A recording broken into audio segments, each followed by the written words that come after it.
The Night in the Great World of American TV Series. This video is purely for entertainment and does not infringe on copyrights or laws. The rights to the novel and image belong to the original author. We do not claim ownership. Don't like waiting and want to listen to this fanfic in full now? Subscribe to our Patreon, where you'll find the best fanfics. Chapter 226 Playing with Fire. On May 10th, on the ship to France, Kai stood at the bow, looking at the American soldiers chatting on the deck behind him, and felt a little emotional. He probably witnessed the process of the United States going global. Who would have thought that decades later, this group of country bumpkins would become the world's strongest army? In this era, the US military is actually looked down upon. The center of the world is Europe, and the strongest army is also in Europe. What's more, Europe has fought a brutal war for several years, and what about the United States? They have never experienced any decent wars. The war with Spain will not be recognized by Europe. It is at most a small-scale armed conflict. What's so good about two chickens fighting each other? In fact, if you don't pay special attention to international news, no one in Europe knows that the United States and Spain have fought. A group of rookies, only suitable for carrying ammunition. This is the evaluation of the American soldiers by the accompanying British soldiers. The physical fitness of the American soldiers is good, but their tactical literacy and command ability are terrible. Especially their commanders. They are like the old and young people of the Napoleonic era, and their tactical thinking is extremely outdated. The British once thought that they were still in the era of infantry phalanxes lined up for execution. "Master, it's time for afternoon tea." Afu came to Kai with several guardians, holding things needed for afternoon tea, such as parasols and armchairs. Kai was helpless. He didn't like the British aristocracy very much. He didn't like black tea, and he didn't like those sweet snacks. These foreigners seemed to have a special preference for sweetness, even putting sugar in tea. This was a torture for Kai, who liked to drink tea. He would rather drink water than black tea with a bunch of messy things added. I don't think it's necessary to be so exaggerated. We are still in war, right? Doing this on a troop transport ship is not in line with the tradition of the people's soldiers. Do you still want the style of hard work, simplicity and simplicity? Afu just smiled and nodded, and then set the plate for Kai. It's just afternoon tea. Is it necessary to set the plate? Like his grandfather, he always believed that with Kai's noble status, he must always maintain the demeanor of an aristocrat. This thing is not for Kai to enjoy, but for others to see. Most of the so-called aristocratic style is just for show. This is not subject to Kai's will at all. If they do not do this, it is their dereliction of duty as a butler. Okay, put less sugar and milk, and don't add other messy things. The British like to add some messy things to black tea, such as cinnamon, cloves, pepper, cardamom and other spices. Anyway, in Kai's opinion, those things are used for cooking, not for drinking tea.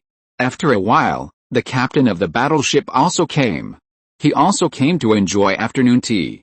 In this era, all senior naval generals are of noble origin. This is a British tradition. There are many factors that lead to this situation, the most important of which is that the Navy is a high-tech branch of the military. This requires a lot of professional knowledge. It is no exaggeration to say that it is necessary for a ship commander to be familiar with astronomy and geography. Before World War I, education was still an extremely expensive thing. It takes a lot of resources to train a naval officer. In this regard, the nobles have an advantage. In fact, the British Army is also like this, but not as exaggerated as the Navy. Before World War I, the British aristocracy was quite strong. The captain's name is Manfred de Howard, a baron. He has served in the Navy for more than 40 years and is about to retire, but like almost all old Marines, they are reluctant to leave their posts. They prefer to be with the waves rather than on land. Perhaps this is the romance of the Navy.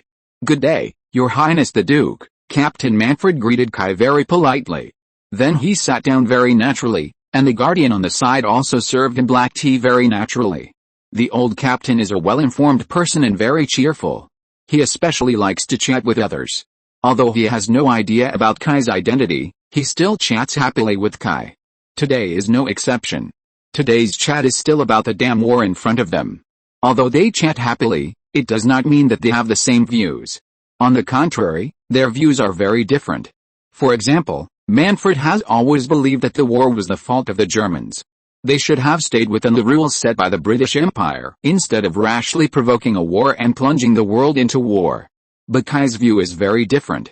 He pointed out very sarcastically that this war was not so much the fault of the Germans, as it was a mistake made by the British and the Germans together. The British took away all the territories that could be colonized in the world, leaving no chance for the new countries behind. That's fine, but why did the Germans start a war? Did Britain have any idea at all? After the rise of the Germans, the British did not relax their pursuit of Germany at all. What did Britain think of its alliance with France and Russia? The Germans saw it and thought, fuck, I'm being attacked from both sides. What's going on? Germany would take the initiative to start a war, perhaps because of fear for its own safety. As a Chinese, Kai knows what the British troublemaker did? And that colonial system is even more nonsense. Is it really worth being proud of to exploit the whole world to fatten Britain? If it weren't for Germany, World War I might have broken out between the colonies and Britain. The patriotic Manfred disagreed. In Manfred's view, the colonial system is definitely a superior system. It brought the light of civilization to all barren lands and spread the glory of democracy and freedom to the whole world. You are very familiar with this rhetoric. The later Beacon country always uses this set of words. Otherwise, it is said that the British country and the Beacon country are of the same origin. It's all this set of rhetoric, and the whole world is fleecing. Manfred is not talking nonsense, but he really thinks so. Before World War I, the British thought so. Manfred was just wondering why Kai, who is obviously the Duke of the British Empire, was so dismissive of the pride of the British Empire. However, Manfred did not feel any disgust towards Kai because of this. Because in his view, what kind of person a person is, don't look at what he says, but look at what he does. As a soldier, he actually looked down on the politicians in London. What's the use of shouting slogans? Often those who shout slogans are not the ones who charge forward. Kai may not be happy about the war in front of him, but he actually went to the battlefield. Isn't that enough? Manfred was right to think so, but it would be a bit strange to say that Kai did it for Britain. If it weren't for the news from the British government that Ludendorff actually used vampires to directly participate in the war, Kai would not bother to intervene. That's right, it was the vampires who broke through the Verdun fortress. To be more precise, those mutant vampires. Controlling mutant vampires has always been the unique skill of the new party vampires, but now Ludendorff actually has this technology. What happened in the middle? Do we still need to guess? What is even more unacceptable is that according to intelligence, those mutant vampires were created by Ludendorff. He transformed some ordinary people into vampires, and then let them mutate with poison gas. Finally, he used the mysterious power of the new party vampires to control them to appear on the battlefield. In Kai's view, this is no longer a war. It's anti-human. Kai has no position in the war between the Allies and the Entente. The British won, and Kai has nothing to be unhappy about. It's acceptable for the Germans to win, since they can't destroy the world anyway. But what Ludendorff did? He was playing with fire. Chapter 227 Victor and Logan. While the two bored guys were talking nonsense on the deck, two people on the other side were pointing fingers at them. These British guys are so hypocritical. Their country is almost finished, but they are still pretending. A bearded American man spat outside the deck and said with an unhappy look, "This is the British, Victor." Next to him, a man who looked very similar to him was leaning against a railing to bask in the sun, with a cigar in his mouth. But compared to Victor, he didn't care much about the British. "We are soldiers. We come here just to fight. What the British do has nothing to do with us." "Well, you are always right." Logan, the man named Victor, naturally knew that these things had nothing to do with him. He just liked to complain. Years of killing career made his personality not very likable. What's more, during this period, the British's sarcasm towards them, the American soldiers, made it difficult for Victor to have any good feelings towards the British. But he is not the type who keeps silent all day long. He is always restless. Since there was no fun on the ship, he found it himself. He ignored his brother and walked towards the afternoon tea duo with his head held high. As soon as Logan saw Victor's movements, he knew what his brother was going to do. However, Logan did not intend to stop Victor. Anyway, there would not be a big mess, so he would just give Victor a vacation. The confinement room would allow him to rest for 2 days. Things were indeed as Logan thought. Victor soon had a conflict with someone. However, It was not the two British nobles, but a group of Arab auxiliary soldiers. Britain and France have many vassal soldiers, so it is not surprising that there are Arabs. What's more interesting is that Victor does not seem to be a match for those auxiliary soldiers. On the other side, Kai also watched with interest the fight between his guardians and the American soldier.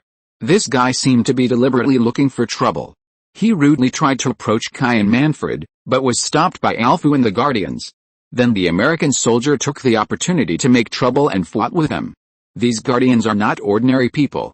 They are the most elite warriors of the Guardian tribe.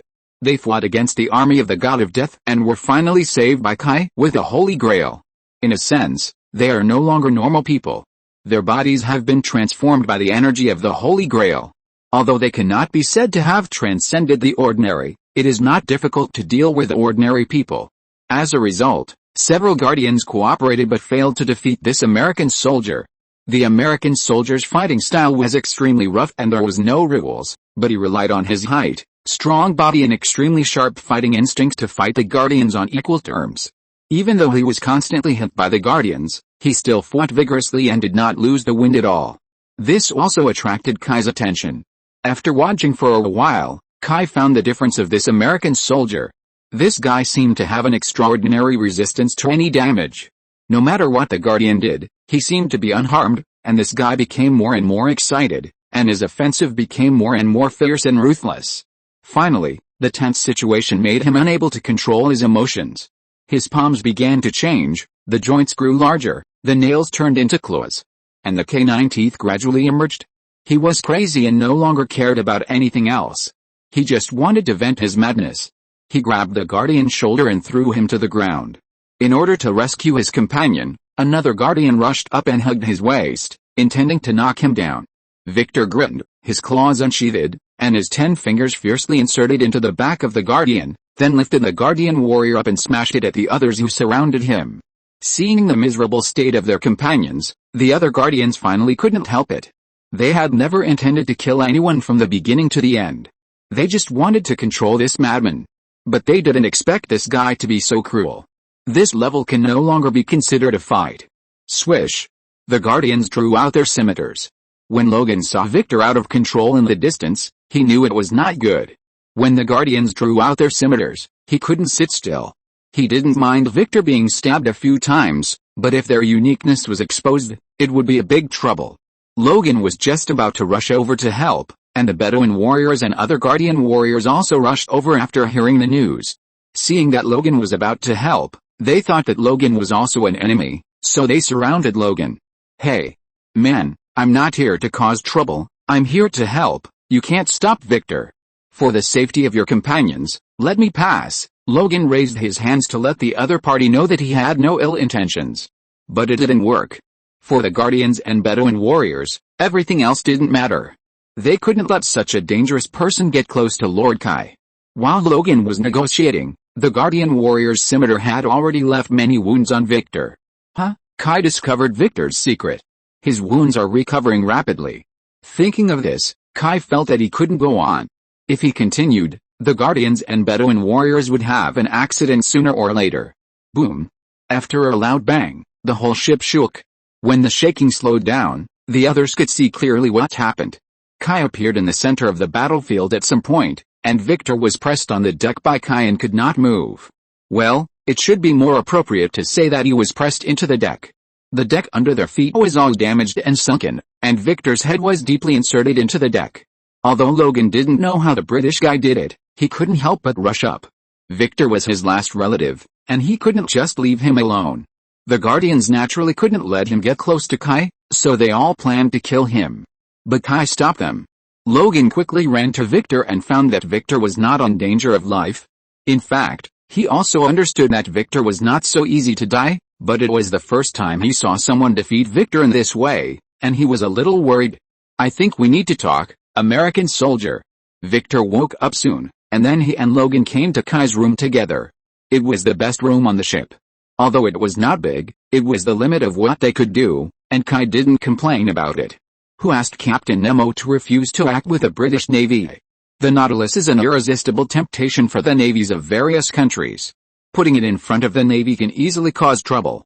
so Captain Nemo is very reluctant to stay with the navies of other countries.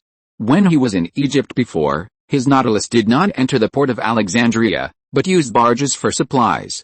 Captain Nemo was the same this time, so he did not act with Kai. Among the others, Cortman also withdrew from the operation due to physical reasons, and Old Fu needed to take care of Kai's assets in the UK and did not go with him, which was also to allow Alfu to take over better. Dr. Hyde went to Newcastle because of the invitation of a scientist friend.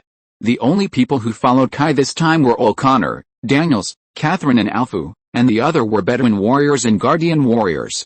Back to the point, after a brief exchange, Victor and Logan slowly let down their guard. In the eyes of Victor and Logan, Kai should be a person with some special abilities like them. Ordinary people can't destroy the deck of a warship like that.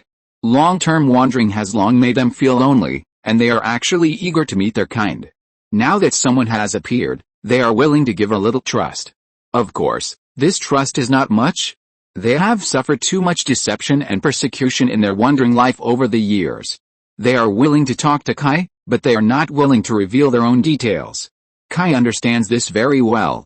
The reason why he called them to his room was just to do a test. Let Victor and Logan cut themselves with a silver knife. Why? Victor was confused holding the silver knife. It was the first time someone asked them to hurt themselves like this. Have you heard of werewolves? Chapter 228 Descendants of God. So you think we are werewolves? The wound Victor cut healed quickly, without any abnormality. He threw away the silver knife in his hand and said unhappily, or are you kidding us? Werewolf? Man, you really should go see a doctor. Kai shrugged, took the blood drawn from Victor's wound, and said helplessly, your teeth, claws, and that powerful self-healing ability. If it were you, what would you think of? Also, werewolves do exist. Not long ago, I killed a bunch of them. Victor was stunned. In his hometown, some people did call him a werewolf. But he himself never thought that werewolves really existed. So werewolves really exist, Afu said unhappily on the side. Even monsters like you exist. Why can't werewolves exist? The young and energetic Afu didn't like Victor, especially when they hurt their companions. Who do you say is a monster? Whether it was Victor or Logan, they were hated and scolded as monsters since childhood, so they were very repulsive to this word. Logan immediately stopped Victor. He didn't care about Afu. At most, the two brothers would just leave and continue to wander around the world. Being a soldier was just their job to make a living. If they were unhappy, they would leave. They had been doing this for decades. But Logan was still a little afraid of Kai's existence. He and Victor had lived together for almost a century, and he had never seen anyone who could take him down with one move. Kai didn't care about the quarrel between the two at this time. He was studying Victor's blood. Why is it like this? Kai was very puzzled as he shook the blood in the test tube. Logan noticed what Kai said, and at the same time, in order to change the subject, he wanted the two guys to stop being on edge.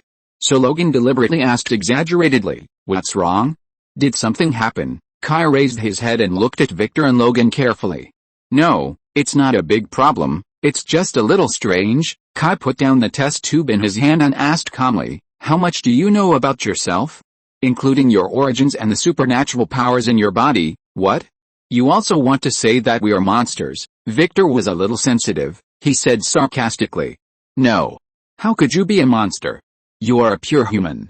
There is no doubt about this. Victor didn't expect Kai to tell him very confidently that he was a human. Human? How could a human be like me? Perhaps Kai's words triggered a pain point in Victor. He stood up excitedly, as if to denounce Kai's nonsense. He stretched out his palm, and sharp nails grew out of his fingers. Is this something a human can do? Hey. Calm down, brother. His Royal Highness the Duke has no ill intentions. Logan grabbed Victor to prevent him from going crazy. Victor's emotions have become more and more difficult to control, which is why Logan allows him to cause trouble everywhere from time to time. In Logan's view, if he is not allowed to vent his emotions at ordinary times, sooner or later he will be driven crazy by his emotions.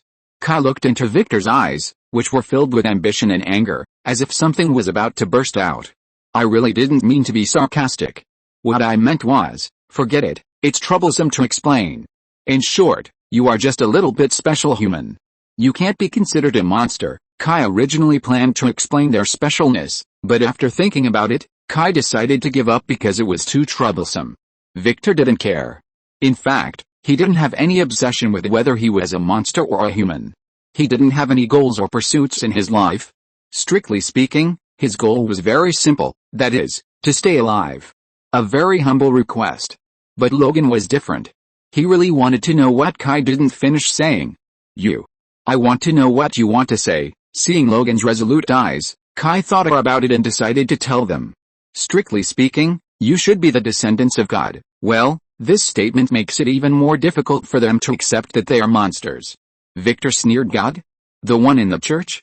Then aren't we brothers of Jesus? Victor's words made Afu very dissatisfied. He was a firm believer, so he naturally could not accept Victor's blasphemous remarks. Unfortunately, no. Let's put it this way. You have all heard myths, right? So how can you be sure that they are all false? Look at you again. If you were alive in ancient times, would you be regarded as gods? Kai had come into contact with many gods. They might be very strong, but they were not omniscient and omnipotent. They were people with great power. The best proof of this is that those gods can combine with humans and give birth to offspring. There is no reproductive isolation, and there will be no drawbacks of mules, the offspring of horses and donkeys, being infertile. Isn't this enough to prove the problem? Logan and Victor were silent. Kai didn't ask them to believe it. After all, the word God is too heavy nowadays. In the era when Kai lived, the word God was quite rampant. Have you not heard enough legends about the combination of gods and mortals? You mean our father is a god? Victor shouted in surprise with his eyes wide open. His father was just an alcoholic gardener. He and Logan were half-brothers, but not from the same mother. Since both brothers had special abilities, they could only have inherited them from his father. But he didn't believe that his drunk father was a god. Moreover, his father was stabbed to death by Logan when he awakened. How could there be such a weak god? That's not the case. What I mean is that you may be the descendants of those half-gods, but you just suddenly awakened the power of the gods, Kai explained. According to Kai's idea, they should be the nth generation descendants of the gods, but they suddenly returned to their ancestors, just like the furry children in the real world. Logan was very silent. He didn't expect that he, who had regarded himself as a monster for a long time, might actually be the descendant of God. Although this didn't help their situation at all, it at least sounded a bit proud. They were not monsters, but the descendants of God. Then, Logan and Victor were left by Kai's side. Their fighting power was actually just that, but the awakened blood of God on their bodies made Kai very curious. According to Kai's superficial understanding of this world, he doesn't think there is still room for the gods in this world. The energy of this world is full of inertia and is not suitable for the awakening of the new gods. Diana is an anomaly. The environment she lives in is different from the outside world. According to Diana, Paradise Island is the home that Zeus specially built for the Amazons, and it is full of the power of the gods. But it took Diana so many years to awaken the power there. And Logan and the other two wild children actually awakened the blood of the gods very early in the outside world, which is very strange. Chapter 229 Cruel War. Although Logan and Victor left with Kai and the others, it does not mean that they are in the same group. A more reasonable statement is that Logan and Victor have nowhere to go, so they plan to hang out with Kai for a while, which is equivalent to mercenaries. The trouble Victor caused before exposed their difference from ordinary people. In this world, different people are not welcome. Logan and Victor have the most say in this. Logan was born in Ontario, Canada in 1832, which is also considered a member of the British Empire. Victor is a few years older than him and was born in 1829. From the time Logan awakened his ability to the present, they have been wandering for almost 70 years. Don't they want to find a place to live a low-key and normal life in anonymity? Of course not. Their difference from ordinary people makes it impossible for them to live a normal life. Every place they go, they can't live for long. People can't accept different people like them at all. They thought about trusting others, but what they got in return was hatred, betrayal, and hunting. Before on the ship, many people had already seen their abnormality. If they continued, some troubles would find them sooner or later. So the two who had nowhere to go decided to stay with Kai. They could see that Kai's identity was very special in the British government. He and the two of them had extraordinary abilities, but the treatment between them was very different. Logan and Victor looked at themselves. They were in their 80s, but they could only carry rifles as soldiers. What about others? Not only did they have the title of Duke, but they also had special treatment wherever they went. The British were so miserable, but the supplies for Kai were still top-notch. From this, we can see the difference between Kai and the two of them. In this case, why should they leave? At least staying with him would not do them any harm. As for the future, let's talk about it later. As for the fact that they bowed down to Kai after seeing him, it was impossible. Whether it was Logan or Victor, they were unruly in their bones. If it weren't for this unyielding character, they might not have lived to this day. Paris, France, has become a giant position only since the Battle of Verdun. The French government was very manly this time. They mobilized the entire city, starting from the suburbs of Paris, digging trenches and building positions, and even the Champ de Mars in front of the Eiffel Tower was not spared. Many civilians in the city were relocated, but many people stayed. Men fought for the last unity of the country, and women were also doing what they could. Arsenals were built in the Louvre and the Champs-Élysées. This left the city with little artistic atmosphere, but instead it was filled with the smell of gunpowder everywhere. Kai sat in the car and looked at Paris, which was completely different from his memories of his previous life. Kai's heart was also full of emotion. In Kai's impression, the city of Paris was not tough at all. In fact, this was Kai's prejudice. France during World War I was completely different from that during World War II. At this time, a large number of French citizens firmly believed that this was a war of revenge, to recover Alsace-Lorraine lost in the Franco-Prussian War, rather than to compete for colonial interests. France even transferred colonial troops back to the mainland to assist in defense. Until now, every French person knows that if the war fails, France will cease to exist. Germany and France have accumulated too much hatred in this war. Whether it is for revenge or for survival, the French cannot allow themselves to be defeated. As for why they were so cowardly in World War II, it was precisely because France was so miserable in World War I in terms of human resources, they almost lost a whole generation. The economic losses were even more severe. Before the war, France had always made huge profits by usury and lent money to the whole world. However, for the war, it was forced to import a large number of goods and was forced to borrow money to cope with a huge trade surplus. After the war, France became a debtor country.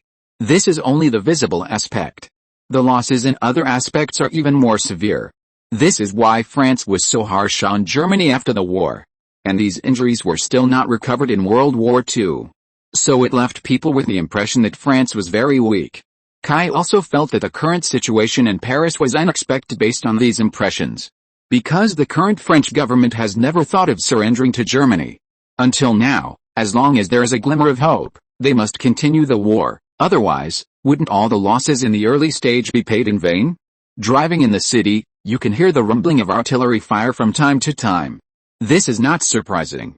Since the fall of Verdun, Paris is not far from the front line. Because of this, there are wounded soldiers everywhere along the way. Some have their parts knocked off, some have broken heads, some have broken hands and feet and are carried down. There are also many soldiers with bandages on their eyes and sores on their bodies. They are lined up and led forward. In short, no one is intact. What's wrong with those people? Do the Germans like to blind other people's eyes? Victor was a little curious about the group of soldiers with bandages on their eyes. That's poison gas. Afu looked at the miserable state of those soldiers, and endless grief and anger surged in his heart. Poison gas was used on a large scale in World War I, although the effect of this weapon was not very good. In an open place like a battlefield, no matter how strong the poison gas is, it will be blown away by the wind in a short time. But the fear brought by the poison gas to the soldiers on both sides exceeded that of bullets. Poison gas is irritating and corrosive. It is very corrosive to the human body, causing skin blisters and ulcers, blindness and other consequences. The scene is too tragic and makes people live a life worse than death. That is why poison gas is so repulsive, because it is too inhumane. Of course, this is also for ordinary people. For those big men, it doesn't matter whether it is humane or not. The reason why they banned the use of poison gas after World War I was precisely because it was too humane. As for the reason, I just said that the actual combat value of poison gas is actually very limited. It may be effective when used in a small range, but when used on the battlefield, the effect is actually very general. Of course, this is a later story. Anyway, now, poison gas still scares many people. You Europeans are really crazy. At least in terms of killing yourself, we Americans can never catch up with you, After listening to Afu's explanation of the effect and principle of poison gas, Victor immediately looked at Afu with a mocking face, which was a revenge for Afu's previous contempt for them, the Americans. However, Victor would never have thought that in a few decades, Americans would be far ahead of the world in how to destroy humanity. Afu really couldn't argue with Victor on this point. After all, at this time, Europeans were ahead of the United States in every aspect, especially in the military. And before the war broke out, no one thought that the war would be so brutal. They themselves were shocked by their own cruelty. So many people believed that this world war would be a war that would never be repeated. Soon the convoy entered a military camp. As soon as Kai got out of the car, a tall figure suddenly came up and hugged Kai. "You are finally here, let's end this war quickly." If you're listening to this novel on a channel other than Fanfic World, it means they downloaded and uploaded it without effort. We cordially invite you to visit our channel, Mundo Fanfic Novelis. There you'll find the original version of this story and you can explore many other novels of various genres. We're waiting for you to immerse yourself in a world of incredible novels. Chapter 230 Goodbye Diana. Kai almost threw the person in his arms out, because he didn't like physical contact, whether in his previous life or this life. Even with his girlfriend, intimate contact was limited to private. Because excessive intimate contact would make Kai feel shy. Yes, shy. He didn't know why, maybe it was his personality. So facing the beauty in his arms, Kai took a lot of effort to restrain himself from pushing her away. He patted her shoulder a little helplessly, gently broke free from her arms, and slightly pulled the distance between the two. "Hello, Diana." The person who greeted Kai was the Amazon princess Miss Diana. To be honest, her enthusiasm made Kai very uncomfortable. He asked himself that he didn't have a very deep friendship with this lady. They were not even friends. He didn't understand why Diana was so enthusiastic when she met him this time. Diana didn't notice Kai's discomfort, but still very enthusiastically pulled Kai to tell him about their achievements during this period and the cruelty of the Germans. And repeatedly emphasized that Ares was in the German camp. Because this war has completely deviated from all the existing war modes of mankind. What's more terrifying is that most of the creatures hiding in the dark have begun to work for the Germans.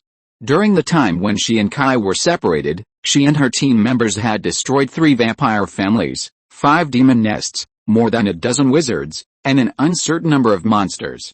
They encountered a lot of ghouls, ogres, werewolves, shapeshifters, etc. Steve was a little embarrassed by Diana's enthusiasm. Although there was no confirmed relationship between them, everyone around knew that there was something wrong with these two people, and Steve took it for granted that Diana was his girlfriend. At least in many cases, he played this role.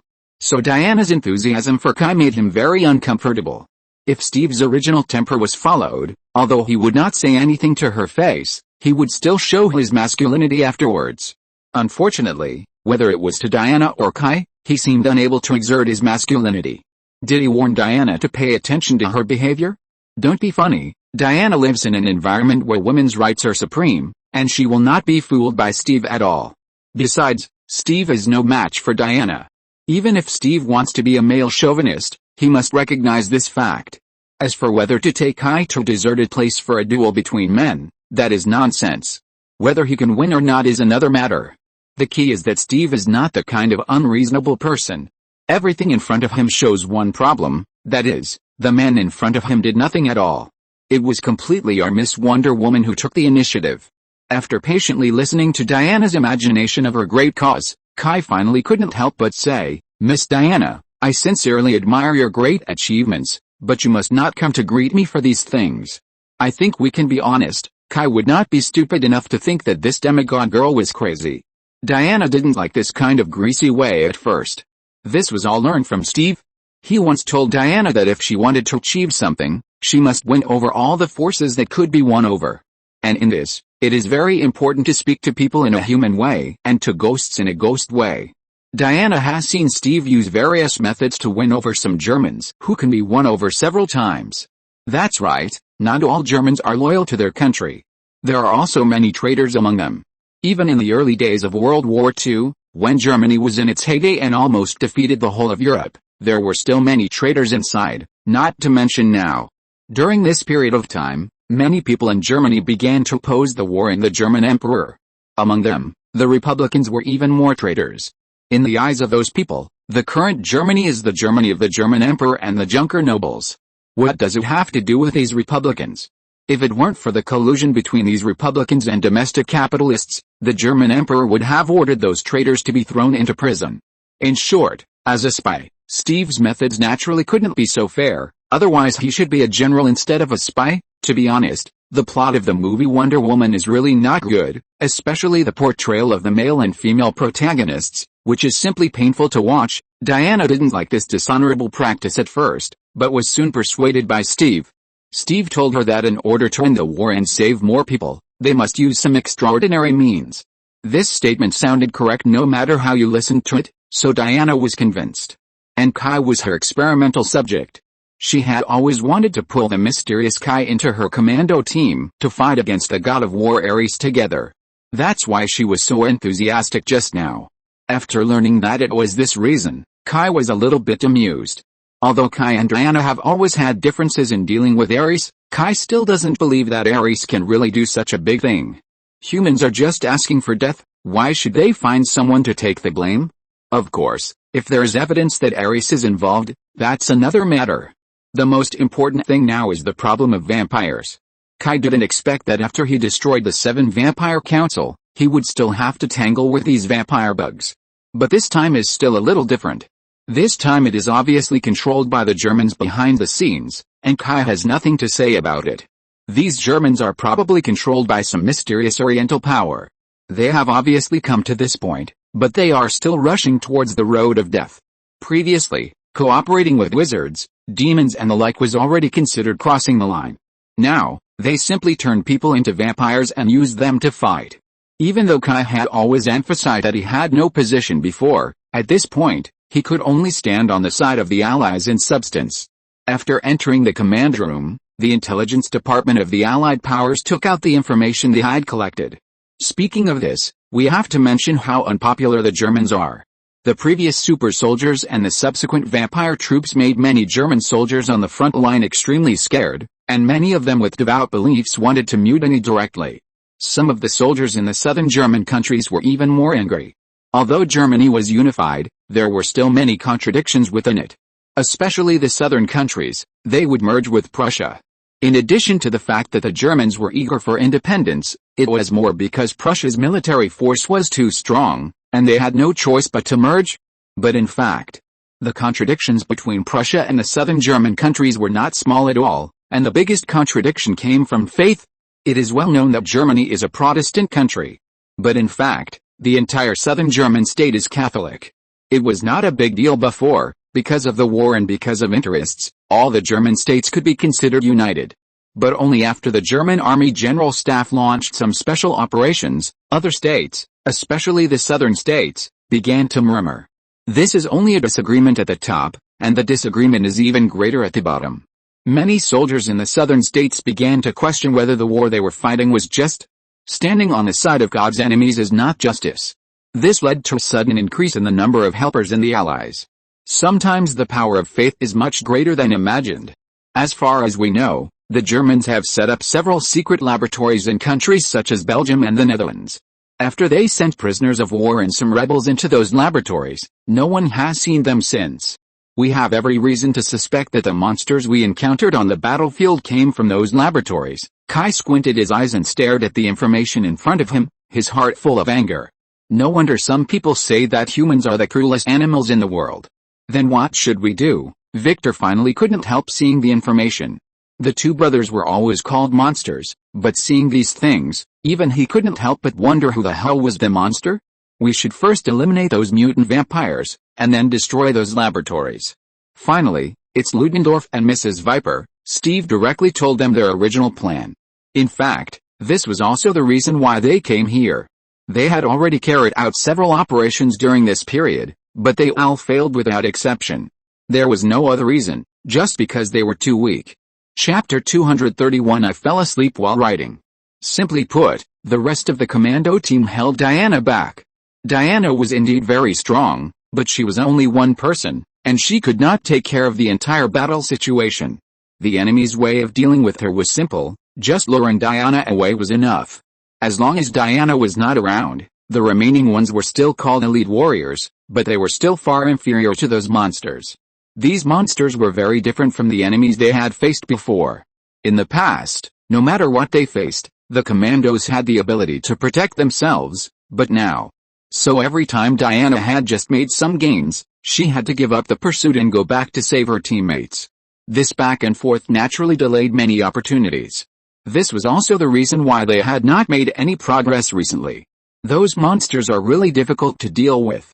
It's no wonder that you don't have much to do with them. Afu could understand the dilemma of the commandos. Although the mutant vampires didn't have much brains, they were indeed better than vampires in terms of agility and strength. More importantly, this kind of thing was not afraid of death at all. No, this is not the reason why we have returned empty-handed so many times. What really makes us feel difficult is that they have been injected with a lot of poison gas. Once we kill them, they will immediately release a lot of poison gas.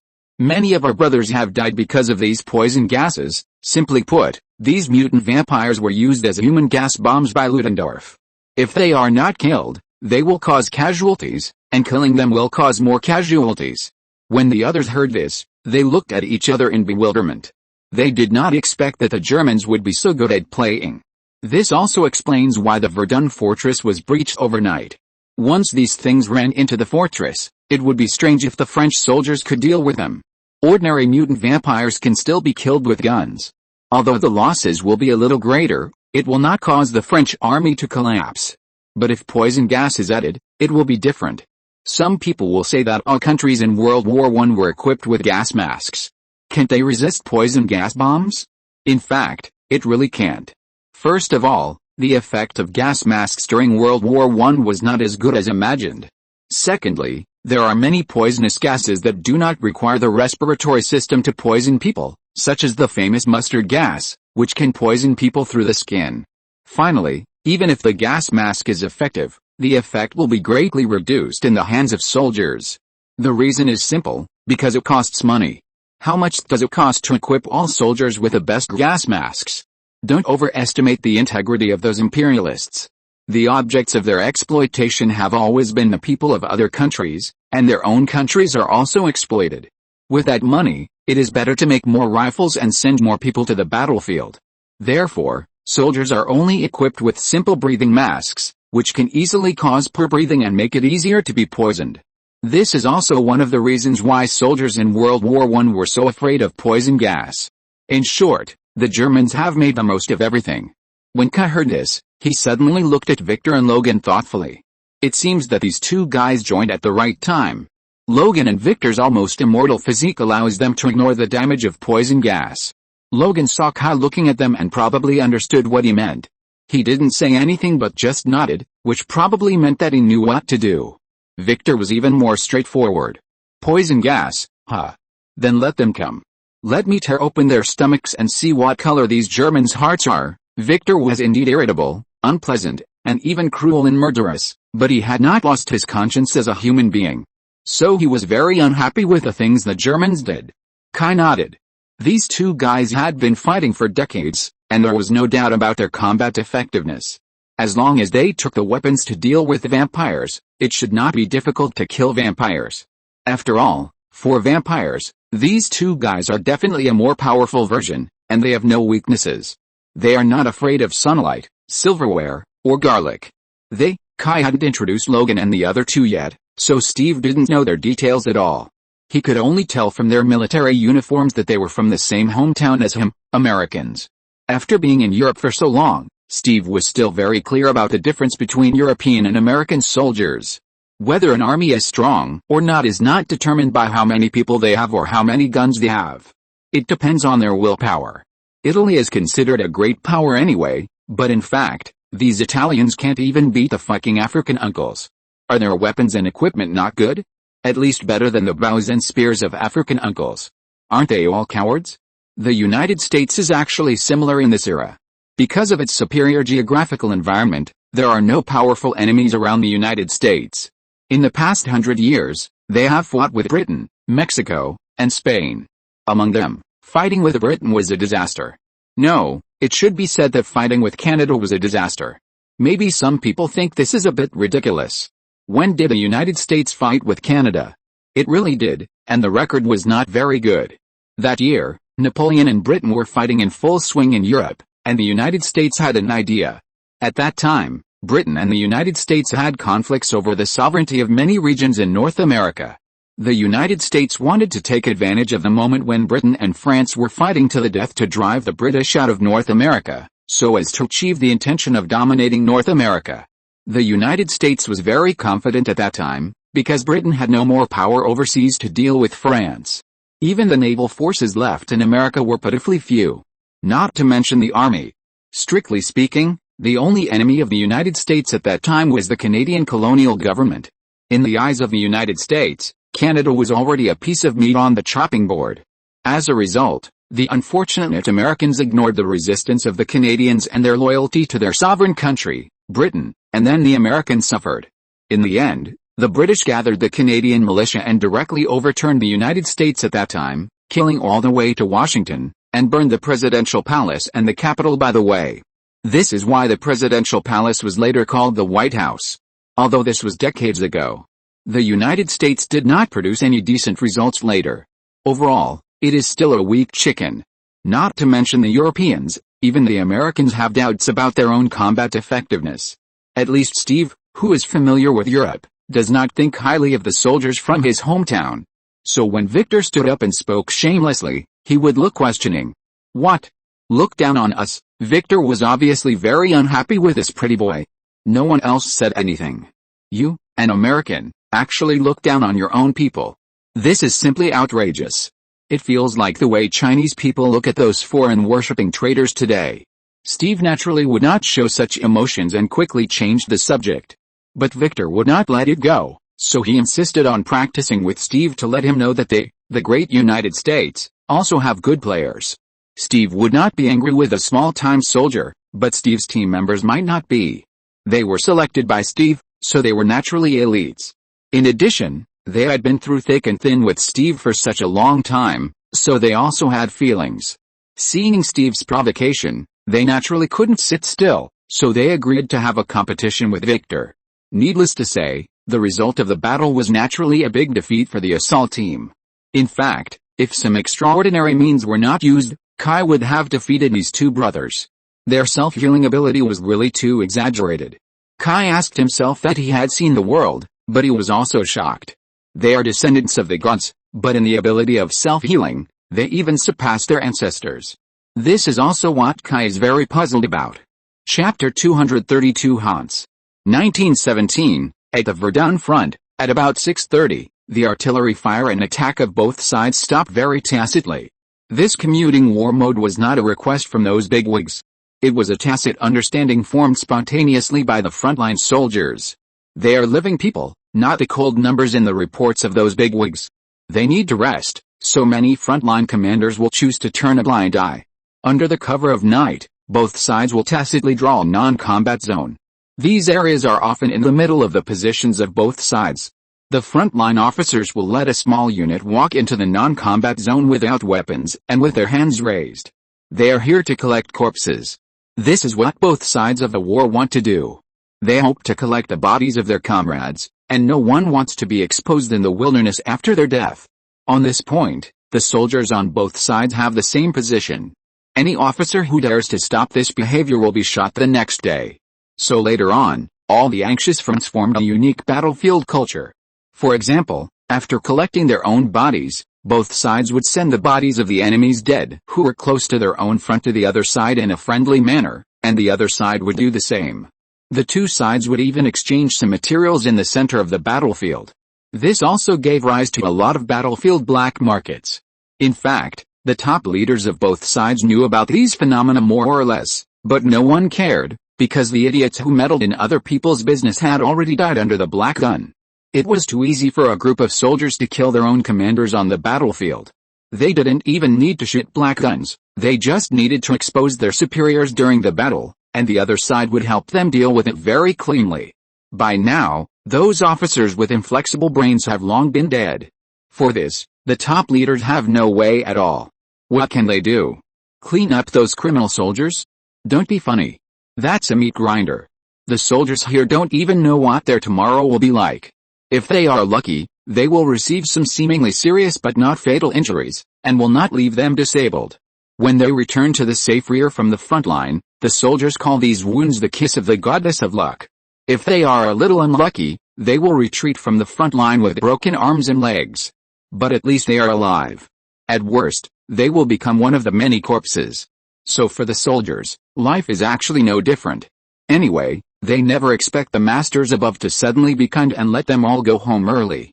In this case, many threats from the top have no deterrent effect on them.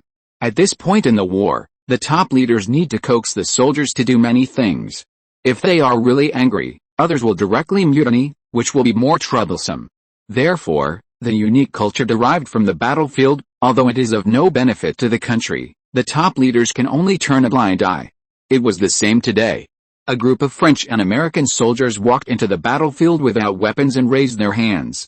The Germans on the opposite side did not shoot, but followed the principle of equality and sent an equal number of soldiers into the battlefield to clean up the battlefield. The group of people were very silent at first, carrying their own bodies. After about an hour, the bodies of their own side were almost moved, and the two sides began to tacitly send the bodies of the other side's dead to the other side. During this process, the soldiers on both sides could also start talking. Some people took out some lighters, watches, canned food, and fuel to exchange for supplies that they liked. But in general, the German soldiers took out more valuable items such as watches, pens, jewelry, etc., and exchanged them with American and French soldiers for more daily supplies such as canned food, cigarettes, wine, chocolate, etc. There is no way, for the Germans now, those valuable items have very limited meaning to them. Prices in Germany have exploded, especially food, and the shortage has become extremely serious. This also affected the German army. According to some German soldiers, they have been eating cabbage for several months. The life of French soldiers was not very good before, but anyway, they were fighting on their own land, and the supplies were better than those in Germany. After the Americans came, the French people's life became better. Therefore, during this period of time, the Allied frontline soldiers made a small fortune. For example, in the exchange on the front line, a watch can be exchanged for a pack of cigarettes. You can imagine the shortage of supplies for the German army. From this, we can also see that the Germans are at the end of their rope. Apart from anything else, the Allies can wear Germany out. Hans, we are here. Steve led his men to mingle among the soldiers who were cleaning the battlefield. When the exchange of supplies reached a climax, Steve led his men to find a German soldier named Hans. Hans, this name is 4 out of every 10 people in Germany. It is said that this has also derived a joke. The US military shouted in the trench, "Hey Hans, is that you? Hans, is that you?" The Germans named Hans in the trench opposite all stuck their heads out. The Americans shot them one by one. Later, when the Germans knew about it, they also learned to shout from the Americans during the war, "Mike, is that you? Mike, is that you?" Because there are many Americans named Mike. This story was obviously made up by an American, but there are indeed many Germans named Hans. And this Hans is a man in his 30s, a typical German man, silent and serious. His temperament does not match the lively material exchange in front of him at all. But you can't judge a person by his appearance. This man is the biggest middleman on the German side. Where is the chief? The chief is Steve's friend, a member of the French International Legion, and should be considered an American, but I don't know how he got into the French army. He came to Europe to participate in the war very early. He is also a well-known figure in the battlefield black market and has a good reputation. He is injured. A stray bullet hit his butt, and it will take at least a week to heal, Steve said helplessly. He didn't lie. The chief's luck has always been good. In the past few years of participating in the war, let alone being injured, he has not even had any minor problems. But just before they set off, this guy got injured for some reason. Well, I wish him a speedy recovery, although I'm not sure if this counts as a blessing. Getting a minor injury on the battlefield is actually a good thing, at least you can hide in the rear hospital. Getting well soon at this particular time and place is not a good thing, because that means the masters in the rear will immediately kick them to the front to die. Maybe, okay, Hans, can we go ahead with our previous deal? Steve didn't say anything more. Yes. But you must ensure that my comrades will not be treated unfairly. Hans obviously reached a deal with the chief. Of course, they will be granted amnesty and can receive special assistance from the Allies. Once something goes wrong, they can be transferred immediately, and the Allies guarantee their treatment. Steve took out a stack of certificates issued by the French government. This was a deal reached between the chief and Hans before. They needed some identities that allowed them to move freely in the German-occupied area. This required the cooperation of a group of German soldiers and even senior officers. To put it bluntly, it requires the help of traitors. I have to say that Steve and his team did a good job, doing all the work of the Ministry of Foreign Affairs and the Intelligence Department. Chapter 233 Diana, the Straight Man. Soon Hans asked people to take out some German equipment and uniforms, and even complete identification, officer certificates, and corresponding background information. What's more terrifying is that these things are all real. In other words, they can become a German soldier with these things. With Germany's chances of winning becoming increasingly slim, many people began to look for a way out. Hans and the people he represents are not uncommon in this period, but they are just doing more. This set of things would be impossible without the help of a complete network of connections. In other words, there are a lot of people involved in this matter, and their identities are spread across the upper, middle and lower classes. The Germans themselves also have to bear a considerable responsibility for this. Those vampires, monsters, and demons appeared in the German camp, causing many Germans who had faith in their country to completely lose confidence in their country. With the identification, Steve immediately took Kai and the others to change clothes, and then swaggered into the position with the Germans. They held an order issued by the frontline command and marched to the rear with confidence. This order was indeed issued by the frontline headquarters, but the commander himself did not know about it, and even most people in the headquarters did not know about it. But as long as someone went to the headquarters to confirm the order, someone would immediately tell him that the order was true. It was so awesome. At the rear supply point, they directly relied on the order to get several vehicles and considerable weapons and ammunition, and began to move towards the station of the Viper Commando. There was no mistake in the middle. On the afternoon of the third day, Kai and his team finally arrived in Audenville. It is not far from Verdun, just between Verdun and Paris. It was originally the position of the French army, but after the fall of Verdun, it was also occupied by the German army. As the German army pushed the front line to Paris, it became the rear of the German army. According to Hans' intelligence, the Viper Commando was stationed near this small town. The Viper Commando made great contributions in this Battle of Verdun, but the losses were not small. In addition, Diana led the encirclement and suppression, and the Viper Commando could no longer continue the high-intensity mission and could only retreat for repairs. But for them, it doesn't take long to repair. They just need a little time to mass-produce mutant vampires.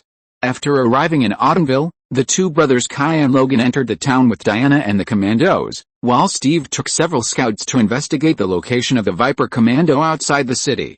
The results of the investigation were not good. The location of the Viper Commando was a village.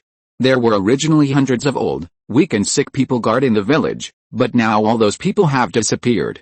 What's more terrifying is that the residents of Audenville are also disappearing one after another.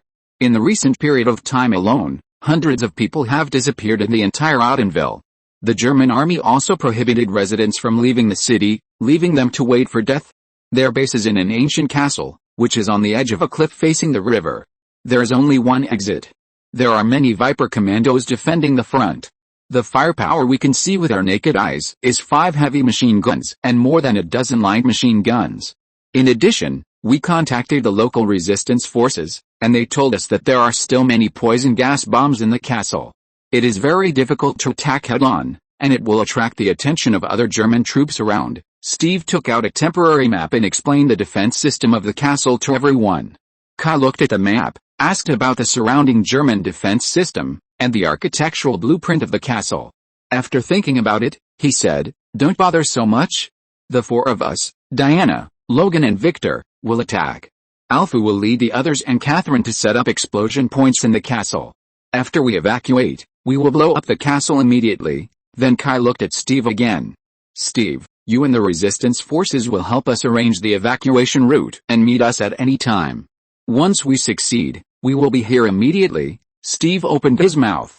He was not used to Kai's orders, because this was his job before. And for some unspeakable little thoughts, he didn't want Kai and Diana to be alone together out of his sight. "I think I can switch with Alpha.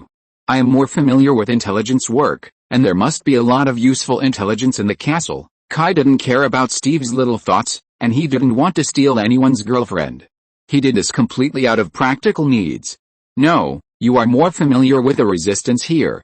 Alfu has never been to France, and it is not the best choice to let him take over. And if it is just intelligence, Alfu has no problem. He used to work in the military intelligence department, letting Alfu, who doesn't know France at all, contact the resistance and plan the retreat route is too irresponsible. Steve wanted to say something else, but Kai didn't give him a chance. That's it, we will act separately, and officially start the action at 12 noon tomorrow. Although Steve was uncomfortable with Kai's plan, he had no reason to object. He hoped that Diana would stand up and object, but unfortunately Diana didn't think there was anything wrong. She didn't come out of Paradise Island to fall in love. Even some of Steve's little thoughts made Diana feel a little uncomfortable. She felt that Steve regarded her as his property. What's worse is that Steve also let this emotion affect their work, which is what Diana is most dissatisfied with. She admitted that she liked Steve, but this did not mean that she needed to accommodate Steve. In her opinion, she had respected Steve enough. Don't forget, she is an Amazon. You should comfort him. After Steve left, Kai felt that for the sake of unity or for the relationship between the two of them, Diana should comfort Steve. This kind of work must not be done by Kai. It will only make Steve more unhappy. No. In the face of war, we can't think too much about ourselves. Diana felt that it was not necessary. Her idea was very simple. If Steve is destined to be my partner, then he must understand me. If Steve can't understand, it only means that we are not suitable to be together. Kai was very uncomfortable with Diana's steely straight man speech. This girl is really a man. But thinking about the Amazons, Kai was relieved again. This nation is the opposite of the real world. Women are superior and men are inferior. And it is even more radical. Men are just reproductive tools. The best treatment is to squeeze them dry and throw them out. In general, they are squeezed dry and killed directly. Diana looked at the town in front of her, and the love in her heart did not attract her attention at all. Compared with the future of all mankind, the little ambiguity between her and Steve is not worth mentioning at all. Eris must be hiding in the dark. He must have a bigger conspiracy.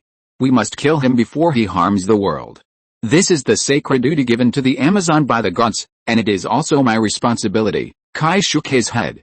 Although the god of war Eris is not a good boy, Kai admitted that he did not like this guy, but Diana's obsession with him is a bit too deep.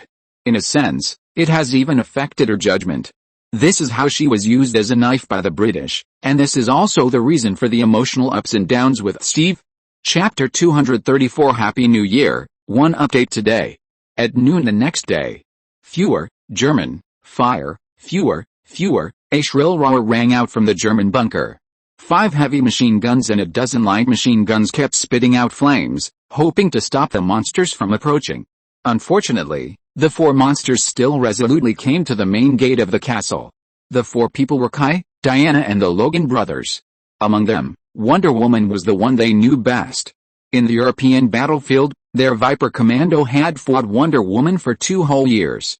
This woman was still the same as before, easily blocking all their attacks with just the wrist guard on her arm. Even if 1 or 2 bullets hit her body, it would not cause any damage. The other 3 people were not very familiar to the Viper Commando. One of the handsome and tall young men was the most leisurely. He had an invisible protective shield around his body. Any bullets shot at him would be fixed in mid-air around his body.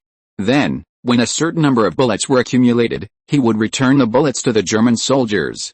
The other 2 were more tough. They didn't have so many fancy things. They just let the bullets shoot at them. The bullets hit their bodies, and wounds and blood splattered everywhere could still be seen, but this could not really kill them. Even if they received great damage, they only grimaced in pain, and then immediately stood up and rushed towards the castle again. The damage caused by the bullets hitting them could be recovered in the blink of an eye. As they ran, bullets would continue to squeeze out of the wounds. Among them, Victor was the wildest. He was like a wild beast, running towards the enemy on all fours. Logan was more normal. Although he also had a strong self-healing ability, he still avoided bullets. It can be seen that this guy has received good military training and has very deep experience in dodging bullets. His route is like a snake, constantly changing the direction of the charge so that the enemy's gun can't lock his position, so as to better avoid bullets. Of course, they are not the main target. The German army put more firepower on Diana. If it was okay before, Diana was carrying a shield, and she could withstand the firepower no matter how strong it was. But since Diana's shield was directly cut in half by Kai in the mausoleum, Diana's defense against bullets has decreased a lot.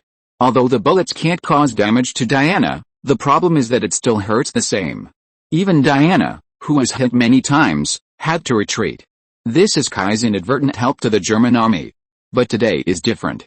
Seeing that Diana seemed a little overwhelmed, Kai reached out and patted Diana on the shoulder. A similar protective shield also appeared on Diana's body. Diana looked at Kai gratefully, then jumped over a distance of more than 10 meters and jumped directly into the German trench. The cold light flashed, and under the extremely sharp sword of the god of fire, no German could resist this long sword made by the gods. Their weapons and helmets were like paper, without any protective function. For a time, the entire trench was full of wailing. This is the fighting mode that Diana is good at. She is typically invincible in close combat and powerless in long-range combat. In the past, the Viper Commando could only suppress her with firepower and prevent her from getting close, so that they could fight. But today, the previous firepower suppression has lost its effect. As the German defense line was in chaos and the firepower was greatly weakened, Victor and Logan also took this opportunity to rush into the trench. Victor's attack is really like a beast. He is always fighting with teeth and claws. In the trench, he is a ruthless killing machine, and a single blow of his claws can take a life. He will tear the enemy apart and bite the enemy's neck with his teeth. All the enemies killed by him are not intact.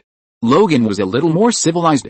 3 bone claws extended from his fists, like 3 daggers, always aiming at the enemy's vital parts, clean and neat. Although he killed a lot of people, he was not as wild as Victor.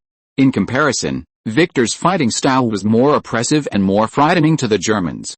On the battlefield, fear is actually the best weapon. Kai, on the other hand, did not do much from beginning to end, and seemed to be without any fireworks. When he walked into the trench, his suit was clean, but the knight's hat on his head was a little dusty. Kai looked at the miserable state of the Germans in the trench and shook his head. He took off his knight's hat, flicked the dust off it, and then walked towards the gate of the castle. As a result, just as he walked to the door, a cannon appeared in the gate. 75mm Krupp rapid-fire cannon. The main features of this kind of cannon are lightweight, high mobility, small caliber, long range, and high rate of fire. Kai and his friends had never thought that there was such a killing weapon in this castle. Obviously, this was a mistake in intelligence. If Diana and the others hadn't moved too fast, the Germans would have been hit by artillery fire. When Kai saw the artillery, the Germans also saw Kai. Without any hesitation, the Germans immediately adjusted the angle of the muzzle and fired at Kai. These Germans were really crazy. In such a small place like the city gate, they fired without any preparation, and they were not afraid of blowing themselves up. Fortunately, they were lucky. The angle of the artillery was adjusted well, and the shell was heading for Kai's head. Faced with this sudden artillery shell, Kai could only change into the second form immediately. When the shell came, the giant with the lion head and a golden body grabbed the shell, then gritted his teeth and turned around holding the shell, throwing it back like a shot put. Boom! The huge explosion destroyed the entire city gate, and tons of bricks and debris flew into the air, and then fell like rain. For a time, the entire castle was covered with dust. One shell naturally doesn't have such a great power, but the boxes of ammunition behind the artillery are different. The power generated by the explosion of a box of 75mm shells is enough to blow up a city gate. It's really not too easy. After the explosion, the original resistance outside the castle disappeared.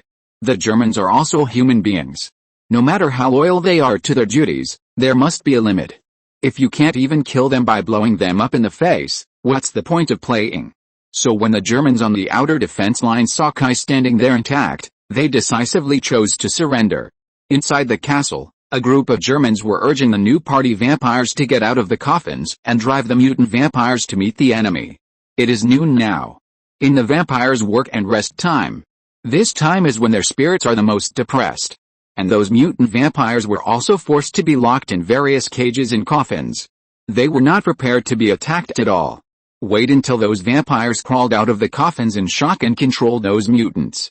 Kai and his team also entered the castle. When countless mutants rushed out from various channels like a tide, Victor was shocked. This thing is a vampire? This is completely different from what I thought. Oh my god, they are so ugly, fuck. Victor, stop playing. Help me quickly. Logan was being attacked by a dozen mutants at this moment. These mutants were faster and stronger than Logan. The only thing that made Logan better than them was his strong self-healing ability. Although the silver weapon in his hand could hurt those mutants very well, a tiger could not stand up to a pack of wolves, so Logan's heart was taken out 3 times, his kidneys were taken out 5 times, and his neck was bitten off 4 times. Here they come. Vampire bastards. Grandpa Victor is here. Chapter 235 Ares and the Cayenne. There was nothing much to say about the following battle.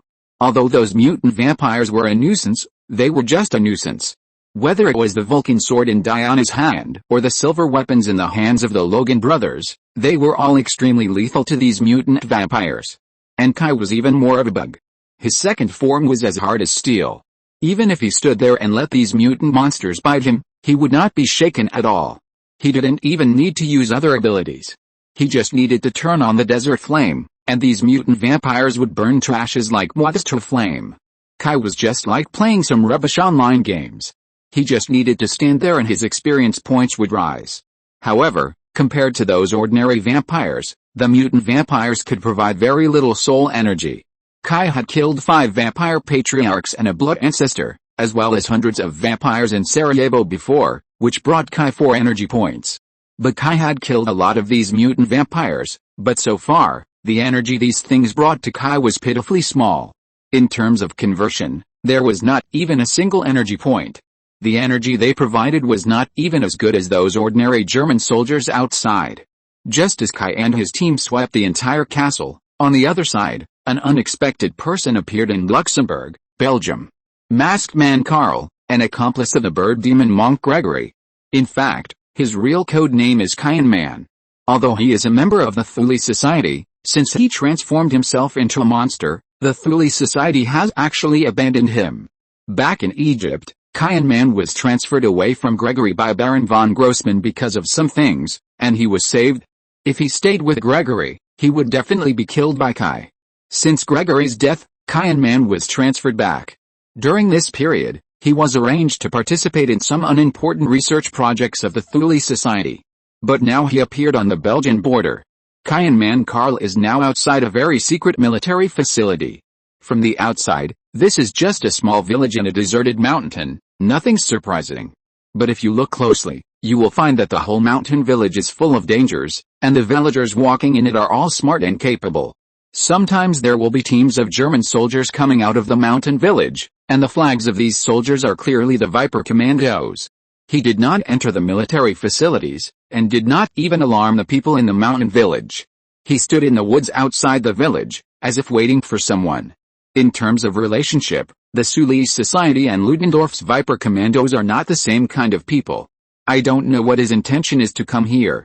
After an unknown amount of time, a gust of wind blew. And Carl, the Cayenne who had been standing still, immediately moved. He took out a can from his arms and threw it hard on the ground. The can was filled with oil, and the oil immediately began to burn when exposed to the air. The flame automatically formed a very strange magic circle in front of the Cayenne. When the magic circle was formed, the breeze immediately gathered in the magic circle, and then gradually turned into a human figure. An English gentleman wearing a coat, holding a walking stick and wearing a top hat appeared in the magic circle. He looked old, thin, and wise and peaceful. He made people trust him at first sight.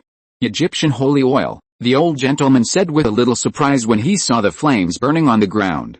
The Cayenne Man was wearing a mask, so no one could see his expression, but from his alert posture, it can be seen that he was not at ease facing this old man. A freak? It's really interesting. Who gave you the courage to imprison a god? At the end of the words, the old man who originally looked frail suddenly changed his aura. Although his height and appearance did not change at all, in Carl's eyes, the old man in front of him seemed to have turned into a mountain. What's more, this mountain was pressing towards him with overwhelming momentum. Carl almost lost all his reaction ability in an instant. Fortunately, he had transformed 40% of his body into machinery. Relying on the roll of the machinery, he was able to embarrass himself from the oppression of that aura. Carl rolled on the ground a few times, distanced himself from the magic circle, and then stood up tremblingly and made a gesture to the old man. Huh? Can't speak. The old man was only slightly surprised, and then he restrained his emotions. He had seen many people in his life. Although the guy in front of him was strange, it was not worth his excessive surprise. He understood what the guy meant. You said you caught me, so I must do it according to your wishes. The old man was really a little surprised, but this surprise was more of a kind of laughing and crying at the bottom of the well. He said with a strange expression, "Do you know what you are doing? You are threatening a god." Carl made another sign language. Ha ha ha ha ha. This really made the old man laugh. Ha ha ha, stupid guy, what do you think of the god? A clown for people to make fun of. Ha ha ha ha ha. As the old man laughed, the magic circle that was originally burning fiercely immediately went out quickly. After just a few seconds, only a little flame was left burning. Holy oil and binding array. Ho ha ho ha, who told you that this thing can bind gods? Ho ha ho ha, the holy oil does have great binding power, but it definitely does not include gods. At most, it can only bind some low-level gods. For this old man, even if Carl gathered all the holy oil in the world, it would be useless. As the flame of the holy oil became weaker and weaker, the pressure on Carl became heavier and heavier, even to the point of being overwhelmed. But he still relied on his inhuman perseverance to type in sign language again. Cooperation, Carl nodded. Continue to type in sign language. Oh, you actually know my background. It seems that you have really put in a lot of effort. But what can you bring to me? Carl quickly expressed something in sign language. When the old man saw Carl's sign language, his momentum gradually subsided. Obviously, he was very interested in the conditions proposed by Carl. Gregory. I know him. Can he really help me open the war field? Carl was still communicating in sign language. The old man squinted his eyes and thought for a while. I can help you resurrect Gregory, but remember, if he fails to fulfill his promise to me within a month after his resurrection, then your fate will be. The old man didn't say the rest of the words, but everyone understood. After saying these words, the old man dropped a disc and disappeared. Carl waited for a long time after the old man left before his body regained its ability to move. He picked up the disc with great effort and held it in front of him. The disc was made of bronze. In the middle of the disc was a statue of a handsome young man wearing a helmet and holding a spear. At the bottom of the statue was engraved Re in Greek. The modern English pronunciation is Ares. Chapter 236, Riven of Belgium. On Kai's side, after getting everything done, they immediately left Audenville. By the way, they also blew up the castle stronghold of the Viper Commando. In this way, at least for a long time, there will be no mutant vampires on the front line. The commission from the Allied powers has been completed. As long as there are no monsters like mutant vampires, it is not difficult for the French to stop the Germans with the material support of the United States. After all, the Germans are already at the end of their strength. According to the intelligence in the castle, Kai and his team will go to Luxembourg in Belgium. There is a secret base of the Viper Commando. It was the first secret base established by Ludendorff. The most important research base of the Viper Commando is there. At the same time, Mrs. Viper, the second person in the Viper Commando, is also there. Luxembourg. There are 2 Luxembourgs in Belgium. One Luxembourg is the Grand Duchy of Luxembourg. This country is very small, only 2,586.3 square kilometers. How big is it? Shenzhen, one of the most developed cities in our country, has an area of 1,997.47 square kilometers, which means that this small country of Luxembourg is only more than 500 square kilometers larger than Shenzhen. On the edge of Luxembourg is the Luxembourg province of Belgium. Ludendorff's base is at the junction of the two, Arlen, which is the border city of the Luxembourg province and the Grand Duchy of Luxembourg, and is also the capital of the Luxembourg province. Although it is the capital of a province, there are actually not many people there, and the city population is less than 20,000. After the war, the population has dropped to less than 5,000. Basically, most people have left the city, fled to the countryside, or simply went to coastal cities. It is also because of the small number of people and good infrastructure that Ludendorff established his secret base there. When Kai and his party came to Arlen with the identity of the German army, it was very peaceful there, and there was not even a trace of war. This place was originally far away from the front line and had not experienced war. Except for some chaos caused by the German army's entry, it has always been very peaceful. Belgium has no decent resistance except for the fierce battle in the Liege fortress in the Liege province. With a full set of documents, Kai and his party found a place to stay in Ireland very smoothly. 60% of the buildings in the city have been requisitioned by the German army and are considered military facilities. It is very simple for them to apply for a house as a temporary place to stay. The German command here even found several locals as servants to take care of their lives. It can be seen that the German army in Ireland is still very comfortable. The locals who came to take care of their daily lives are a family. The head of the family is called Agathon Louis Marie Dacholm, a typical French name. This is not uncommon in Belgium. As a small country surrounded by the Netherlands, Germany and France, Belgians use the languages of these three countries in their daily language, but relatively speaking, the closer they are to a country, the more they tend to use that country's language. Luxembourg is right next to France, and most of the residents here speak French. Agathon is an honest Belgian with 3 daughters and a wife. Their family was originally a shoemaker in the city. Before the war, Agathon's shoe store was also well known in the city, and they lived a good life. But after the war, the store could not survive. Originally, Agathon could still repair shoes for the German army, and his life was barely passable, but some time ago, Agathon got sick, influenza. Although this disease seems to be very common in later generations, it can be cured by taking a few cold medicines. But during World War I, influenza was a very serious disease, and it could kill people if they were not careful. There were no antibiotics at this time, and there were no specific medicines for colds and other diseases. So the German army drove him out, fearing that the influenza would spread, and let him return home to fend for himself. In order to treat Agathon, the family spent all their savings. But fortunately, Agathon survived. But the job was lost, and in order to support the family, they could only come out to work as nannies and servants. For Kai and his group, Agathon's family had a very good attitude, and there was no national hatred or family resentment. This is Belgium. Compared with the French's gnashing of teeth towards the Germans, the Kingdom of Belgium's attitude towards Germany is a little better. Of course, this is just an appearance. The real situation can be seen from the fact that they sometimes secretly spit in the water they drink. Not to mention Agathon and his wife, they are all honest people. His 3 daughters, however, were really more beautiful than the other. The German soldiers in the city had hooked up with the 3 girls, and this had been bothering their family before Kai and his team came. It was not human nature for the occupiers not to do something harmful to the world in the occupied area. The German army was generally good and did not go too far. In particular, his eldest daughter, Raven Darkholm, was the one who was harassed the most. This also caused the eldest daughter to become autistic. She always wrapped herself tightly, did not speak, always hid in the corner away from the crowd, and did not dare to look at anyone. The other 2 daughters, one was only 16 and the other was only 14. Although they were also very pretty, no German soldier was so beastly as to really attack the 2 little girls. At best, they were just flirtatious. In short, although the secret spitting resistance of this family was a bit ridiculous, the group did not make it difficult for them. On the contrary, many people in the team had a good impression of their resistance. Perhaps their friendly attitude also affected the family, and they gradually realized that this group of people were not bad people.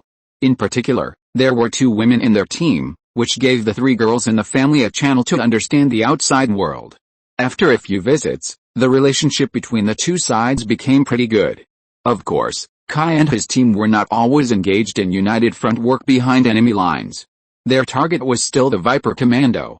But things were far from as simple as they imagined. According to the intelligence they had obtained before, the secret base of the Viper Commando was indeed here, but the specific location was not mentioned. Originally, they thought that it should not be difficult to find a secret base in such a small city as Ireland, but contrary to their wishes, they searched for a long time and did not find the secret base. They even lost the information about Ludendorff. According to the information obtained from Odenville before, Ludendorff left the front line and returned to Belgium as early as when Kai and his team raided Odenville. But no one has seen him since then. Kai also used a fake identity to go to the German headquarters in Ireland to obtain information about Ludendorff. Unfortunately, they did know that Ludendorff had returned to Ireland, but no one in the entire command knew where he went afterwards, and no one even knew whether he was still in Ireland. As for the Viper Commando, it was independent of the German army. Their logistics and command system would not go through the German army, so the command had no information about the base. What was even more terrible was that they had no way to contact the local resistance organizations to obtain intelligence. Belgium was so small that the resistance organizations were very small and quite scattered. They were all based on regions and had little contact with each other. Sometimes the resistance organizations in a region had only a dozen people. Belgium was also seriously influenced by Germany, and there were not many people who were really willing to resist. This also led to the small size of the resistance organizations in Belgium, and the consequence was that even if the outside world wanted to contact these resistance organizations, they could not find anyone.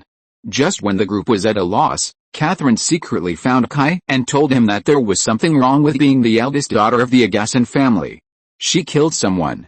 It turned out that tonight, Raven suddenly came back from outside in a panic. Today, the family had already agreed with Kai and his family that Raven and her younger sister would go home to visit their grandparents, leaving only her parents and her younger sister to work here. They left at noon, and it was Agassiz who drove them back, and it was Kai who opened the pass. But she suddenly came back at night. It was nothing, because she had something to do. But Catherine accidentally smelled the smell of blood and death from her. This girl killed someone. If you're listening to this novel on a channel other than Fanfic World, it means they downloaded and uploaded it without effort. We cordially invite you to visit our channel, Mundo Fanfic Novelis. There you'll find the original version of this story and you can explore many other novels of various genres. We're waiting for you to immerse yourself in a world of incredible novels. Chapter 237 Acting and Transformation. Murder. Kai's first reaction was to find the girl. This was a problem Kai had when he was a policeman. Whenever a case occurred, he would subconsciously put himself in the role of a policeman. This problem has never changed, and Kai has no intention of changing it. He always subconsciously retains things from his previous life, perhaps for nostalgia, or perhaps simply because he doesn't like change. Kai is a very nostalgic person. For example, when he eats breakfast, he always eats at the most familiar breakfast shop, even if it is not the best or even the cheapest, but once he gets used to it, he will resist change. The same is true when riding a bus. He likes to sit in the last row by the window on the bus and sit in the front passenger seat in a taxi. Many of his habits don't make any sense, but he always insists on these inexplicable places. He himself doesn't know why. So Kai wanted to find Raven as soon as possible, but as soon as he turned around, Kai stopped. Because he found that he lacked a position, he was no longer a policeman. Have you figured out what's going on? In order to cover up his embarrassment, Kai could only make small talk. Catherine had said this topic at the beginning. She just suspected Raven of murder. Now she is still in the suspicion stage. How can she find out the facts? Catherine didn't notice Kai's embarrassment. She thought Kai was just afraid that Raven's actions would divert the Germans' attention and affect their mission. I'll find out. The three sisters and I have a good relationship. Oh, that's good. Let's find out. Before Catherine could understand the whole story, the Germans came to her. A group of German soldiers began to search house by house in Arlen, looking for rebels. This made the other members of the team a little nervous. Don't forget, they are behind enemy lines. No matter how brave you are, you will be nervous. Soon the German soldiers came to the house where Kai and his team stayed. Facing the search of the friendly forces, Kai and his team had no reason to stop it. That would only attract more attention. When the German soldiers came in, Kai noticed that the three sisters became very nervous. This nervousness was not because of cowardice, but because they were afraid that the Germans would find out something. In order to prevent the three sisters from being seen by the Germans, Kai could only stand up and talk nonsense with the German officers leading the team to divert their attention. Kai's current identity is Aldrich, the deputy battalion commander of the Major of the Guard battalion commander of the 5th Army, 3rd Army, 5th Division of the Army. He has a high military rank and is also a Junker noble. When he stood up and talked to German sergeant, the officer in charge was naturally flattered. In the eyes of the sergeant, Major Aldrich in front of him, who is able to become a colonel at a young age and served in the Guard battalion, must be a man with a great background. So the German officer quickly confessed everything he knew. It turned out that a German transport convoy was attacked. If it were in France, it might not be a big deal. The national spirit of the French has awakened, and they hate Germany even more. Resistance organizations have emerged in the French-occupied areas, and there have even been vicious incidents of the French attacking the military command headquarters in the occupied areas. Attacking a transport convoy is not uncommon at all. But Belgium? Belgians have no sense of national identity at all, and Belgium has never said that Belgians are a nation. Naturally, the rebellious sentiment is not high. Although there were sporadic resistance organizations making trouble, the German army even regarded it as a public security incident and handed it over to the military and police of the Belgian surrender government for handling. They did not need to do it themselves. So when an entire transport convoy was attacked by a resistance organization, the Arlen Occupation Army headquarters had such a big reaction. If they did not catch those resistance organizations as soon as possible, many people might follow suit. So there was such a big search. Hearing this, Kai, Steve and others looked at each other secretly. They didn't expect that there would be resistance organizations in this remote place. They thought there were none. But just as they were secretly communicating, a soldier suddenly came to the officer with a Dresser M1907 pistol. If this gun was searched out of Kai's room, there would be no problem. Dresser M1907 was originally the exclusive pistol of German officers. There were several lieutenants here who were qualified to carry this kind of pistol. But the problem is that this pistol was searched out of a secret compartment in the servants' room. This is a big problem. Why do a group of servants have pistols? And it is a German officer's pistol. Although the German transport team was not destroyed in the previous attack, it suffered heavy losses, including guns that were stolen, several officers were killed, and their service guns were missing. Agathon and his wife were at a loss. They had never seen this gun before. But the three girls were different. Their faces changed drastically, and the youngest daughter couldn't even stand steadily. If her two sisters hadn't supported her, she would have fallen. The officer also focused his attention on the three girls. Their performance was too suspicious. Raven was even more disheartened. She didn't expect the German army to react so strongly that they even searched their own residences. She originally thought that the most dangerous place was the safest place. In fact, those who can come up with this method are young people who have not been beaten by reality. It's already the most dangerous, and you still run to deliver it. You are afraid that others won't find it, right? Whose is this? The officer asked the three sisters with a pistol. Seeing her two sisters, Raven felt that she couldn't drag them down, so she came out and planned to take on everything. But as soon as she stood up, she found Kai had walked to her side and put his arm around her shoulders. Before Raven could come to her senses, she saw Kai pinching her chin very frivolously. That was not all. What was even more excessive was that Kai kissed her. Kissed her. Little rascal, didn't I tell you that you can't put a pistol like this? The bullets should be kept separate, otherwise it's easy to go off. After saying that, Kai hugged Raven very naturally, not letting others see the confusion on her face. I'm sorry, I gave this gun to Raven.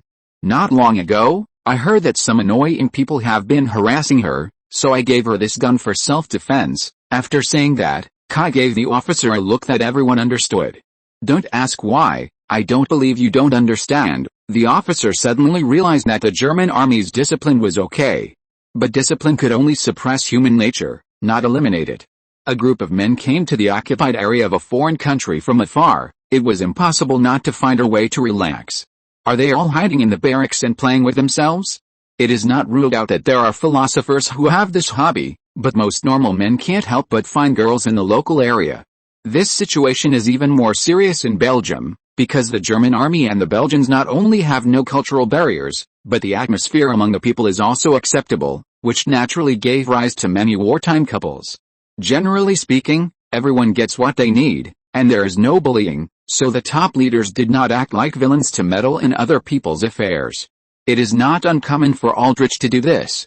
The officer did not think much about it. Major Aldrich was a big shot and a nobleman, so it was normal for him to do this. It was just a gift of guns.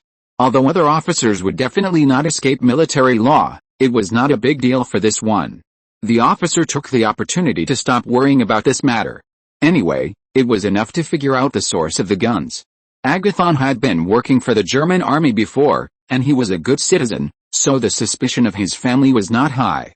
Now that Aldrich was a guarantor, these soldiers would naturally not do anything unnecessary. Before the Germans left, Kai told Steve to give them some worthless gadgets and asked them to keep the matter secret, saying that he didn't want his family at home to know. Men, it's very easy to agree on some things. So a group of German soldiers left happily. After the Germans left, Kai turned around and looked at Raven in his arms. Miss Raven, I think we should talk about the resistance and your killing. Raven's face was still pale. She looked up at Kai and said in a trembling voice, I did it all by myself. It has nothing to do with my family. Please let them go, now. Even if Agathon and the others were slow, they knew that their eldest daughter seemed to be involved in something serious. Agathon immediately knelt down, grabbed Kai's thigh, and kowtowed and begged for mercy. Although Agathon was honest, he was not stupid. How could he not know whether his daughter had a relationship with Major Aldrich? Aldrich's actions just now were naturally to help them. Kai asked Steve to help Agathon up, and then asked them all to leave, leaving only Raven. Don't be afraid, Miss Raven. If we had bad intentions towards you, we wouldn't have helped you just now. Kai pushed Raven away from his arms. He had just used all his acting skills in his life. He didn't like this kind of close contact at all, especially with such unfamiliar people. Raven also found that she was still in Kai's arms at this time. She took a few steps back with a red face, and then said a little awkwardly, What do you want? She was not stupid. After being nervous, she immediately understood that this group of people must have something they wanted to help her. Kai always liked smart people, so that there would be less talk. We want to contact your resistance organization. Raven immediately became alert. A group of Germans wanted to contact the resistance organization, which was obviously a problem. Seeing Raven's alertness, Kai shook his head and motioned Steve and Alfu to come over. The two immediately took out their certificates. We are from the British and French side, and we came to Ireland for a mission. You can rest assured that we have no ill will towards your organization, otherwise we would have arrested you and tortured you.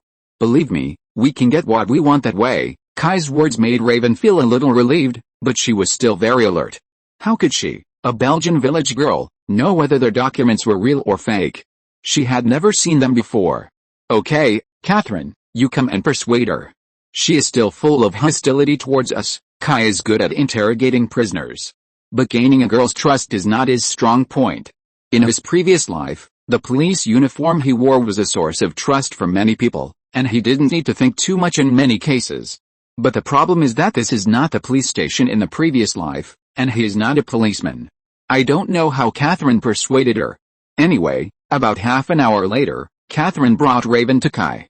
But unexpectedly, Catherine not only persuaded Raven to let her help contact the resistance, but also brought Kai more shocking inside information. The Raven in front of me suddenly began to transform. Her skin and clothes rolled around, and then her beautiful face and clothes gradually disappeared, leaving only a girl with blue skin and red hair standing there. I sent it to the wrong place. It was posted to the work-related. I don't know what happened. Damn it. Anyway, there's only one chapter today. Chapter 238, A Sudden Dinner. Raven was just an ordinary girl. If nothing unexpected happened, she might be like many ordinary girls, getting married, having children, and then living a dull life. But the damn war changed everything. In troubled times, beauty often means trouble, especially for an ordinary family. As mentioned earlier, although the German army had good discipline, the Germans were never saints. It was inevitable to bully men and women a little, but not too much. Raven became one of the not too much. One day when she went out to purchase, she was blocked in an alley by two German soldiers. What happened next? Basically everyone can guess. But what people didn't expect was that during this incident, Raven's transformation. In extreme panic and despair, Raven's body changed. Her skin turned blue, and pieces of stratum corneum similar to scales appeared on her body. Although this change made it easy for her to kill two German soldiers, it also made her look like a monster. Raven was very desperate for a time and thought it was God's punishment for her. She thought she had become what people called a witch, an enemy of God. This was undoubtedly the greatest punishment for a devout Catholic. When the desperate Raven saw the Germans lying in a pool of blood, she soon found an excuse for her transformation. She believed that all this was caused by these Germans, so she vowed revenge. From then on, she became a rebel. She didn't care about national hatred or family feuds. She only lived in Ireland, so she naturally didn't love this country much. Her motive was simple, that is, revenge. As for the extent of revenge, she didn't know, and she was still confused about how to retaliate. Until she met the local resistance organization in Ireland. Because her father worked for the Germans, she had a certain opportunity to get intelligence. The resistance organization chose to absorb her. In fact, She did much better than the resistance organization expected. She can change her own cells and tissue structure, so that she can change into anyone's appearance, including irises, fingerprints, skin texture, voice and even gender. The clothes on her body can also imitate the texture of any clothing, even glasses. This is definitely the best candidate for a spy. It's not too easy to enter the German headquarters to steal some intelligence, so she soon became a key member. Seeing Kai staring at her in amazement, Raven thought that Kai felt that his appearance was too scary, so he timidly said, "Is my ugly appearance scary to you?" Kai immediately came back to his senses and waved his hands and said, "No, no, no, not. I mean, you are not ugly. In fact, in my eyes, you are more beautiful than most people." Kai did not lie. Don't look at her blue skin and some scaly stratum corneum, but to be honest, Kai doesn't think she looks ugly. On the contrary, her facial features have not changed much. Whether it is from the facial features or the face shape, they are impeccable, and her figure is even better. Kai is a person in the 21st century after all. He can accept some of the strange things about her. Compared with Raven's current appearance, those snake-like faces, Barbie doll figures, etc. in the future, that test people's acceptance. Isn't it just blue skin? What's the matter? Black skin can be accepted by people, so blue skin beauties are naturally nothing. We can't discriminate against skin color, right? And then again, for her supernatural ability, appearance is not important to her at all. People often say skin and skin, and most of them are just talk, but for Raven, appearance has really become skin. She can change her face at any time. It is derogatory to say that she has 1,000 faces. So many women in later generations spend a lot of money on plastic surgery, but for Raven, it can be done in the blink of an eye. If her ability is leaked, I guess every woman would want it. To put it inappropriately, if a man marries her, he will definitely make a fortune. You can change a wife every day. Just ask if you were happy. What about Xinghang Yui? What about Kitagawa Keiko? What about Ishihara Satomi? What about Nagano Mei? Change until you are tired of it. Really, Raven was very inferior to her appearance. In fact, Catherine was shocked when she saw her like this for the first time. Although Catherine tried her best to hide it, she still felt the discomfort that Catherine had felt before. Only Kai was just surprised from beginning to end, and had no other feelings. This made Raven have a very good impression of Kai. Of course it's true, thinking about her husband's happy life in the future, even Kai was a little envious. It couldn't be more true. Catherine's face became very strange. She naturally heard that Kai was not lying. She just didn't expect Kai's taste to be so strange. She now figured out why Kai has never been interested in other women. To be honest, Catherine is not without a good impression of Kai, but the problem is that Kai himself has always been slow in this regard and has never responded. For example, before Rivoli, the girl almost chased after him, but Kai was afraid to avoid her. This made Catherine a little hurt. After all, losing to Raven like this. It's not discrimination, but no one in this era can accept Raven like this. At least Catherine can't accept it. If she becomes like this, she would rather die. Raven quickly changed back to her original appearance, including the clothes that were exactly the same as before. It really saves fabric. According to her, she can change into any clothes she can think of. These clothes are considered part of her body, but they are a little different. Unless she takes these clothes back into her body, they are no different from ordinary clothes. Even if they are broken or burned, it will not affect her. It's really more convenient to look at it. If those stupid women in the future have this ability, Teobeo will probably be closed down. What kind of clothes and bags do you buy? Just change them. 10 sets a day, no duplicates. Regarding Raven's ability, only her two sisters know about it at home, and her parents don't know. Kai also respects her choice and didn't tell her parents. At the same time, he also reminded her two sisters not to disclose Raven's situation no matter when and where. After Kai's confirmation, Raven's ability is the same as that of the Logan brothers, and they all come from genetic inheritance. This is not surprising. In ancient times, gods and humans were not clearly divided, and the phenomenon of mixed living and mixed blood was not uncommon. If you really want to calculate carefully, after so many years of reproduction, the blood of the gods is estimated to have spread all over the world. Now Kai has a little understanding of why the Logan brothers are awakened so easily. After all, the base number is large, and it is not uncommon for a few atavism phenomena to appear. At least so far. Kai can only make such a judgment. The Logan brothers are very happy to meet the same people. They should be considered compatriots. Raven is also very happy. She has always believed that she was abandoned by the gods, but after being fooled by the theory that the Logan brothers heard from Kai, she immediately felt that she was chosen by the gods. This psychological transformation is very natural, even very active. As a believer, she cannot accept that she was abandoned by God. Now that she has become a descendant of the gods, it can bring her great psychological comfort. This immediately changed Raven's mood by 180 degrees, and she immediately became the cheerful and confident girl again. Her parents were happy and puzzled. Could it be that their daughter really hooked up with the Germans while they were not paying attention? Seeing that she would get close to the German major whenever she had time, they really believed it. This made them start to worry again. First of all, as parents, they would naturally worry about their daughter for a German they did not know at all. Secondly, it was the war. If the war was over and Germany won, it would be fine for their daughter to fall in love with a German. On the contrary, it would be a good thing for the whole family. But what if the Germans lost? How would they deal with it? Let's not talk about Agassin's parents.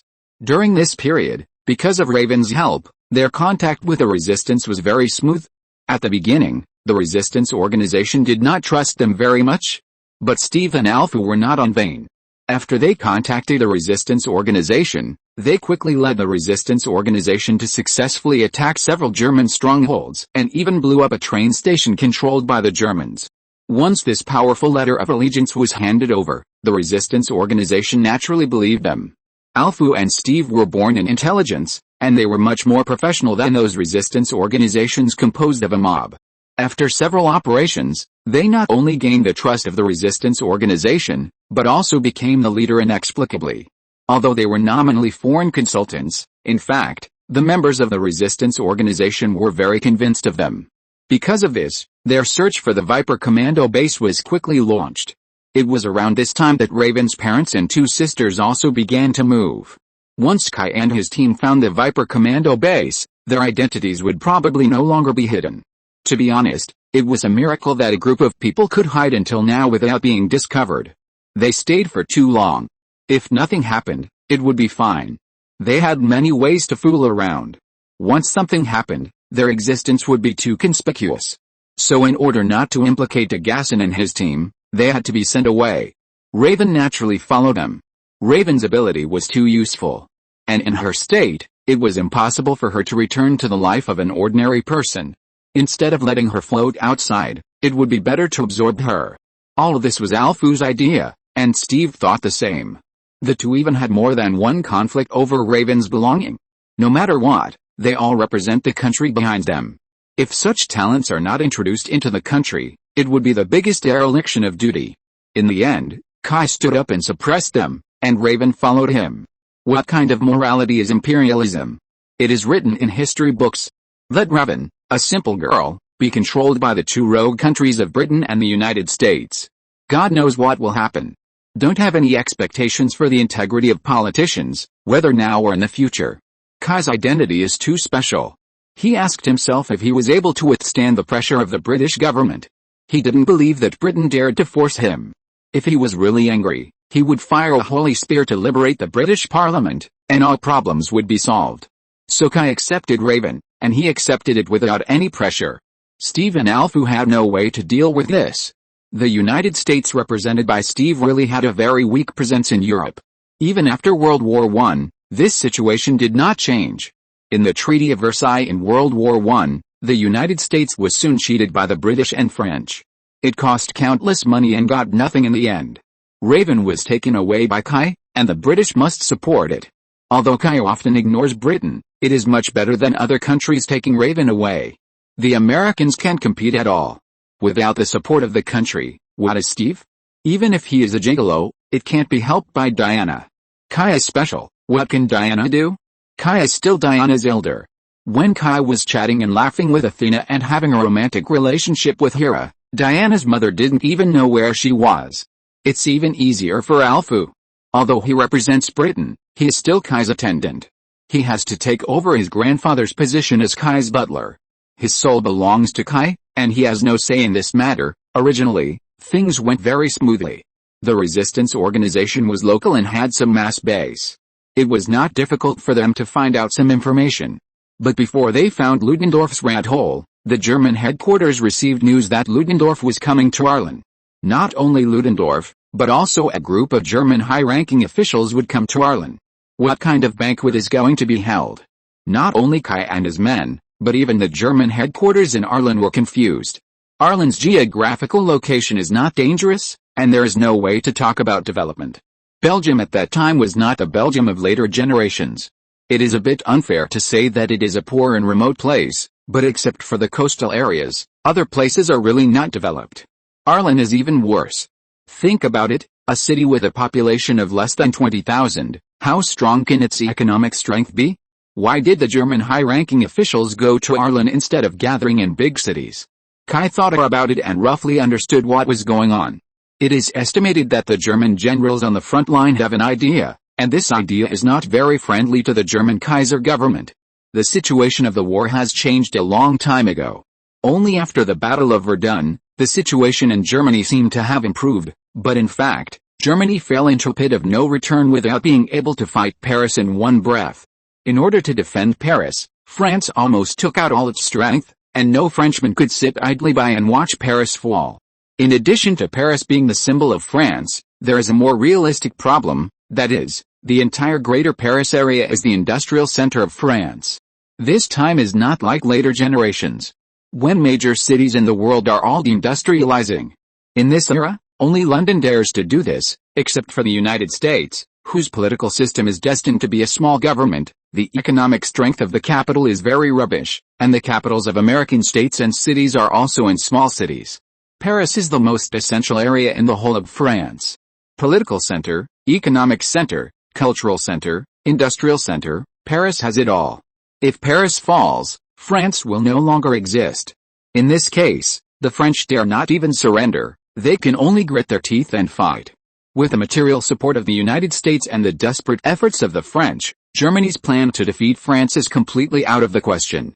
As the mutant vampires withdrew from the battlefield, the situation on the Verdun front soon began to reverse, and the French army began to counterattack. Now the front line has been pressed to the Verdun fortress. Once the French army recaptures Verdun, the German army basically loses the war. As for the Somme River, even with the help of mutant vampires, there is still little progress. That place is hell. The two sides fought bloody battles on every inch of land. Bullets and artillery filled the place. Even if a real demon ran over, it could only be shot to death. The mutant vampires were really not good enough. This is why Ludendorff took action in Verdun. There is no way. The Somme is really hard to survive. Anyway, the German army has completely lost confidence in the Somme. At this point, even if the German generals are stubborn, they must consider the future. Kai welcomed this. Ending the war early is good for the whole world. Now their problem is whether to kill Ludendorff at this gathering of German generals. Kai is not inclined to kill Ludendorff because the timing is not right. Diana strongly opposed it. I don't know what this woman thinks. She keeps thinking that Ludendorff is the god of war Ares. Her judgment criteria are very confusing. Anyway, she said that she smelled the scent of the god of war Ares on Ludendorff. Kai is very skeptical about this, and she has never seen Ares. Moreover, she has been in the human world for so long, but she still thinks that killing Ares can quell all wars. Anyone who has studied politics knows that the more modern the war is, the less likely it is to break out because of one person, let alone be quelled because of one person. There is a saying that war is the continuation of politics. The main reason for the outbreak of this war is because of interests and greed in human nature. As long as greed exists, don't think about eliminating war. Killing one person to quell a war is pure nonsense.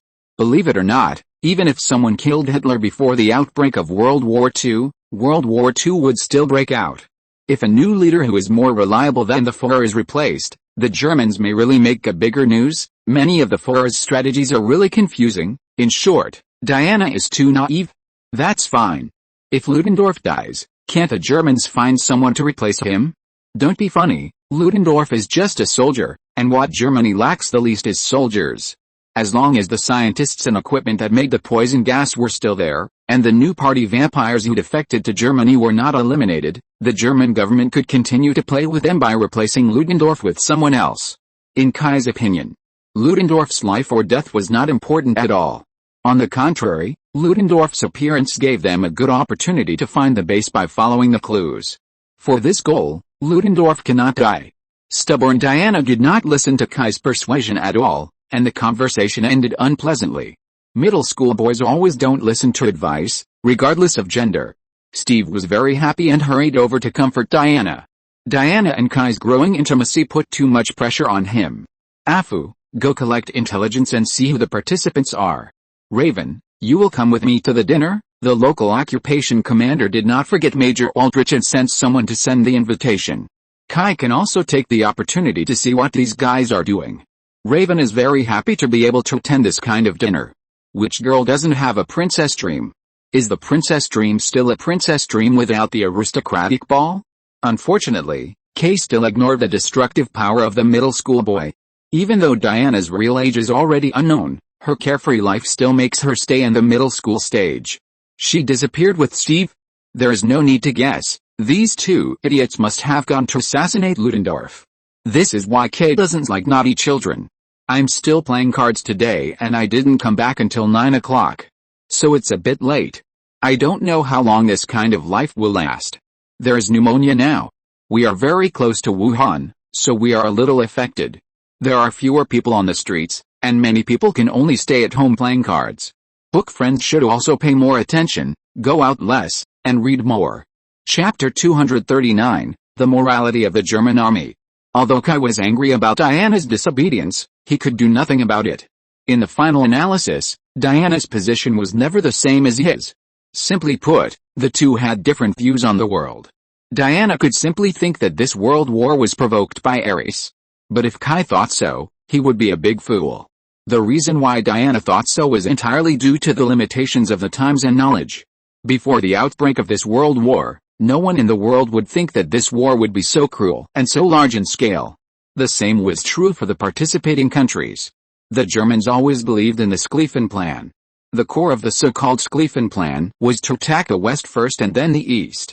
The plan envisioned that 79 divisions of the Western Front troops would be deployed on the Western Front to attack France in two routes, while only 10 divisions would be deployed on the Eastern Front to defend against Russia. Germany imagined that it would take Russia 6 to 8 weeks to complete the mobilization and launch the war. Germany only needed to defeat France during this period of time, and then it could turn around and slowly clean up Russia. And how much time was left for France? 39 days. The Germans always thought that the most brutal time of this war was only 39 days, a little more than a month. It was over after the war, the Western Front was finished, and the Russians would fight them to the death after they had eaten too much. France and Britain actually thought so too. France and Britain would hold Germany back on the Western Front, and then Russia could take advantage of the opportunity and conquer Germany in one fell swoop. The estimated time was no more than 2 months. As a result, both sides were pitted by Russia. You can Baidu for details. Several participating countries believed that the war would end in a short time. No one expected that the war would last from 1914 to now. Many people still can't figure out why the war was so tragic. Before this, Europe had fought wars before. It can even be said that the war in Europe has never stopped from beginning to end. But the previous war experience is completely useless for this war. This makes many people very confused. Anyway, everyone is now sure of one thing, that is, this war is definitely the cruelest war in history, and it is also the war to end all wars. Like Diana, I think the war is so cruel because of Ares. The idea that killing the god of war Ares will balance the world is actually not an exaggeration. But Kai knew very well that human beings' ability to commit suicide absolutely exceeded human beings' own imagination. 20 years later, another war more brutal than this war will be launched on this land. At that time, more people will die and the impact will be greater. As for whether human beings will commit suicide again in the future, Kai is pessimistic. Maybe one day the whole world will start to drop nuclear bombs on each other. Although Ares is the god of war, it is never the gods who start wars, only humans will start wars. That night, Kai came to the banquet in advance, in order to find Diana in advance, and then let her be honest, so as not to let things get out of control. The dinner was not held in the city, but in a castle outside the city. Although it was not gorgeous, it had a good view and was quiet enough, which was the best place to hold the private banquet. But obviously, Diana was not stupid. and did not show up at the venue at the beginning so that Kai could catch them. Kai waited for a long time, but did not see these two guys until the dance started. But the dance started, and Kai could not stand there waiting for them. Raven was very happy. For the first time in her life, she wore an evening gown and entered the upper class. She didn't conjure up this evening gown. She had never worn an evening gown before, and she had even seen one a few times. How could she conjure one? Kai paid for this evening gown. Although the gown was not new, at this time, everyone was very tolerant of such things. The whole of Europe was in chaos. Where could they find someone to make a new evening gown? Even if there were tailors, there were no raw materials. An 80% new gown was enough. The participants were all military men, all high-ranking officers from various army groups. They were all veterans in the army and didn't care much about pomp and circumstance. As for the local celebrities, there were no celebrities. Any upper-class people with some strength would have run away long ago, either to foreign countries, or to England with the king, or to the coast and the capital. Where did celebrities come from in this poor and remote place like Ireland? Although the level of the ball was really not high, it was still very grand under the arrangement of the local German command. At the ball, both Raven's beauty and Kai's identity received a lot of attention. This was also thanks to the fact that the people present were all high-ranking German military officials, and Kai's status was neither high nor low, so he was able to fool them. Especially since Kai was an officer of the Fifth Army. This status was very particular, and the commander-in-chief of this army was Crown Prince William. Oh no, this year, Crown Prince William was already the commander-in-chief of the army. The Fifth Army was also called the Crown Prince William Army. To be honest, although there were many accusations against Crown Prince William after World War I, such as his recklessness and disobedience, at this juncture, regardless of his ability, under the propaganda of the German Empire, the lower-level officers had a decent impression of the Crown Prince. Otherwise, the Fifth Army would not have become the Crown Prince William Army. The most interesting thing about this ball was that there was no general of the Fifth Army present. In other words, Crown Prince William did not participate in this party, not even a representative. Very interesting, right? If these veterans in the army were just having a normal party, they would naturally not make such a mistake and exclude the Crown Prince. Even if the Crown Prince himself was not invited, the Crown Prince would have arranged a representative. The prestige of the Kaiser in the German Empire is still good, at least much stronger than that of George V next door. Many military and national affairs cannot be avoided without a Kaiser. Now on the front line, the German generals have excluded the Crown Prince, and the significance of this is self-evident. However, this helped Kai. There are millions of German troops in France. Kai's disguised identity is just a colonel, and a major. It is normal that people from other army groups don't know him. Besides, all the people who came this time are high-ranking officials, so it is even more impossible for them to know Kai, a small character. But thanks to Kai's identity, a group of high-ranking officials are still a little bit concerned about Kai's arrival. Although they don't think he is a spy for Crown Prince William, it's better to be polite. Of course, it is inevitable that a group of people around him secretly stare at Kai. It is even very likely that after the banquet, Kai will die unclearly under various pretexts. There is no way. This matter is too strange. A group of German high-ranking officials gathered in a small town without the knowledge of the Kaiser. Who would believe it if there was no ghost? In order to ensure that the news would not be leaked, it was normal for Kai to be silenced. But it was hard to say. With so many high-level officials gathered together, let alone the Crown Prince, even if the German Emperor came now, it would be useless. Kai was just a small shrimp. It all depended on what the bigwigs at the meeting thought.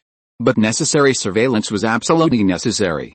If Kai was really Major Aldrich, he should be worried about his life at this moment. But the problem was that Kai was not Aldrich, so Kai did not even look at those monitors. A group of German high-level officials did not have a secret talk at the beginning, but ate, drank and had fun in a tacit understanding. The ball soon entered a cheerful atmosphere under the support of a group of people with good intentions. Whether it was the German bigwigs or a big shot who came to make up the numbers, they all performed very enthusiastically. Raven had been invited to dance several times, but unfortunately Raven could not dance. The court dance at the aristocratic ball these days was really not something that ordinary people could learn. So she could only stand beside Kai with a reserved attitude and hold Kai's arm to refuse. This is nothing. The aristocracy is still very strong in Europe these days, and the aristocratic style is still popular.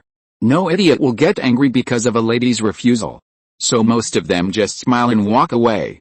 By the way, Kai will not do that. So he can only decline many women's invitations. This is a bit of a thing. It is very ungentlemanly for a man to refuse a lady's invitation. But Kai himself doesn't care, and others can't do anything about it. And the Junker nobles. To be honest, in the eyes of other European nobles, they are all mudlegs. At least most of the middle and low-level Junker nobles are like this. The Junkers are military nobles, most of them are landlords, and they are a little different from the mainstream European nobles. It's nothing to be rude.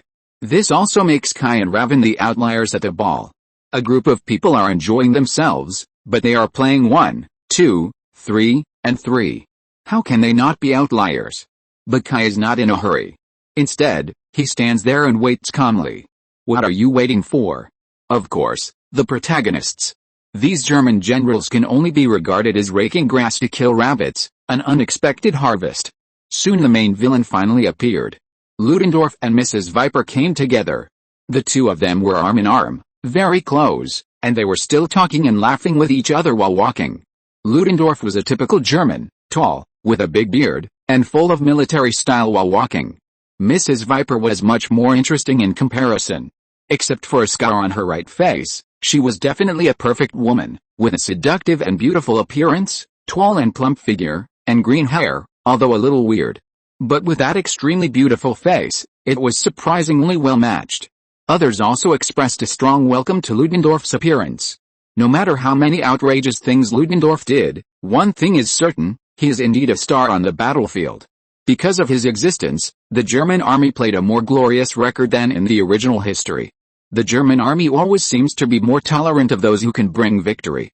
Ludendorff also responded to the enthusiasm of these people one by one, and joined the dance very sociably. With the appearance of Ludendorff, the other two protagonists soon appeared. Steve and Diana also came in their best clothes. Steve wore a German colonel uniform with an iron cross on his chest. Diana wore a lady's dress, and they looked quite a good match. Kai had to admit that they were indeed a perfect match, especially Diana. Her appearance dimmed the brilliance of all the ladies in the venue, including Raven. Of course, they also put on some makeup, otherwise, with Wonder Woman's popularity, it would not be so easy for them to sneak in. Kai patted Raven's hand and motioned her to go with him. Seeing Kai and Raven coming directly towards them, Diana was a little flustered. She felt that this was her responsibility and she had to do it. But she knew that what she did made Kai very angry, and she didn't know why she felt guilty in her heart. You two, don't you want to explain? Kai smiled and stood in front of Diana and Steve, but there was no smile in his eyes. For Ares, Diana had to stand up. Steve was still a little unqualified to face Kai. I don't want to repeat what I said before, Diana, remember my words, be patient, at least wait until I figure out what a bunch of German high-ranking officers gathered here are going to do, then you can take action. Seeing Kai's serious eyes, Diana struggled for a moment, and finally chose to nod. Very good, then Kai turned his head and looked at Steve. Steve, I have always had a good impression of you before today. I don't know how the United States trains soldiers, but in my education, soldiers are never reckless. They will never be dominated by emotions at will. I know your little thoughts, but I have never cared about them. Because I believe you are a rational person. But now, I have to change my mind. Steve was a little embarrassed and annoyed by Kai's blatant exposure of his thoughts. But he couldn't say anything. He was a spy, and emotionality was the most taboo in the spy industry. Okay, I don't want to say anything else. Remember your position and don't let me down again. After saying that, Kai turned and left. People are here, what can he do, drive them back? Fortunately, Diana should at least not make a fuss now. As for now, Kai has more important things to do. Because inadvertently, several German high-ranking officers who were originally under Kai's close observation actually left the venue one by one. Kai now had to follow them and listen to what they were going to do. Raven also followed Kai and left. She had to pretend to be Kai and stay in the venue. There were so many people monitoring him at the scene. If it weren't for Raven's help, it would probably be exposed in a few minutes. Kai and Raven left the venue under the pretext of going to the bathroom. After a while, only Major Aldrich came back, and her female companion stayed in the bathroom for some embarrassing reasons. The German army was not too vigilant about Raven, a civilian, and they would not suspect anything for a while. Kai relied on the invisibility technique and followed a German high-ranking officer to the basement. In the underground conference room, many German high-ranking officers had gathered, and the number was still increasing. About 10 minutes later, almost everyone who should come had arrived, and the only one missing was Ludendorff. However, Ludendorff's adjutant was in the conference room. "Okay, everyone is here, we can start. Lieutenant Engel, let's hear what news Marshal Hindenburg has brought us," one of the German generals said to another soldier who looked like an adjutant. Kai learned from the previous chat that Lieutenant Engel was the adjutant of the current German Chief of Staff Marshal Hindenburg. Yes, although he was the adjutant of the Chief of the General Staff, Lieutenant Engel's rank was not good enough in front of the generals present, so he still reported in a subordinate manner. "Marshal Hindenburg wants to tell you that the German Emperor intends to make peace." Boom. This sentence made all the generals talk about it. In the eyes of these German generals, this is definitely a betrayal. They have the advantage on the front line, but the leaders in the rear intend to surrender? That's right, seeking peace is surrender in the eyes of these soldiers. Soldiers and politicians are always two different creatures, and they look at problems in completely different directions. In the eyes of politicians, Germany has reached the point where its fuel is running out. Especially in the eyes of the civil service group headed by the Black Chancellor Theobald von Bethmann-Hollweg, Germany has no future if it continues to conquer. Germany has been in a fiscal deficit for more than 10 years, which has made the entire country breathless. Coupled with a continuous war, Germany's domestic food and strategic material reserves are close to the critical point, and Germany can no longer afford it. In addition, the advantages gained on the battlefield are enough for Germany to end the war decently. They can't wear out the Allies, especially after the Battle of Verdun. They seem to have gained an advantage, but in fact, because of the unity of France and Britain, and the participation of the United States, their advantages are gradually lost.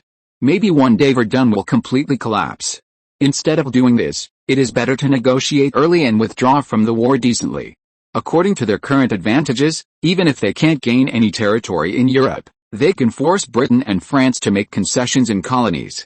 The war has been going on until now, and Britain and France can't hold on. If they continue like this, what else can they get except giving the United States a chance? And I believe that the United States is also willing to let Germany cease fire, because a Germany that maintains a certain strength will also be of great help to the United States' international strategy. At least the existence of Germany can distract the attention of Britain and France, giving the United States more room for development. Compared with Britain, the United States is the most willing to see Europe hostile to each other, especially to contain Britain, which is the situation that the United States wants to see most. This is also part of the reason why the United States supported Germany after World War I. In short, in the eyes of Chancellor Hollweg, now is the best opportunity.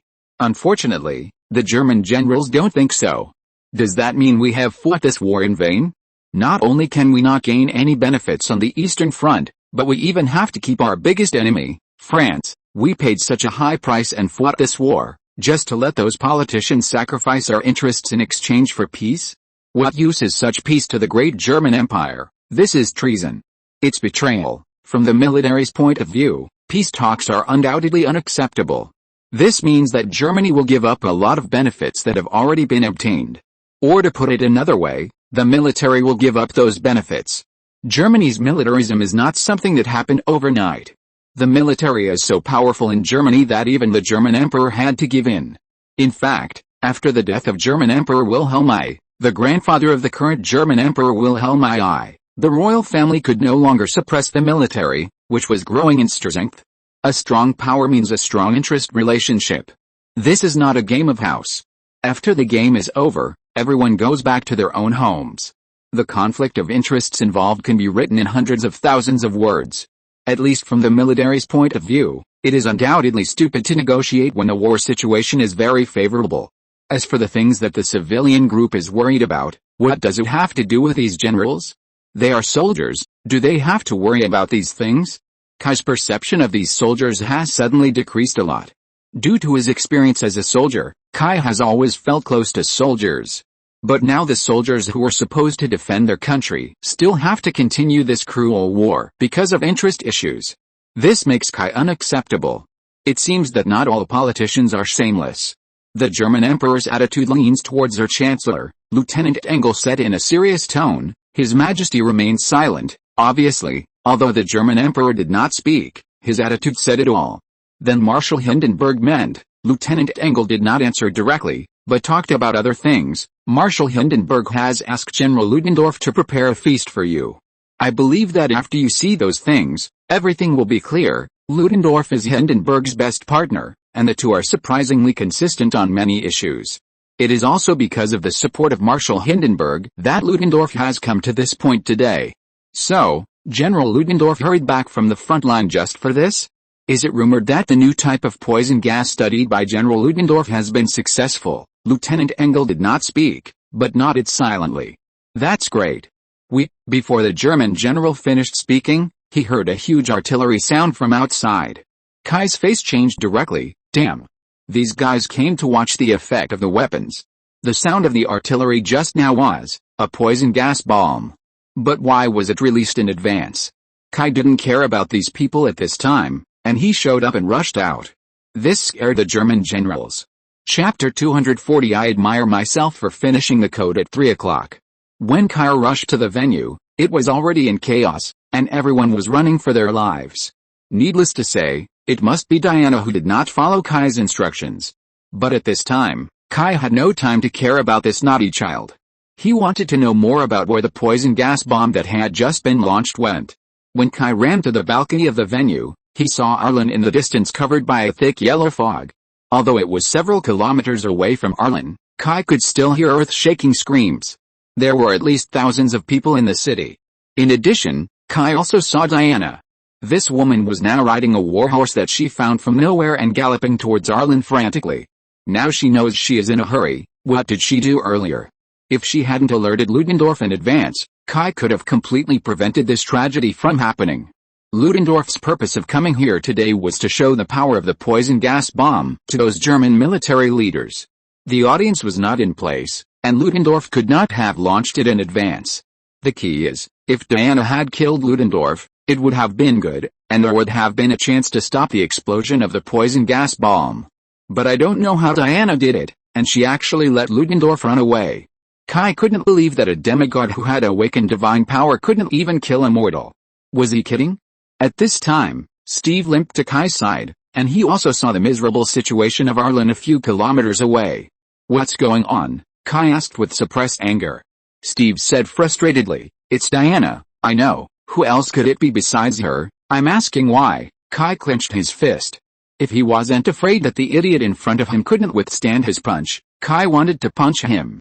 Before leaving, Kai had made it very clear that Steve should keep a good look at Diana, but now, Ludendorff's remarks angered Diana. Steve also knew that he had seriously neglected his duty this time, so he didn't hide anything and got out of everything.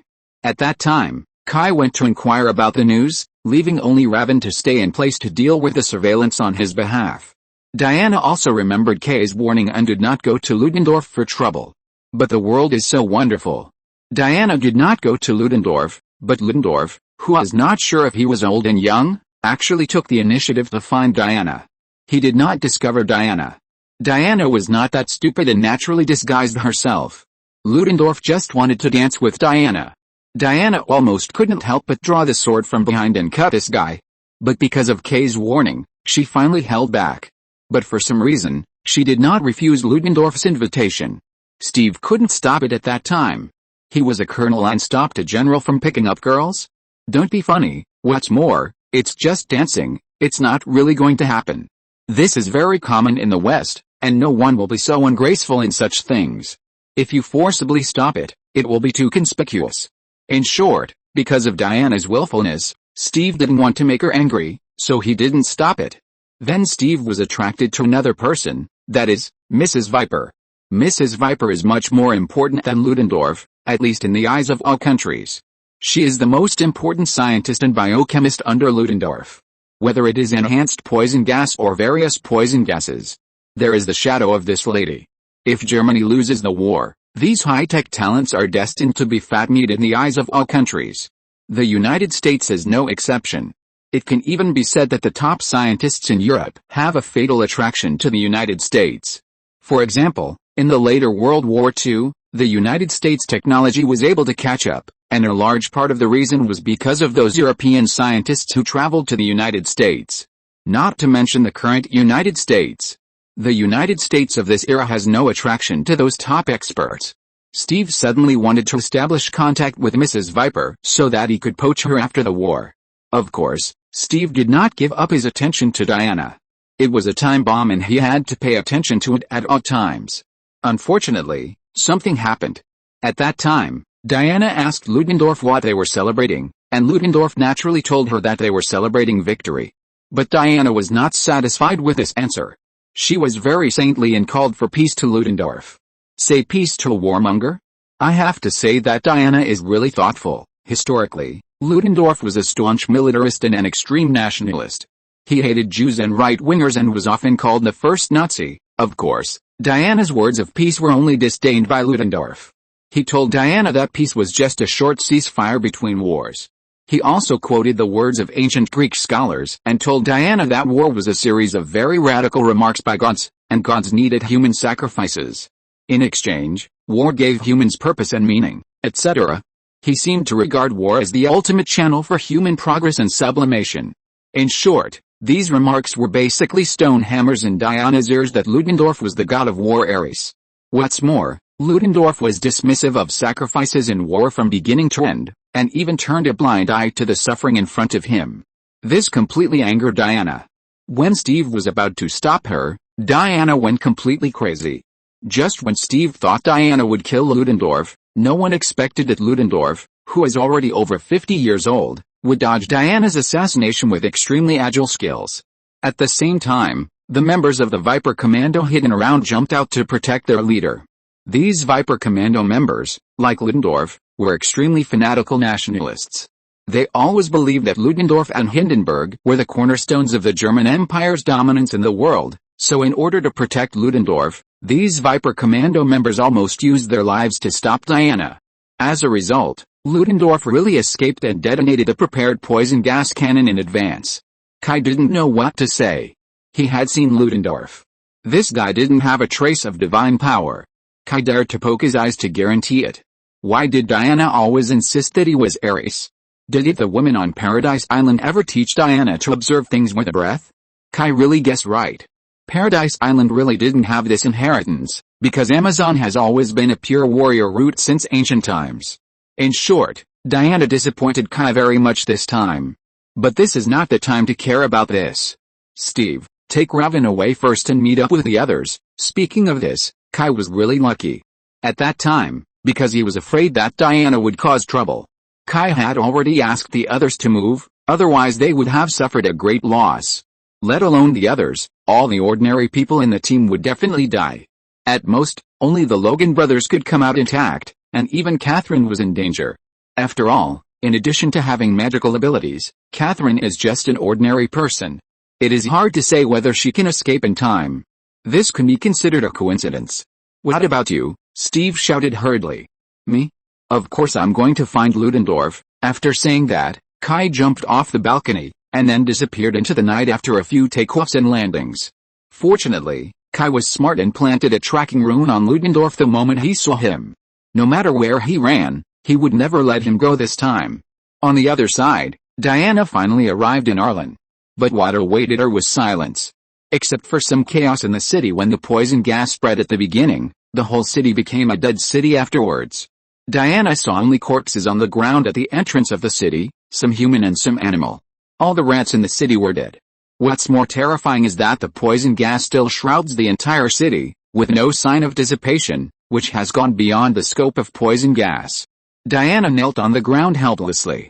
She thought it was all her fault. She didn't stop Ludendorff. She blamed herself for not only killing innocent people in the city, but also killing other team members. Kai had clearly told her not to act rashly. But because of her willfulness, everything was messed up. Fortunately, she didn't know yet that Kai had the opportunity to stop the gas bomb, but it was because of her impulse that Ludendorff had to shoot the gas bomb regardless of anything. Ludendorff was afraid that this thing would fall into the hands of the enemy, otherwise. Is it you, Diana? I don't know when. Catherine found Diana kneeling on the ground crying. When Diana heard the voice, she immediately looked up and found Catherine. Then Diana threw herself into Catherine's arms like a lost child seeing her mother. She had always thought that the other members of the team had died in Arlen. Now that she suddenly saw Catherine, the infinite regret and self-blame in her heart finally found an outlet. Others also came over at this time and looked at the miserable situation in Arlen quietly. Victor didn't think so much. He walked to Diana with a cigar in his mouth and looked at the miserable situation in the city. His eyes were full of anger, his chest kept rising and falling, and the cigar in his mouth kept glowing red. These damn German cousins. Fuck. They are the real monsters. They, percent, please forgive Victor for using a lot of swear words, but facing this situation Victor really couldn't help it. The tragic death on the battlefield was bloody and cruel enough. But Victor thought he could still accept it. After all, it was on the battlefield. Isn't this the fate of a soldier? No matter what the reason was for them to go to the battlefield, once they went to the battlefield, their life and death would be determined by fate. But he couldn't stand the Germans' massacre of innocent people. This was a German-occupied area. The Belgians had never caused any serious harm to Germany, and there was even little resistance on this land. But the Germans still killed everyone in the city of Arlen. What was the point of them doing this? They had no need to do it at all. I'm going to kill them. Kill them. Anger made Vic's fangs and claws appear, and his eyes began to turn red. Logan knew that this was the rhythm of Victor going crazy. But Logan didn't stop Victor this time, because even he couldn't restrain himself from staying calm. Everything in front of him was not what humans would do at all. Stay calm against a group of demons? Logan didn't think it was necessary, they just needed to stay angry. What's going on? Diana, why did the Germans attack Arlen? Are they crazy? This is the rear, surrounded by German troops, and only the Germans can attack Arlen. If Britain and France fight here, the Germans will probably be finished. But it was precisely because of this that Catherine wondered what the Germans had done that they could do such a cruel thing in their own territory. Diana also knew how to explain this. It's all my fault, it's all my fault. Victor was more straightforward. In his opinion, it was the Germans who did it. What's your fault? It's the Germans' fault. They are the murderers. At this time, Steve drove here with Raven. After reuniting with everyone, Steve didn't say much about what happened at the time, but just told them that Kai had gone after Ludendorff. Hearing this, Diana couldn't sit still anymore. The only thing she could do now was to seek justice for those innocent victims. Catherine followed her immediately when she saw her like this. If it weren't for her, Catherine doubted whether Diana could catch up with Kai. The Logan brothers naturally followed. They were the only two people here who were fearless. In fact, they had lived for almost 90 years and had lived enough. If they could die, it wouldn't be a bad thing for them. For them, living is sometimes a burden. As for the others, under the leadership of Alfu and Steve, they hurriedly searched for survivors. There would always be survivors in such a big city. In order to avoid the German army killing people later, they had to find the survivors, otherwise how could the atrocities in Arlen be made public? Killing Ludendorff alone could not help so many people get justice. After Ludendorff escaped from the banquet, he immediately rushed back to the secret base with Mrs. Viper. By the way, in the previous chaos, Steve originally planned to subdue Mrs. Viper, so that at least one of Ludendorff's arms could be broken. Unfortunately, he underestimated Mrs. Viper and was severely beaten by Mrs. Viper. Mrs. Viper is very mysterious, and few people know her details. Mrs. Viper was not originally a biochemist, but a mystic, that is, an alchemist. She was born in Finland in 1849. When she was 17 years old, a great famine broke out in Finland in 1866. The plague was accompanied by the prevalence of famine. In that year, the venomous lady who was infected with the plague was abandoned by her family. She struggled to survive among the dead and even sold her body. But God did not show his spirit to her. After 2 months of persistence, she was also terminally ill. But before she died, her fate was changed. She met a demon, Zizan, an extremely ancient demon. He lamented the ugliness and strength of human beings. At that time, the venomous lady was already festering all over, and had at least a dozen diseases, but she was still strong enough to survive. Perhaps out of a game mentality, Zizan gave the woman a way to live. But in exchange, she must bring enough souls to herself. How much is enough, no one knows except the person involved. Anyway, since then, the girl has been wandering around the continent in the name of the venomous lady. She killed many people with the ability given by Zizan, And then she completed the contract with Zisson. She was free. In this respect, Zisson was much better than ordinary demons. This ancient demon attached great importance to the contract. But after that, Zisson also deprived the venomous lady of most of her abilities, leaving only the two abilities of eternal youth and toxin immunity. After losing her magic power, Mrs. Viper was not willing to remain silent. She began to study science, focusing on toxins and viruses. So treating her as an ordinary woman would be bad luck. But now Mrs. Viper is also considering slipping away. Although she has researched such a powerful poison gas for Ludendorff, she knows very well that this thing looks awesome, but in fact, do you know what it means to cheat for funding? This thing is a scam. Think about it, the poison gas can cover the city and gather without dispersing, which is beyond the scope of poison gas. No matter how awesome Mrs. Viper's scientific research ability is, it is impossible to research something that violates the laws of physics. Although Mrs. Viper has no magic, she has served the devil for decades, and she still has some hidden things. And this time the poison gas was exchanged for those hidden things, and it's over when they are used up. She no longer has what the great being wants. If Ludendorff hadn't been crazy and asked her to research new weapons to turn the tide of the war, she wouldn't have resorted to this desperate measure. Fortunately, the funds have been swindled. As long as she runs away with the funds, she can live a good life wherever she goes.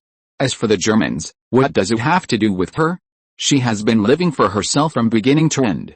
Besides, it is a bit difficult for a Finn to worry about the Germans. The Germans are going to be finished, so she will naturally run away. When he arrived at the base, Ludendorff immediately asked his men to load all the poison gas onto the transport plane and send it to the front line immediately. He planned to drop the poison gas in Paris. Once all the people in Paris died, there would be basically no need to fight on the front line. Modern warfare is fought on logistics. Paris is finished, and there is no logistics support for the front line. At this point in the war, it is necessary to reduce the casualties of Germany. What he didn't know was that if he really did that, at most a few thousand people would die in Paris. There is indeed poison gas in it, but it is not the kind that was launched before.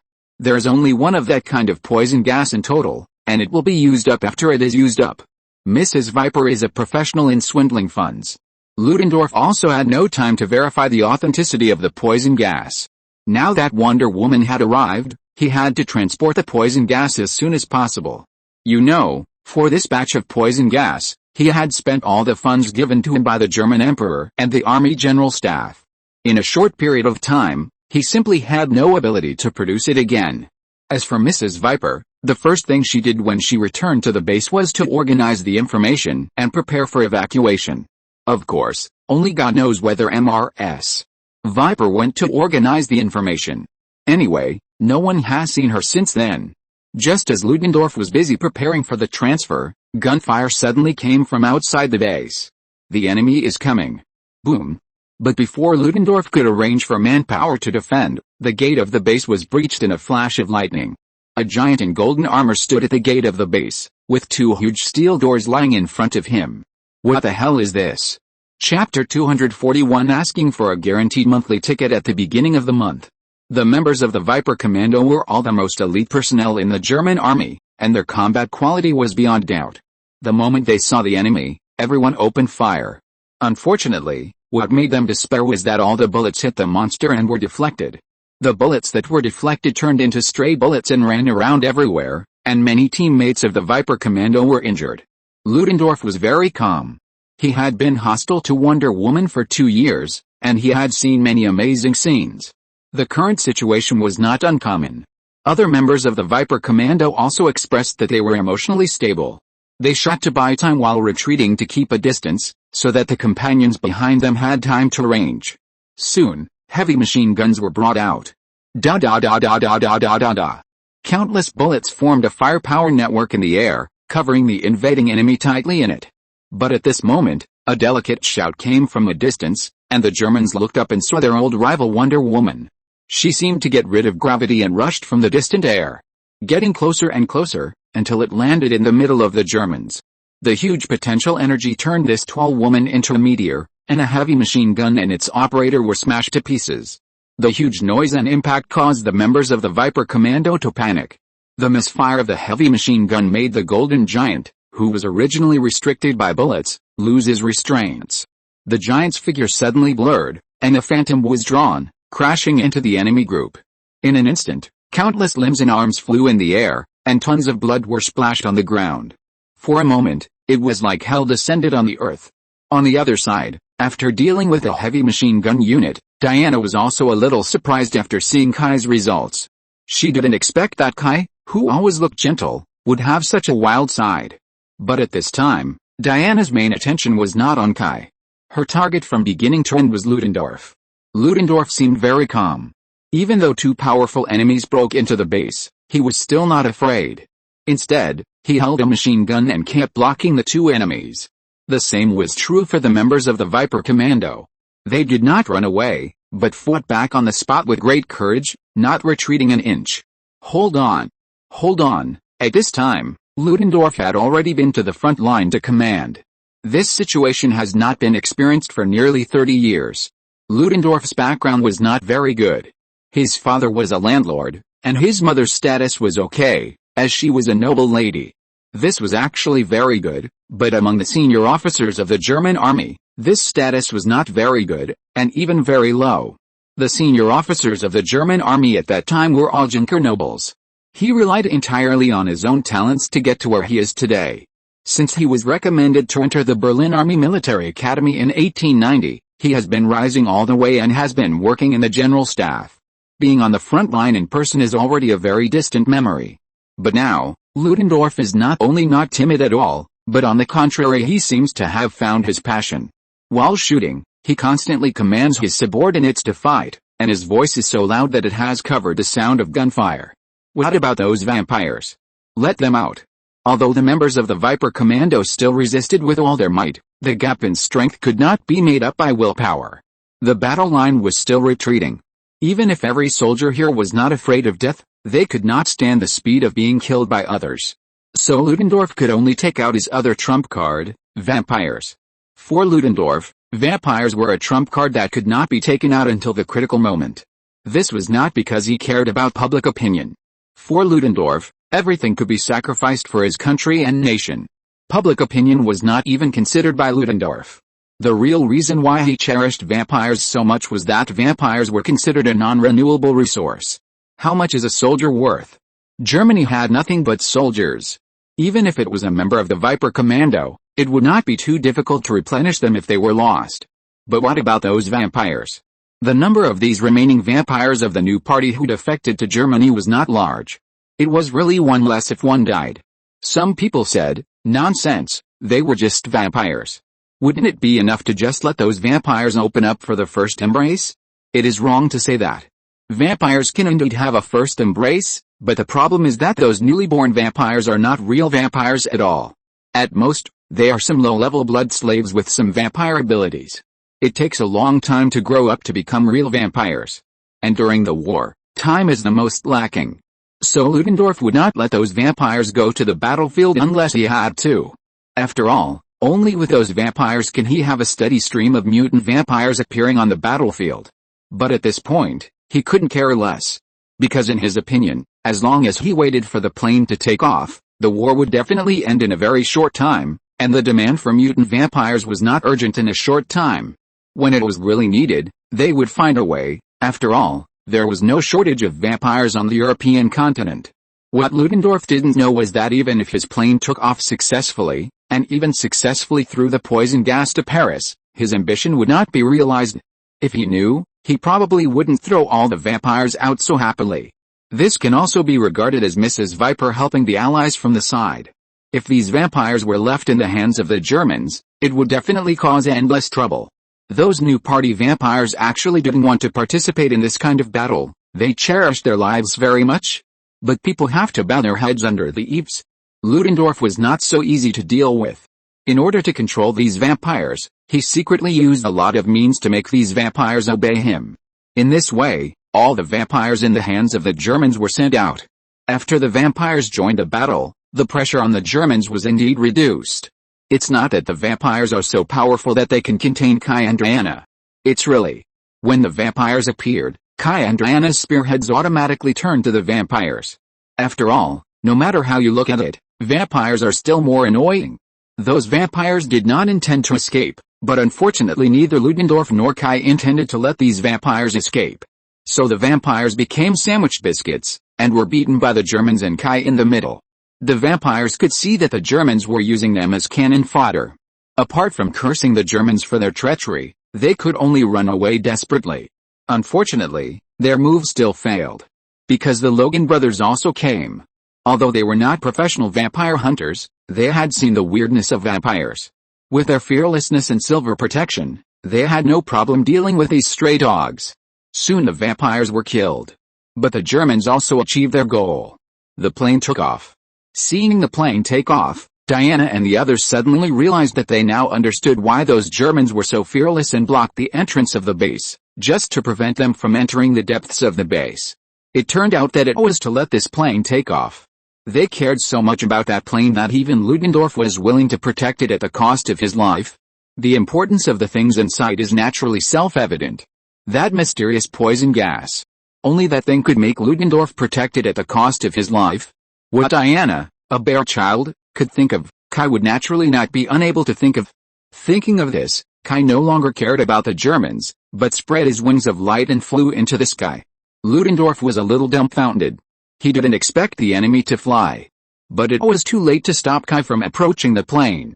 Just when Ludendorff was stunned, Diana rushed to Ludendorff with countless bullets.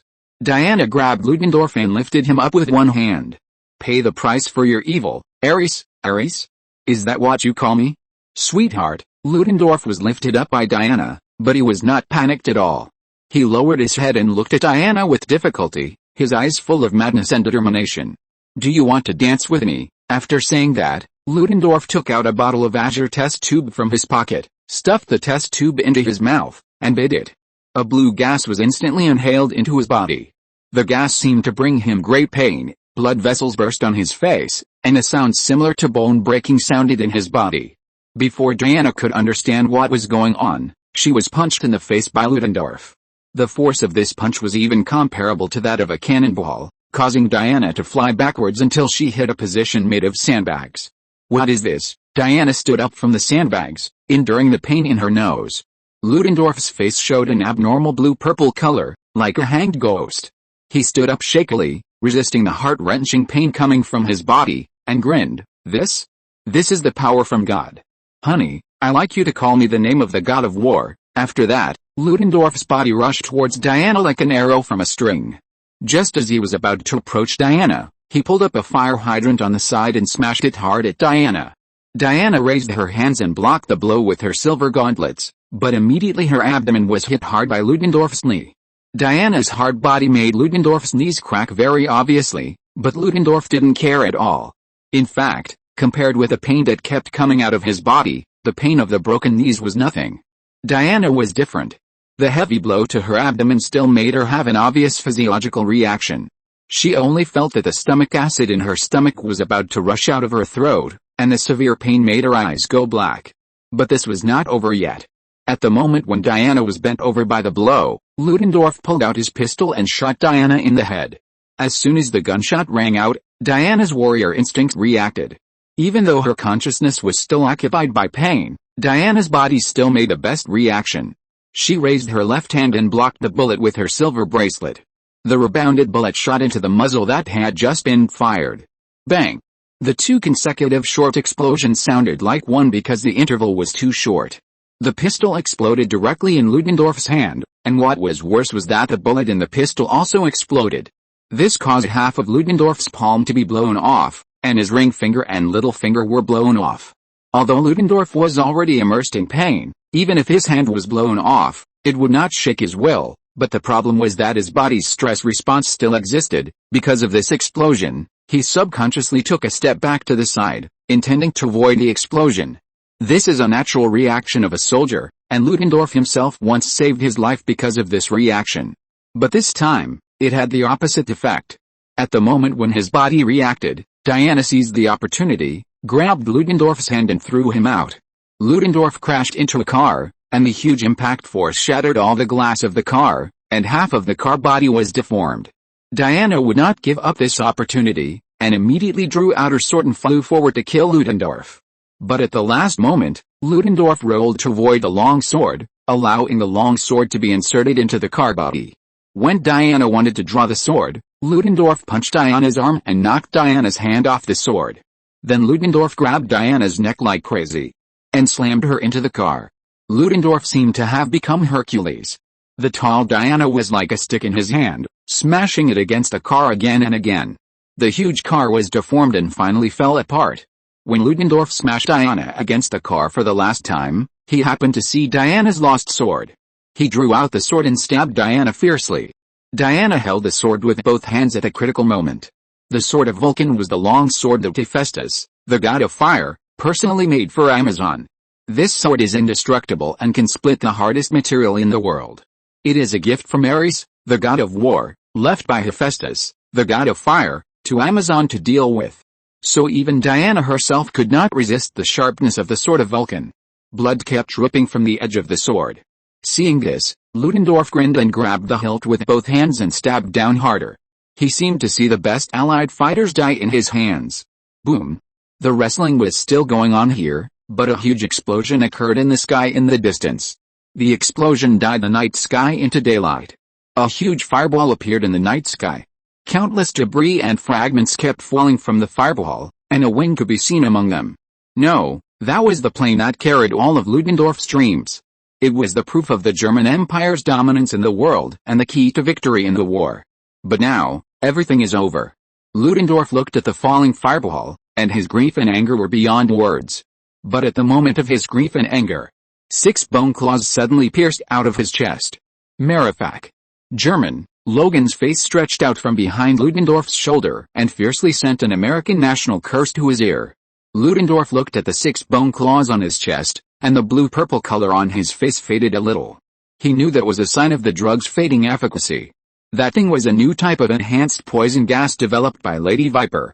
It was slightly better than the enhanced poison gas given to vampires before. At least it wouldn't kill people directly, but it was still useless because the poison gas would bring endless pain to the user, and the pain would make even the toughest tough guy unable to bear it and could only roll on the ground.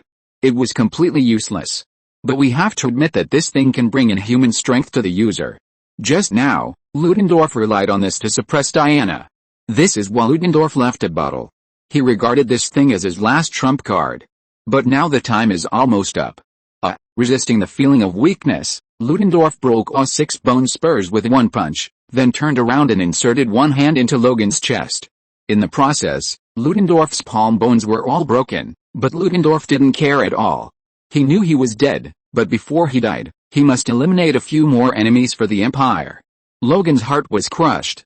He stared at the ferocious Ludendorff with his eyes open, motionless. No matter how strong the regeneration ability is, without a heart, the body also loses vitality. But this also gave Diana a chance. She kicked Ludendorff away and untied the lasso of truth from her waist. She wanted to avenge Logan. Ludendorff's body was getting weaker and weaker, and he might fall at any time, but he still had to fight to the end. This was the last thing he could do for his empire. But the angry Diana did not give him any more chances. The lasso of truth tied up Ludendorff, and then Diana jumped into the air.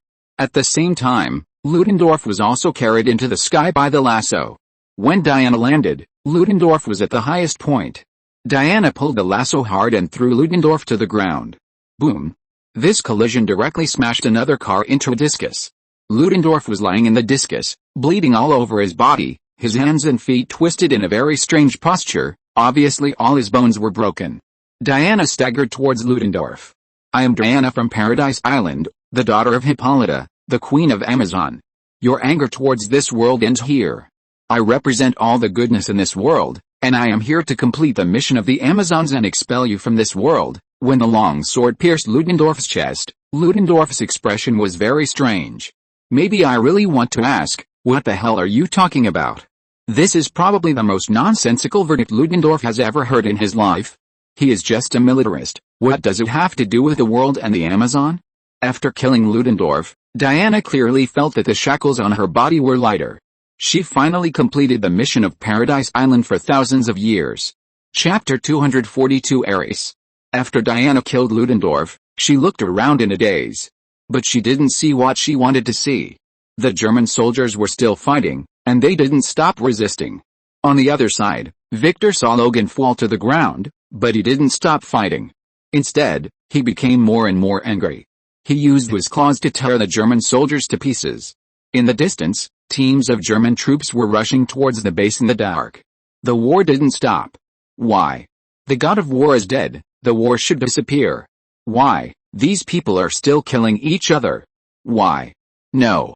All this should stop, the fighting should stop. Diana always believed that the war was brought by Ares. He is the god of war, and he is the source of all wars. Why are they still fighting? They should have no reason to fight anymore. Ares is dead, they should enjoy peace, the world shouldn't be like this, and human beings shouldn't be like this. Diana looked at all this, and her beliefs were hit unprecedentedly. She had always believed that humans were good. It was not their fault that they became so evil and cruel, but that the god of war spread evil in the world, which made everything like this.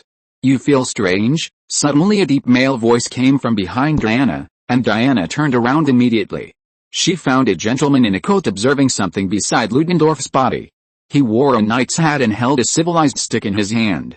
He was as kind and peaceful as when Diana first met him. Sir Patrick, Diana was very impressed with this old gentleman. When she first went to London, no one believed her so-called god of war theory, and no one would believe a woman. War was a man's business, which was common sense at the time, and no one would believe that a woman could go to the battlefield. But Sir Patrick was different.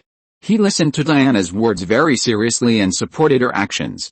He told Diana that as long as he could end this damn war, he would be willing to give it a try no matter how ridiculous Diana's remarks were.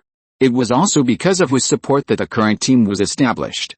Otherwise, how could Steve, an American, have the ability to interfere with the British military operations? Do you really think that the United States is the world's police? Don't be ridiculous.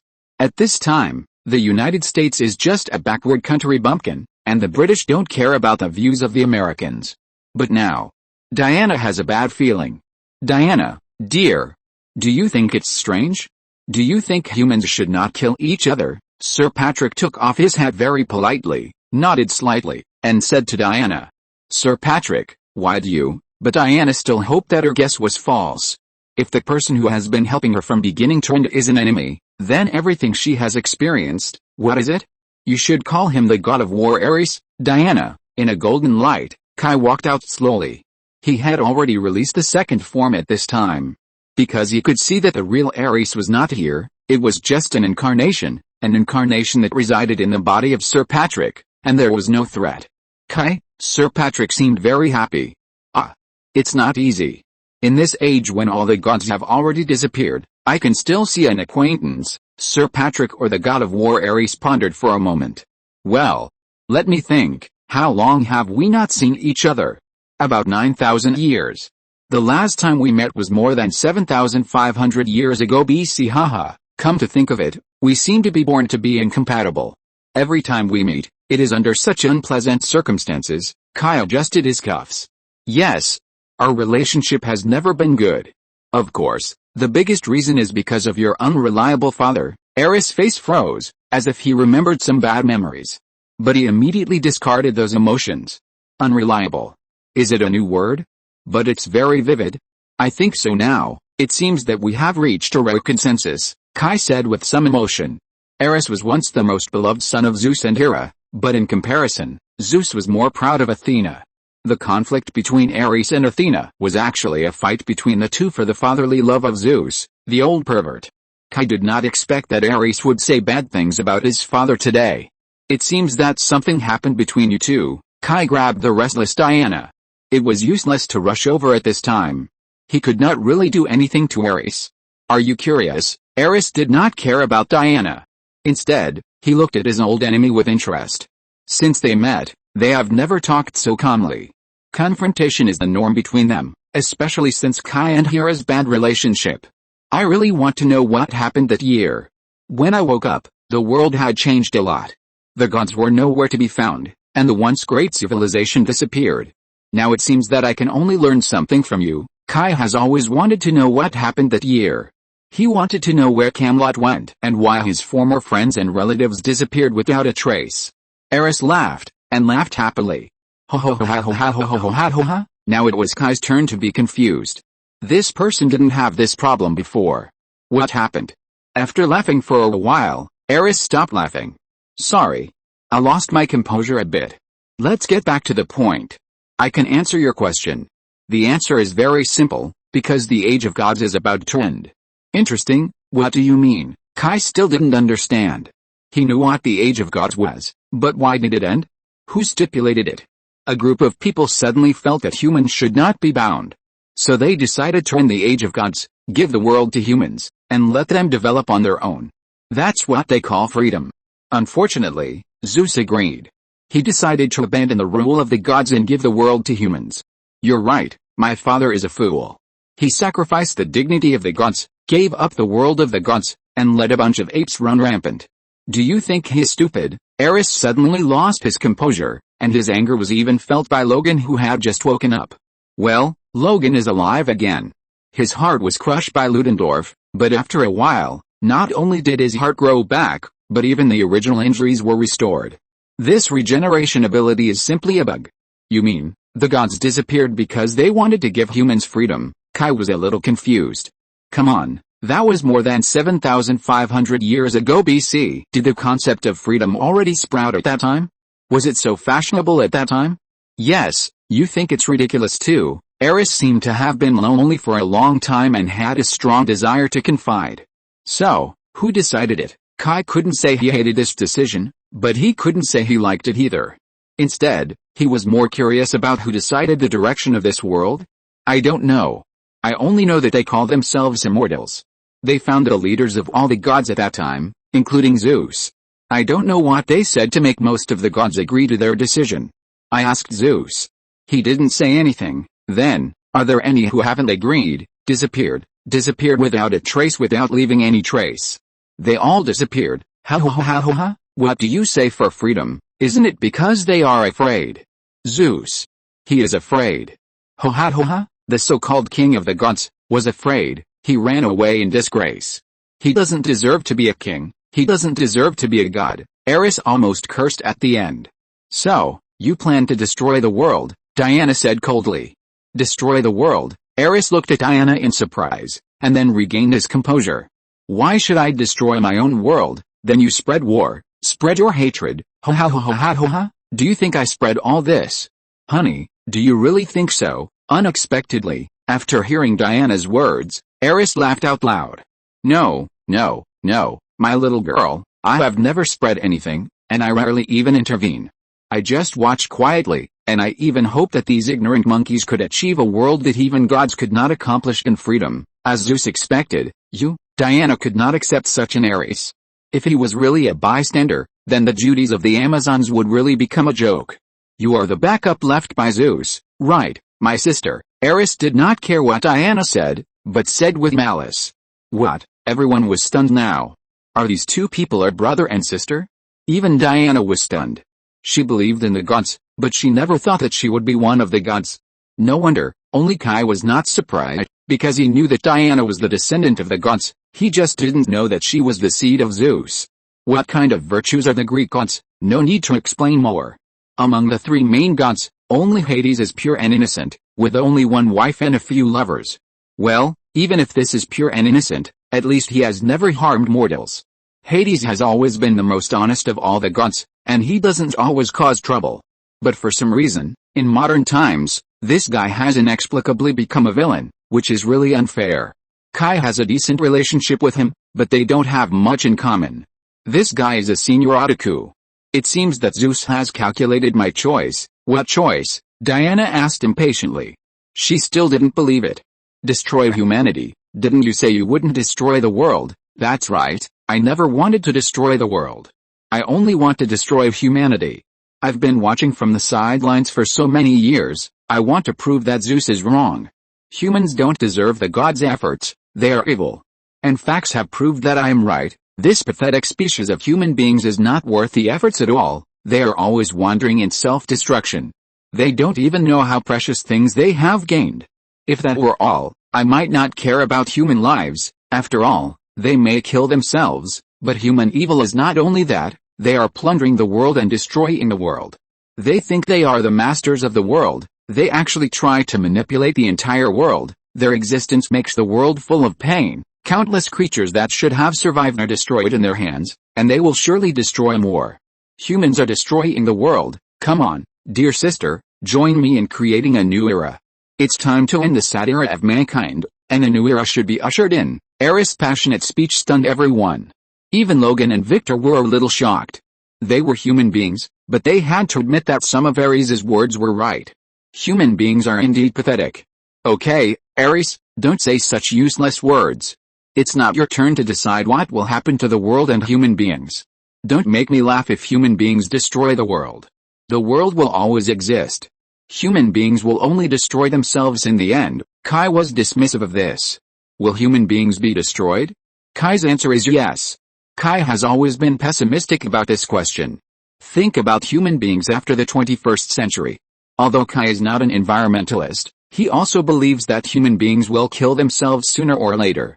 Think about so many nuclear warheads in the world. Kai sometimes feels like he is sitting on a fire. As for when he will burn himself, only God knows. Of course, it is not just nuclear bombs that destroy human beings.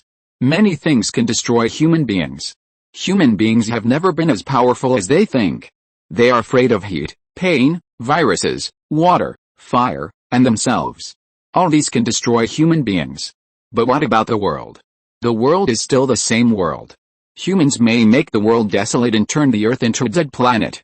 But as long as humans disappear, the world will still be full of vitality again after thousands, millions, and billions of years. This can be seen from countless mass extinctions of species. Life will always find a way out for itself. Humans have never been indispensable. So Kai never worries about the world. As for humans, Kai feels that if he makes some contributions while he's alive, he will be worthy of his identity. As for what will happen to humans after he dies, he is dead, it is none of his business. Anyway, he feels that he should not be so unlucky that he will encounter an event that destroys humanity. What he didn't know was that when he thought about his feelings later, he could only say that he was too young at the time. How could he know that the world would be so dangerous in the future, and the crisis of destroying humanity would not be said to be every 3 or 5, but it would be almost the same. I just want to know, what will you do?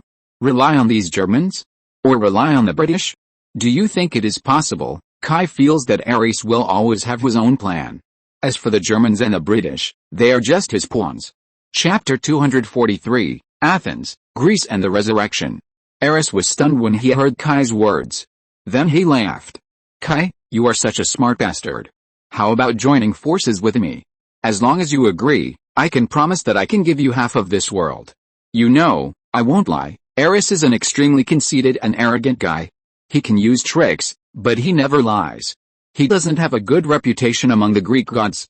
He is cruel, murderous, reckless, and irritable, but he has never been heard of cheating.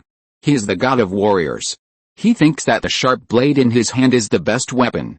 As for lies, that is a means of the weak. Aerys disdains to use them. Kai also laughed, which made everyone else nervous. In fact, they have never known much about Kai.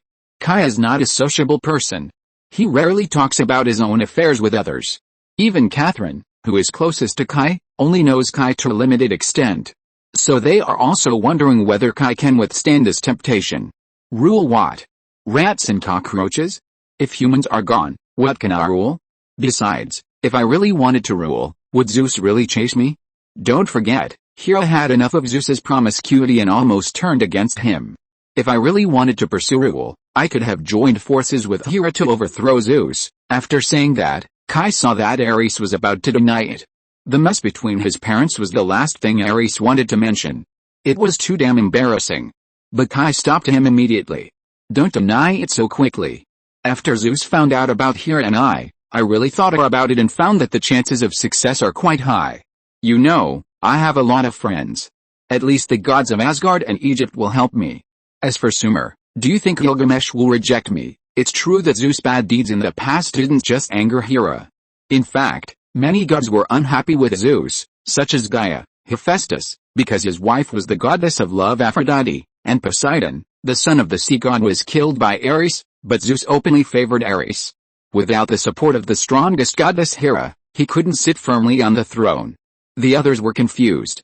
What was going on? Such a big gossip suddenly appeared. Especially Diana, who felt that her faith had collapsed. Although Hera was a little jealous in mythology, she was generally a noble and elegant goddess. Her name means noble lady, hostess and noble woman in ancient Greek. As the wife and power sharer of Zeus, the father of all gods, Hera was very loyal to her love and family. But now, Diana actually heard that Hera had an affair. This completely shattered the noble and elegant image of Queen Hera. Others kept saying that the Greek gods were really messy. Ares, it seems that we still have to maintain the confrontation. Yes, Kai, you are still as annoying as you were more than 9,000 years ago? Ares was not angry. Perhaps he knew from the beginning that Kai would not agree to him. Thinking back then, the initial disagreement between them was not because of the trivial matter between Kai and Hera, but the attitude towards humans. Kai did not like Ares because he was too cruel to humans. Ares did not like Kai either, because Kai was a human. Then, we'll see each other first. Ares shook his head and said softly. He was actually in a good mood. After all, it was rare to meet an old friend. We'll meet again soon. In Greece, Ares made a come-to-stop-me expression. Diana couldn't help but rush forward, but Kai stopped her. If she showed her anger, it would be right in Ares's hands. This was Ares's bad taste. He had failed many times in his life because of his bad character. He always liked to declare his victory before the battle was over. He liked the enemy to show anger and then become desperate in front of him. In order to see this expression, he would deliberately leave the enemy with hope of resistance, and then destroy it with his own hands. Well, a very stereotypical villain. Liked to talk about his plans everywhere, as if he couldn't show his high status if he didn't do so. Kai found it difficult to understand this inexplicable style. Was it just to show his superiority? Ares left, and left very coolly, even making people confused. Why did he come here? It was said to be for Ludendorff. Then why didn't he save him? For Diana? Why only send one incarnation? For Kai? Not really. In other words, Ares basically did nothing after he came, and then left. Really. But anyway, what Kai and his team have to do now is to hurry up and go to Greece. The German army lost a trump card because of the destruction of the Viper Commando. And their war potential has long been exhausted. Now, with the situation worsening, the war situation inevitably began to tilt towards the Allies. Although the Allies were very annoyed that Diana's special team suddenly disobeyed orders, they originally wanted to continue to use them and expand their advantages. Apart from anything else, as long as they assassinated some senior officers, it would be of great help to the war situation. But the Allies themselves did not have much control over these talented people. Especially Diana and Kai, these two people were completely voluntary to help, and had no obligations to the Allies at all. More importantly, they had no means to restrain them. For example, Kai, when the report of Afu and others was handed over to the British high-level officials, a group of bigwigs were scared. Don't think that those national bigwigs are all good people. In fact, it is impossible for a good person to become a big boss.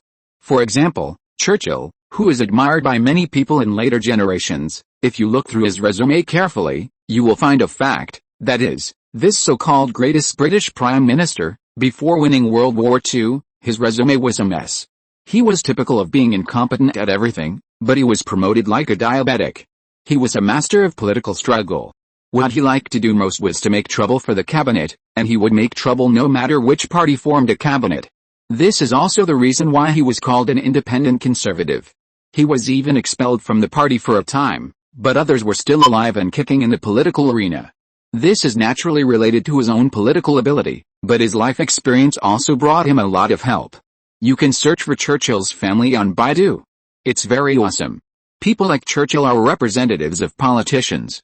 Such people have no moral integrity at all. What they like to do most is to take everything they can control into their own hands. They don't trust Kai at all, and the more powerful Kai is, the less they trust him. Since Kai appeared, there has been at least a room full of plans to deal with Kai. But none of them worked. The first reason is that Kai is too strong, so strong that they don't know how to deal with him. The second reason is that they have no way to restrain him. He has no one in the modern world who can tie him down. He has no country, no faith, no relatives, and even no lover. In the past, people often said that there were 3 no people. Kai is even more exaggerated. He has nothing. He just came to this world suddenly. All his social relationships were thousands of years ago. What can he control? So Britain has been trying to put shackles on Kai. George V and Kai are close, so is old Alfred, and so is Courtman. Even Catherine has a good impression of Kai. There is also the shadow of the British government. Of course, they will not be so direct. But influencing a person is not just a way to give orders. They will use various hints and indirect influences to make Catherine have a good impression of Kai. It is not difficult for a state machine to do this. Unfortunately, these times are too short and are not enough to achieve the effect of containment. Until now, they have been unable to do anything with Kai. When the report on Kai's true strength came out, they were even more confused. What the hell? Doesn't it mean that if Kai gets upset one day, he can just fire a holy spear and kill all the senior officials of the British government? In this case, the senior officials of the British government will have a simple response. They will not have any direct contact with Kai, nor will they interfere in anything about Kai. He can do whatever he wants, and they just need to keep him in the UK. Well, for Kai, the British are reluctant to let him settle in other countries. He's equivalent to a strategic weapon. Although it is not very useful, it is impossible to give it to others. Greece, a transition with an ancient civilization. But unfortunately, like Egypt, the people living on this land are no longer real Greeks. There is a big difference between real Greeks and modern Greeks. The Greeks now should be called Hellenized Slavs. Their blood and culture have been lost. Greece before World War I was in the period of kingdom rule. In 1862, after Otto I was deposed, Prince William from Denmark ascended the throne and became George I. He reigned for a total of 50 years. During this period, the territory of Greece expanded greatly. In World War I, Greece was generally a peaceful country, because the current Greek royal family, the Germans, had always refused to join the Allies, so it became a neutral country. However, this move caused opposition from some people, and the two sides disagreed. Each established a government in Athens and Thessaloniki, resulting in a split situation. The two formed a confrontation. Although the political situation was chaotic, it did not cause war. But things changed this year. Because of the pressure from Britain and France, Greece had to join the Allies. Originally, this was nothing, but recently it seemed that because of this incident, the political contradictions that had been suppressed suddenly broke out, and the two Greek governments suddenly broke out in a civil war.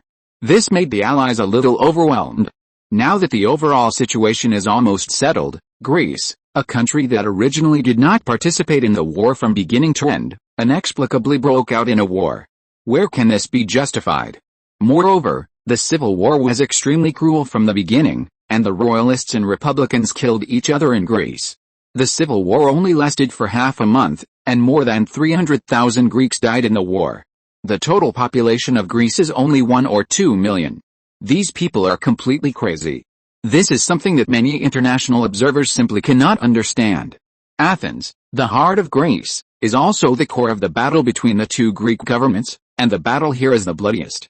The entire city has become a battlefield, with both sides insisting on their own justice and treating dissidents as mortal enemies. Now, everyone in the city, except children, has joined the battlefield. It's not that no one in the city thinks this is beyond common sense, but the current situation is no longer something that a few sober people can stop. Hatred and blood have filled the entire city and everyone's heart.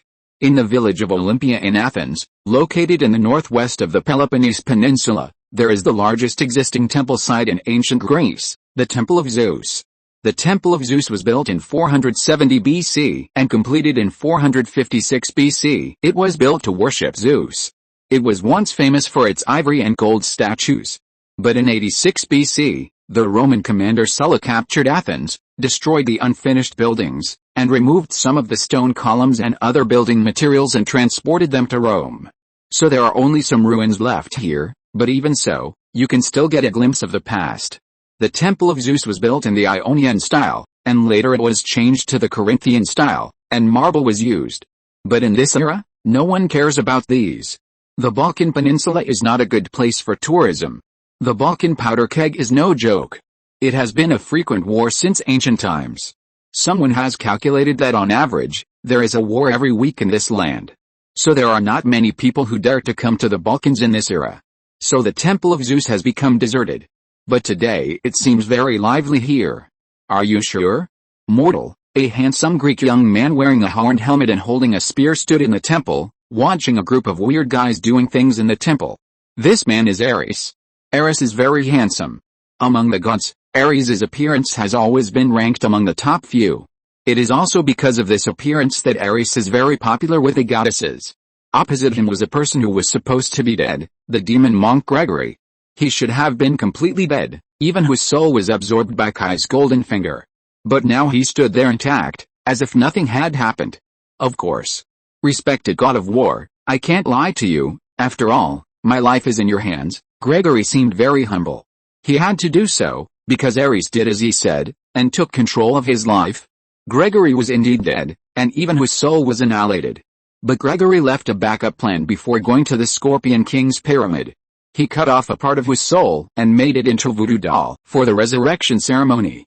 This ritual is very famous in voodoo, but from ancient times to the present, very few people have been resurrected through this ritual. Gregory also obtained the secret through a deal with the devil to ensure that he could be resurrected. This method is to prevent himself from dying an unnatural death. Originally, this method was to guard against the Scorpion King. The Kyanite Karl has always been a close friend of Gregory. After Gregory's death, he tried his best to revive his partner. But unfortunately, Kai destroyed most of Gregory's soul. And the remaining small part of the soul had no ability to completely revive Gregory. So Karl thought of a secret that Gregory had told him. Ares, the god of war. Gregory knew that there was the shadow of Ares, the god of war, in this war. As for how he knew it, Karl didn't know. Gregory knew nothing about politics, but he was very proficient in conspiracy and intrigue. After he learned about the existence of Ares, the god of war, he had been planning something. Karl didn't know what Gregory's specific purpose was, but Gregory still revealed some of the plans to him. So relying on this part of the plan, Karl contacted Ares and cooperated with Ares according to the plan. Unexpectedly, Ares could really revive Gregory. You can definitely open your war domain here. As long as you open your domain, your subordinates and servants who were once taken away from you will return to you. Long ago, Ares gave up the world because of the gods and finally broke with the Greek gods. Ares led his son and servants to start a civil war. Needless to say, Ares' recklessness was once again proven. He provoked a war that was doomed to fail. The war ended with Ares being seriously injured and fleeing and hiding. Perhaps out of love for his son, Zeus did not kill them all, and he did not even destroy the rebels. He just sealed them. The biggest reason for Ares' actions in World War I was to break the seal and release his army. And Karl made a deal with Ares based on this. If you're listening to this novel on a channel other than Fanfic World, it means they downloaded and uploaded it without effort. We cordially invite you to visit our channel, Mundo Fanfic Novelis. There you'll find the original version of this story and you can explore many other novels of various genres. We're waiting for you to immerse yourself in a world of incredible novels. Chapter 244 Supreme Age. But Ares was not stupid. He certainly could not completely trust a human being he did not know. Moreover, from the fact that Karl found him and proposed a deal with him, it could be seen that Gregory was definitely scheming. So Ares also left a backup plan. The cost of resurrecting Gregory was not small, and he had to take precautions. There are enough sacrifices in the city now, we can start. Gregory noticed that more and more souls were gathering, so he suggested to Ares. Although Ares was a god, he did not know everything. In fact, as a god of war, Ares was still the enemy of wisdom and the scourge of mankind, so he was not proficient in magic. This was also the reason why the gods always thought he was stupid. He originally planned to use the souls collected on the battlefield to forcibly break the seal, and for this he was very diligent and ran around everywhere. If he followed his method, the seal might be broken, but it would not last long. The seal would heal quickly, and he could not call on all his troops. But Karl found him and told him that Gregory could help him break the seal perfectly and open Ares' war field permanently. At that time, Ares could let all his troops return completely. It was also because of this that Ares helped Gregory to resurrect. So Ares naturally had no opinion on Gregory's judgment, and he didn't understand it. Soon, a magic circle was completed with the efforts of a group of minions who didn't know where they came from. It was in the center of the Temple of Zeus. As the magic circle was completed, countless blood-red light spots poured in from Athens. Among these blood-red light spots, there were souls who were still howling and fighting. Even if they were dead, they were still trapped in the war. This was caused by Ares. He feeds on war. He can draw strength from any killing, fighting and war. This is his natural power. In theory, as long as war exists, he will never weaken, and the more wars there are, the more people die for it, the stronger he will be. He is the spokesperson for disputes and battles. What Diana once said was not wrong in some ways. Ares will provoke wars. In fact, in the Age of Gods, he constantly provoked wars. As for losing wars, it was not a big deal for Ares. He was the god of war, not the god of victory. There is a goddess of victory among the Greek gods. The outcome of the war was irrelevant to him. What he wanted was very simple, that is, war. So even though the wars he launched always failed, in fact, he had no losses except a little bit of face. On the contrary, he had already won after the war began. Back to the point, the current situation of the whole Greece is all Ares' work. Under his divine power, no one can avoid war. Every hatred, dispute, suspicion, and restlessness in their hearts will be stimulated, and then they will be thrown into selfless killing. Originally, it was not in Ares' plan to make trouble in Greece. It was not that he was kind, but that he had collected enough souls on the battlefield, and it was completely unnecessary. But Gregory asked him to do so. Ares naturally didn't care about this. As long as he could help him completely destroy the seal, he didn't care how many mortals died. But he didn't know that when Ares nodded, Gregory showed a barely perceptible smile. Soon, the blood-colored light filled the magic circle, and a ball of fire appeared from the magic circle.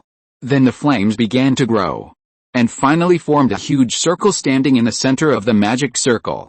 Then a door appeared in the middle of the flames. On the door was the symbol of Zeus, an eagle that had been holding lightning. Zeus, seeing the symbol, Ares' eyes were very complicated. Open it. Mortal, as you wish. Gregory took out a container full of blood. In the blood, countless faces kept appearing and disappearing. Their expressions were hideous, and they shouted in various languages. These were the souls sacrificed in the war. They were what Ares intended to use to temporarily break the seal. Gregory looked at these souls and kept cursing Ares in his heart that he was an idiot. He had so many souls, but he was wasting them like this. There are many ways to open Zeus's seal, and this crude method is simply a crime. Let me make good use of these souls. Thinking this in his heart, Gregory did what he had to do. Soon Zeus's seal was broken and the giant door was opened. Ho ha, quick! Fix the seal, don't let it recover. Ha. Gregory was also very happy. Yes, for Gregory, this is a once-in-a-lifetime opportunity. The war field, a world unique to Ares, in fashionable terms, is a demiplane that depends on the existence of the earth. In ancient times, only the extremely powerful gods had this technology to open up a demiplane. With the rise of the human era, the gods evacuated this world. This technology disappeared completely. But it doesn't matter. What's important is that the demiplane is not within the protection range of the world's guardian. It itself is connected to the earth. People from other dimensions and worlds can enter the earth without hindrance through the demiplane, without being stopped by the world's guardian. In other words, this war field is a loophole in the world's guardian. As long as Gregory performs a demon ritual in the demiplane and connects this demiplane with the demon world, the demons can enter this world unimpeded. This is what Gregory wanted.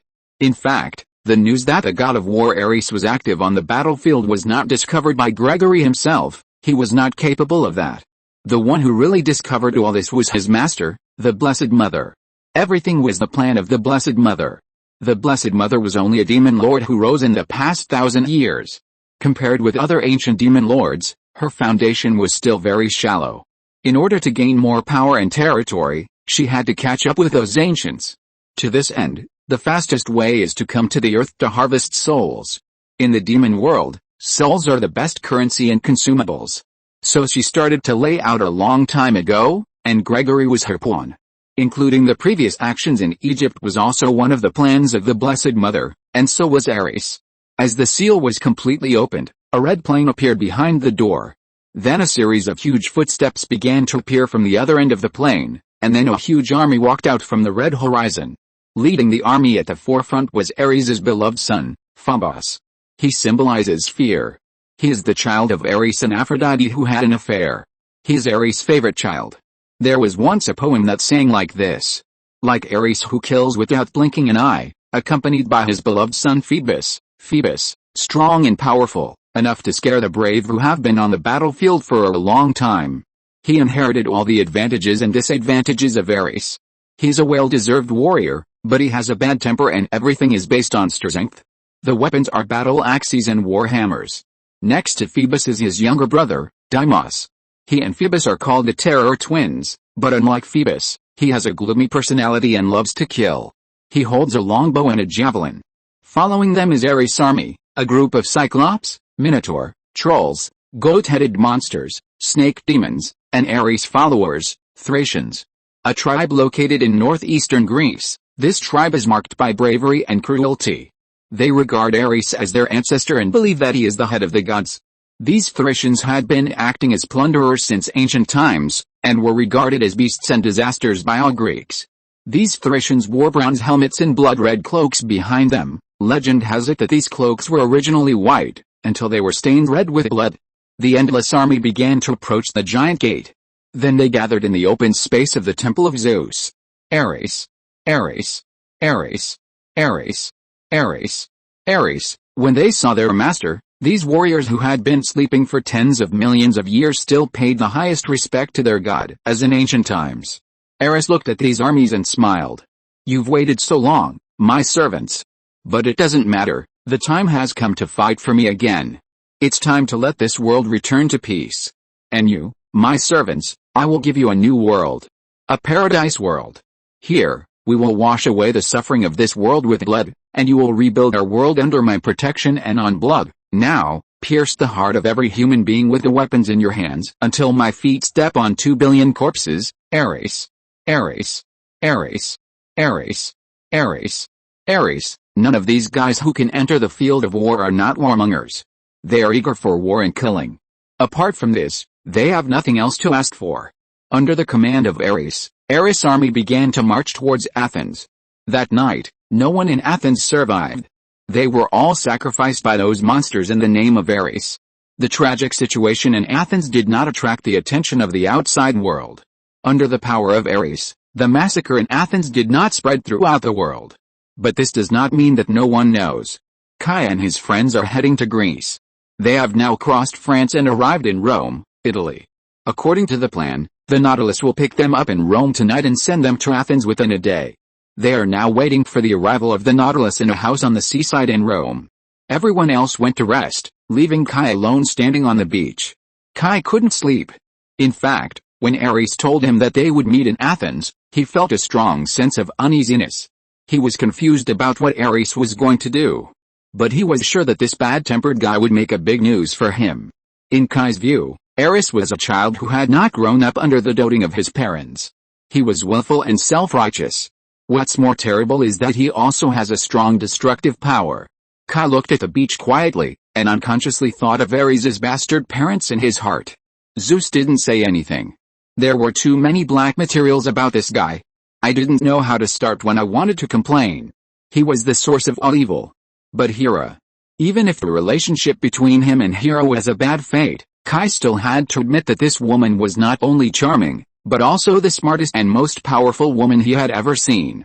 She couldn't have been unaware that her baby son would definitely get into trouble if he stayed in this world. Hera is a bit like a strong woman in the modern world. She likes to control everything. At the beginning, Kai once understood Zeus is messing around. Because no matter what, Zeus is also the king of gods, but he always seems to be shorter than Hera. In this case, it seems that there is nothing wrong with wanting to escape. But since Hera cried bitterly in bed, Kai changed his mind again. He felt that Zeus was a bastard. It is unforgivable to have such a wife at home and still cheat outside.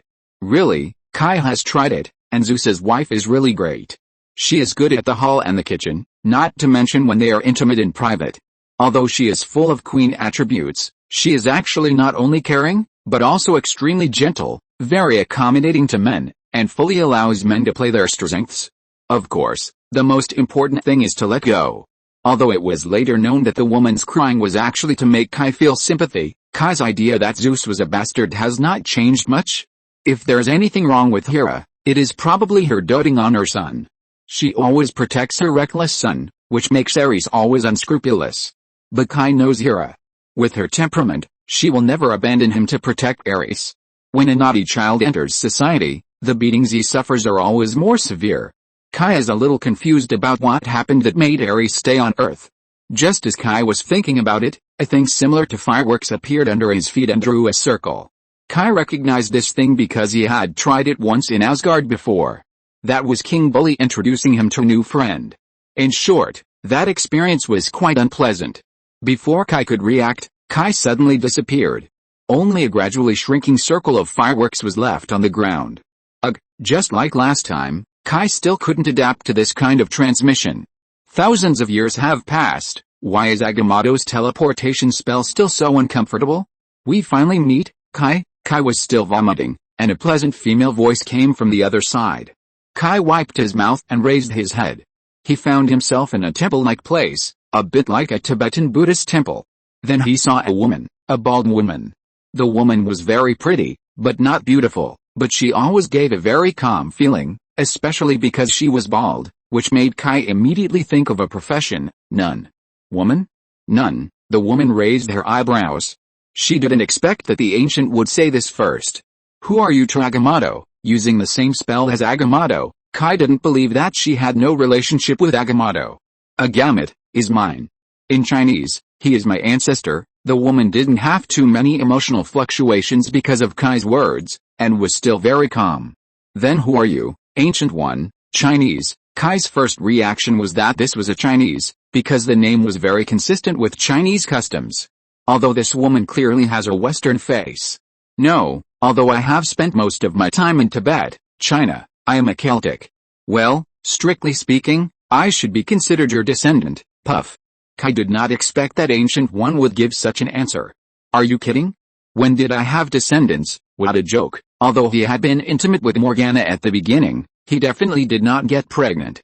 If he really did, he would definitely not be able to hide it from his perception. My ancestor is your brother's son. Fortunately, Ancient One did not give Kai a bloody answer. My brother's son, so to speak. It's not wrong. Kai wiped the corner of his mouth and stood up. However, so many years have passed. This relationship is nothing. Kai was so generous that he recognized his descendants everywhere. The blood relationship between them was probably so thin that it could be ignored. You are the current supreme sorcerer. Ancient One's ancestor was called Agamotto. This guy was an old wizard with a very strange personality, and he was quite proud. He gave himself a title, which was the Supreme Sorcerer. Yes, I am the Supreme Sorcerer of this generation. Agamotto's legacy has been preserved. Does that mean his plan was successful? Kai had only met Agamotto once, when he was planning a great plan. This plan is called the Hidden Plan. The original intention of this plan was to hide the Earth and prevent invaders from other worlds from discovering it, thereby protecting the Earth. Strictly speaking, this plan is more about protecting humans. Agamotto is a human being and a staunch human being. He believes that humans will eventually rise and replace the current gods as the masters of the world. At that time, his plan seemed to have no possibility of realization and might even cause war. At that time, the gods ruled the world. Even Kai was not optimistic about his plan. But now it seems that Agamotto really guessed right, and the world is really ruled by humans. Since it is now the human era and Agamotto's legacy is still there, it means that his plan was successful. No, Kai had a question mark on his face. Agamotto did want to complete the plan himself, but the plan was too huge. More importantly, Agamotto did not have the ability to complete the plan. He overestimated himself. Guyi did not flatter his ancestor, but said what he wanted to say. However, his plan was completed in another way. A group of people established a more effective and greater system to protect the world, and Agamotto was chosen by them to become the guardian to maintain this system. That group of people called this system the Immortal and Mortal Array. It can hide the Earth and keep it away from the malicious eyes of the universe. At the same time, it can also suppress some disobedient neighbors. So we prefer to call it the World Guardian. Kai was basically sure who created the World Guardian after hearing this. Immortal. They created the World Guardian. It was also because of the World Guardian that the energy of the world became inactive, and things like demons would be suppressed and expelled here. And the embarrassment of his strength was also caused by it. Chapter 245 Camartage. The explanation given by Guyu made Kai have more questions about this world. Why do those immortals do this? This was Kai's first question. Freedom. They do this just for freedom. Guyu gave an answer that Kai could never have thought of. Freedom. This answer was too vague. According to the information Kai had obtained, those immortals were extremely powerful, and there was no existence in this world that could enslave him. Guya saw Kai's doubts, and she asked Kai, "Do you believe in fate?" Kai squinted his eyes and thought about it, but still shook his head. But fate does exist, at least before the immortals made their final plan, fate did exist. In that era, everything in the world was controlled by fate, and even the gods had to succumb to the arrangement of fate. Most people knew nothing about this. They were undoubtedly lucky and could live their lives without worries. But some people saw fate, which made them extremely painful, because they felt that it denied the meaning of their existence. It was also at that time that a group of people decided to rebel. They did not want to be puppets of fate. They called themselves immortals. We don't know how those immortals did it back then. We only know that many years ago, the immortals blocked the east and fought a decisive battle with fate there. They won that battle and helped the world break free from the shackles of fate, but the result of that battle also caused the immortals to lose everything. When the immortals completed the protection of the world, they disappeared completely. Guya told Kai everything he knew without hiding anything. Kai couldn't tell the truth from the false. Before he found evidence, he just listened and believed it. Second question, where did all the gods go? Why did Camelot disappear? Each god has its own destination, and I don't know. The only one I know is Asgard. They left the earth and rebuilt their civilization in another world. As for the whereabouts of the ancient Celts, I don't know either. I only know that it seems that a wizard named Merlin used a huge spell to strip them from this dimension. As for where they went, I can't do anything. Left, Kai couldn't tell what his mood was at the time. A little sour and a little relieved. Kai didn't like to reveal his emotions in front of outsiders. He quickly suppressed the emotions in his heart and asked, "Does that mean you are the one who is maintaining the world now?" Guya shook his head and said, "It's we. I'm not alone. The protection of the world is too great, so it can't be maintained by one person alone.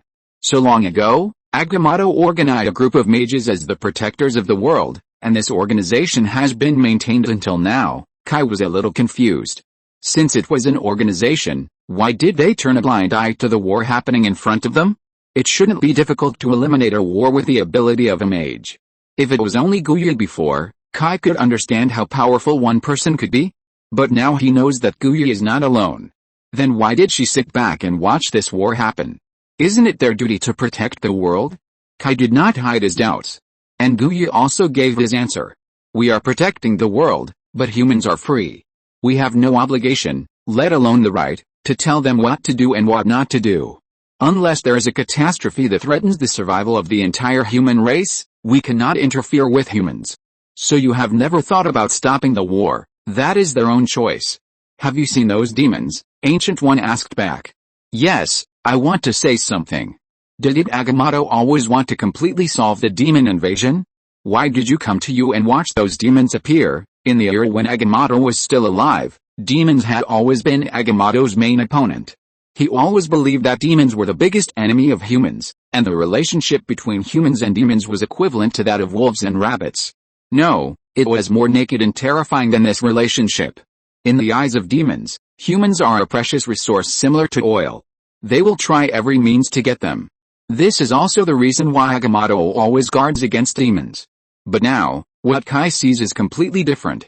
Although there are not many demons running around in this world, from the news Kai got, it can be seen that there are many demons in this world. Demons. Demons cannot come to this world through the protection of the world. But those summoned by humans themselves are not included. We can prevent the invasion of demons, but we cannot stop humans from actively letting demons in. We will protect the world, but we will try not to interfere with human self-choice. Does Ancient One like demons to be active in this world? Of course not. If she can, she will choose to kill all the demons. But the reality is that humans summon demons to this world. This is very helpless. The responsibility of Camelot is to protect the Earth from invasion by other dimensions. We only deal with invasions from the outside world and will not interfere with the secular world. Our highest rule is not to interfere with the operation of this world. Good or bad, it is the choice of humans themselves. This is also the free will that the immortals want. When Ancient One was young, she couldn't understand this rule. Why did they have such powerful abilities but stand idly by to the outside world? But as she grew older, she finally understood Agamotto's painstaking efforts. He was preventing Camelot from becoming a shackle for humans. Absolute power will only bring absolute corruption. If you want to keep Camartage from degenerating, the best way is to remove Camartage from the world and look at the world with a more rational and objective attitude. If they participate too much in this world, they will definitely be assimilated by this world. Once they are involved too much, there will naturally be a conflict of interest. Once the interest appears, can Camartage still look at the world fairly and objectively? What will Camartage become at that time? Humans may have many shortcomings, but they can always learn something from some things, whether those things are good or bad. This is also the expectation of those great beings for humans. On the contrary, when human thoughts are bound, humans are truly dead. Kai was a little uncomfortable with what Guyu said. When a disaster occurs, being able to stand by and watch does not conform to Kai's three views. But Kai can also understand what Guyu meant. Simply put, the relationship between the so-called mage organization Camartage and humans is more like that between parents and children. Parents will provide children with a stable environment, but they cannot make decisions for them. The good and bad things that children experience are all necessary experiences in their growth. If parents intervene too much, the child will either rebel or be completely spoiled. Kai has no intention of changing the rules of Camartage. Kai is just a time traveler, not an omniscient person. How can he know that Camartage's approach must be wrong? He has only a few decades of experience. You want him to guide an organization that has existed for nearly 10,000 years to do things? Don't be funny. Those who really think so are either idiots or arrogant. At least for so many years, others have done a good job. So Kai decisively did not delve into this issue, but turned to business. Why did you call me here this time? In fact, when Kai asked this question, he had a rough answer in his mind. Ares, said the Ancient One. Sure enough, it seems that only the Ares incident can make Camartage, who has been hiding in the dark, suddenly contact Kai. Otherwise, Camartage has plenty of opportunities to contact Kai, and there is no need to choose this time specifically. What on earth did he do that made you come to me on your own initiative? Although he asked this question, Kai knew that it must be a terrible disaster, otherwise Camartage would not come to him. After all, Camartage didn't even intervene in the First World War, but Ares exposed Camartage. You can imagine how big the trouble Ares caused. He opened his war domain. When Kai appeared again, his face was very ugly. Half of it was because of the sequelae of teleportation, and the other half was because of Ares. This bastard finally caused a big trouble. Thinking of this, Kai could only wake up the others in the middle of the night and tell them that they had no time to wait and had to set off immediately. Diana was a little strange. Did the Nautilus say that it would come in the second half of the night? Why set off now? There are still a few hours to go. There is no time to explain.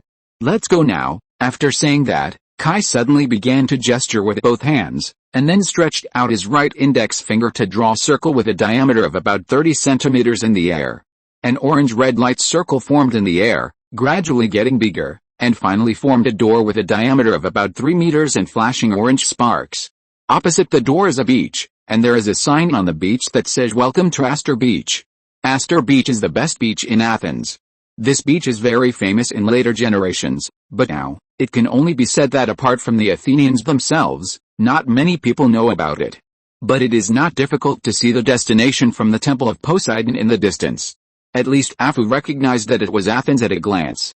A group of people looked at Kai stupidly. They didn't understand why Kai didn't take it out earlier since he knew this. If so, how much time they would save. What are you looking at? This thing can only be used once. Hurry up and go. Kai naturally doesn't know this kind of spell. This is entirely the credit of Ancient One. She specially opened the legendary door for Kai in order to let Kai get to Athens as soon as possible. Kai was just making random gestures over there. Kai was very unhappy with this approach. Ancient One was too mysterious. But Ancient One insisted that Camartage could only be known to those who needed to know, and as for irrelevant people, they didn't need to know any information about Camartage. The problem with solving Ares this time is that the mages of Camartage will only act in secret. And all the work in the open needs to be done by Kai. Especially for Ares, Guyu told Kai that the mages of Camartage are not only not very proficient in fighting, but also very few in number. In order to reduce losses, Ares taught Kai. Of course, in order to ensure Kai's victory, Kai was treated a little preferentially. He got a Camartage ring, which can temporarily ignore the suppression of the World Guardian. That is to say, Kai can now fully exert his full strength during the existence of the ring. If it weren't for Ares, Camelot would not let such things that would destroy the balance flow out. The World Guardian treats everyone in this world equally. Except for the mages of Camelot, there is no way, they are the main force to maintain the World Guardian. Soon a group of people passed through the portal. Like Kai, everyone couldn't bear the sequelae of teleportation, and everyone started vomiting after passing through. As everyone passed through, the portal disappeared. What is that? Diana was a little better, and she vomited twice and it was almost the same. But when she just looked up, she found that the sky in the distance had turned blood red, and under the sky was a burning city. Athens, Kai said coldly. After a day and a night of massacres, the entire city of Athens had completely become hell. It had become a world of undead and monsters. Humans had been basically killed, and countless limbs and arms were scattered randomly throughout the city. The blood had not coagulated after such a long time, but instead formed streams in the streets, flowing continuously. The monsters searched for anything they were interested in the city. They loved humans the most. Whether it was for simple killing or for venting, humans were their best targets. More monsters gathered together, they piled up the corpses together, and then danced a dance to pay tribute to the god of war next to them, while eating human flesh with blood. They compared with each other how many people they had killed, and were proud of it. A group of strange-looking dragons flew through the air, constantly spitting out flames to set the remaining buildings on fire. The crackling of flames and the sound of shattering window glass are the best music to tell what the city has just experienced. Ares, when the group saw this scene on a hill near Athens, Diana could no longer bear it. Ah, Ares, you are in big trouble after all. Kai looked at all this, but his face was expressionless. To put it bluntly, Kai was actually prepared for everything in front of him. Let's go, let's end it all. In the center of the city, in the former Greek royal palace, Ares opened his eyes on the throne made of bones. It's coming faster than I thought, Kai. After saying that, Ares ordered Phobos beside him, go my son, take my army to spread death. Phobos frowned and looked at his father. Father, what about you? Ha ha ha ha, me. Of course I'll stay to meet my old friend. We haven't seen each other for a long time, but, Phobos naturally wondered who the old friend Ares was talking about. But that's why he was worried. He knew that Ares had never had the upper hand against Kai. No buts, Phobos, Ares was confident about this. Don't forget, those stupid humans made me stronger than ever before. The scale and cruelty of World War I far exceeded all other wars in human history, and war was the source of Ares' power. So Ares was stronger than ever before at this time. Chapter 246 Sacrifice. When Kai and his team approached the city, the monster army in the city suddenly began to mobilize. Countless monsters were organized into neat armies and marched out of the city and headed for the inland area. Diana saw this scene and immediately planned to stop them, but was quickly stopped by Kai. Don't worry about them, someone will help stop them. Diana and others looked at Kai. Who? Kai looked at the ocean behind him and said mysteriously, you don't think you Amazons are the only survivors of the mythological era? Diana was stunned for a moment, then blurted out, Atlantis. Kai smiled and didn't answer. This made others think about it.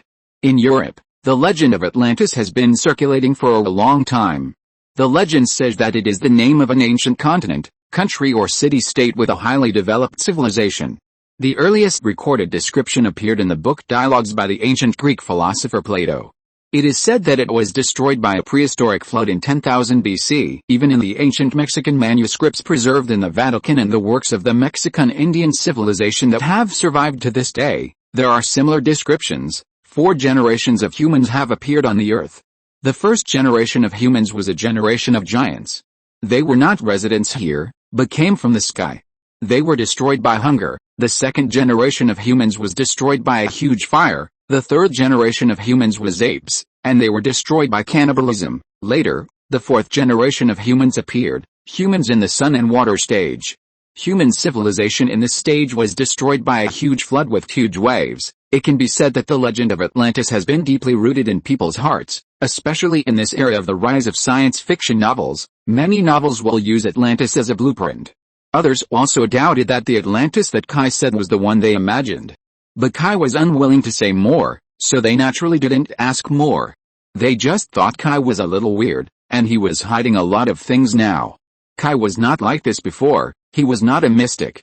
He never did too much hiding of many secrets in the past. At least, Afu has learned a lot of secrets that ordinary people cannot get to know along the way. But now, Kai is being evasive. Although they are curious, they will not really ask beyond their ability. Kai told them out of kindness, and not telling them is his duty. Soon, they no longer cared about these things. Because the monsters found them. In fact, it is not difficult for those monsters to find them. All the humans in the city have died, but now there are few humans walking through the city. Do they really think those monsters are blind? This is not Kai's fault, because in the current situation, it is impossible for them to sneak into the city quietly. The army under Ares comes from all kinds of strange sources, just like the Monster Museum, there are all kinds of monsters. There are flying in the sky, swimming in the water, running on the ground, and even walking underground. It is a pipe dream to want to pass through the entire city under such all-round surveillance. Seeing a group of goat-headed monsters and flying dragons running towards them, even the elite warriors who followed Diana on the western front had their legs trembling a little. There was no way. They had only heard of those monsters in myths before. But they didn't know that they would see them with their own eyes today. Moreover, these monsters were different from vampires. The legend of vampires was actually only a few hundred years old, but those goat-headed monsters and flying dragons were different. They had existed almost since the rise of European civilization. Because the birthplace of European civilization was Greece. Many of those monsters and legends came from Greek legends. Although they felt a little guilty, they had seen the world after all, so when the battle came, they quickly adjusted their mentality. They began to prepare the battle line in an orderly manner and began to snipe those monsters. Machine guns were taken out by the team members, and a lot of grenades and various explosives were also prepared. For them, weapons and ammunition would never be lacking. If they were not familiar with new weapons such as tanks, Kai could even take out a few British tanks for them to open the way. Soon the battle started. When the bullets swept through the monsters, causing blood and flesh to splatter, the morale of the team immediately rose. The unknown is always terrifying, but when they find that these monsters are actually flesh and blood and can be killed by bullets and artillery, their fear will disappear immediately. The physical fitness of those monsters is much stronger than that of humans, but it is not exaggerated to the point that bullets cannot penetrate them. Rows of sheep-headed monsters were beaten into rotten meat by bullets. The flying dragons in the sky are a little stronger than the sheep-headed monsters, but they will still dodge and retreat when hit by overwhelming bullets.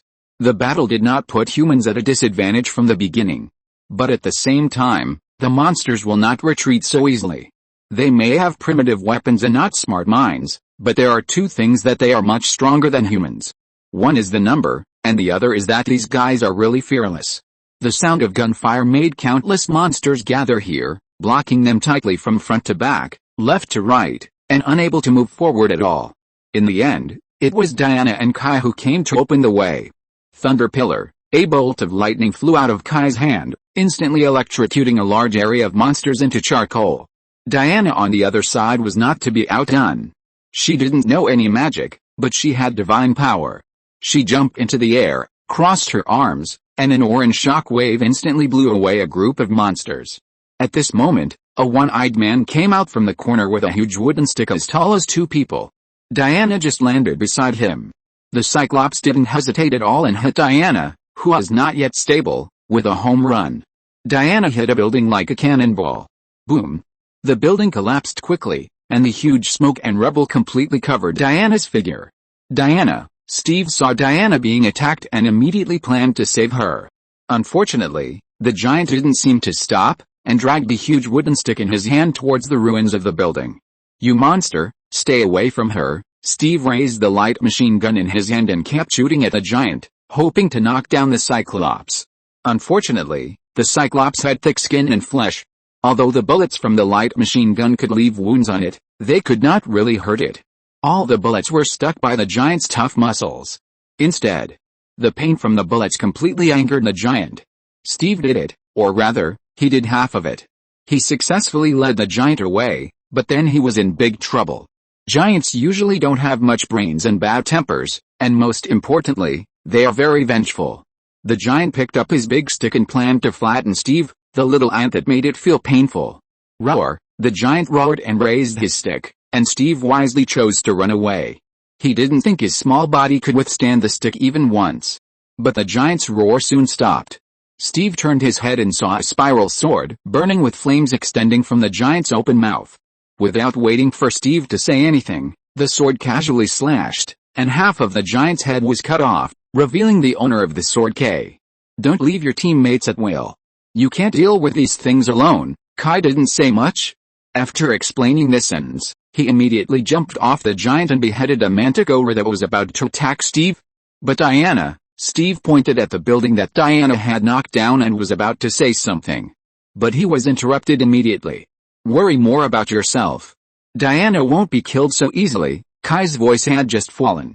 The ruins of the building suddenly exploded, and a red figure rushed out of the ruins and crashed into a giant who was raising a boulder to throw. Boom! The giant, who was 5 or 6 meters tall and weighed at least several tons, was knocked away. Without waiting for the giant to get up from the ground, Diana roared and jumped to the giant's chest. The Vulcan sword in her hand flashed a cold light, and the giant's head was cut open like butter. Do you still think she needs you to worry about her? Kai pouted at Steve. Then he flew into the sky and cut open the chest of a dragon that was about to spit fire with a sword.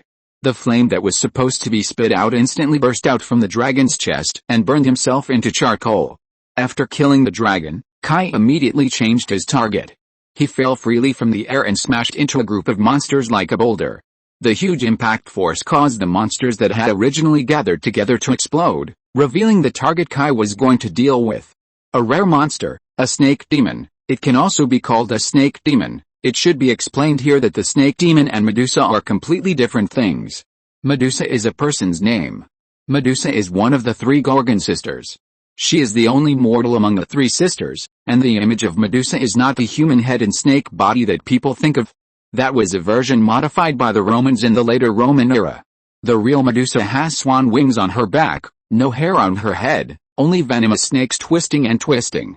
Even so, it is still difficult to hide her beauty. Anyone who looks into her eyes will be attracted by her beauty and magic and lose their souls and turn into a stone statue. But snake demons are different. They are male and female, but most of them are very ugly. Female snake demons have human heads and snake bodies. They can also use petrification, but the power and frequency are much worse than Medusa. Male snake demons have cow feet and human bodies. Their hair and beards are all venomous snakes. They don't know spells, but they are extremely powerful and difficult to be hurt by swords. And what Kai saw was the female snake demon. These female snake demons will not choose close combat like male ones. They prefer to hide in the distance and use their bows and petrification rays to fight. When Kai appeared in front of the female snake demon immediately panicked, and her first reaction was to run away. For female snake demons, close combat is the worst choice, although they have good close combat capabilities. Kai chose her because she was much more dangerous than other monsters to humans who had no spell resistance. But when she turned around, Kai grabbed her tail. Kai pulled her back by her tail and grabbed her neck. The female snake demon knew that she could not escape, so she immediately used her petrification light. Her eyes suddenly emitted a dazzling white light. As soon as the white light touched Kai's body, Kai's golden body began to turn gray. That was the reaction after petrification. The female snake demon was overjoyed. She actually dealt with such a difficult enemy, which would allow her to get Ares' reward. But before she could smile, a spiral sword split her in 2. No one told you that the petrification light is not used for everyone. After accepting the gift of Ra, Kai had an extraordinary spell resistance. The petrification light of the snake demon was indeed very powerful, but for him, that thing had no effect except making his body look a little ugly. On the other side, Diana, holding the sword of Vulcan, roared heartily and chopped down the enemies in front of her one by one. When the last Minotaur was clamped by Diana's legs and stabbed in the forehead with a sword, the surrounding monsters had been cleared. Only one male snake demon was left, and he was captured by Alfu and Steve. They surrounded him and shot continuously with hot weapons, and then took the opportunity to throw 20 grenades on his head, which blew him unconscious. Diana untied her truth lasso and tied up the male snake demon. Tell me, snake demon, where is Ares? The truth lasso immediately emitted a golden light. Under the power of the lasso, even if the male snake demon resisted with all his strength, he still couldn't hide the answer that Diana wanted. Master, is, in the center of the city. Before he finished speaking, the male snake demon used the last bit of strength to control his mind. Taking this opportunity, he bit his neck hard with a venomous snake on his face. The poison of the snake demon is no joke. A monster over 3 meters tall turned into a pool of pus and blood in just a few seconds. This scene made several people retreat one after another, fearing that they would be contaminated by a little bit of venom. This thing is more terrifying than poison gas. Okay, let's go. The monsters will soon surround us again. Just as Kai and his men were fighting and moving towards the center of the city, the villain, Ares, was leisurely drinking wine and watching their performance. Ares likes war and loves war. He generally does not take a stand on war. He never cares about who wins or loses in the war. The winner is naturally the strong, and the strong can get his attention and love. So don't look at him running around in various battlefields of World War I. In fact, he didn't intervene too much. In addition to targeting Ludendorff, even so, it was because Ares felt that the Germans did not have much chance of winning this war, and it was even likely to lose the war soon. So he had to give some support. It was he who whispered in Hindenburg and Ludendorff's ears when they were fighting the Russians on the Eastern Front in Germany, allowing them to stop the Russian attack and win again and again. Later, Ares whispered in Madame Viper's ear and asked her to invent mustard gas and other poisonous gases. But that was all. The Germans would definitely lose. This was destined before the war began. The backgrounds of the two sides of the war were too different. He never thought about changing the result. The only reason he did so was to make the war longer and more tragic. Now, he also holds the same view for the Battle of Kai and his group. Although those monsters are his servants, it doesn't matter. The essence of war is never the result of the war, but the process. It is these processes that make Ares stronger.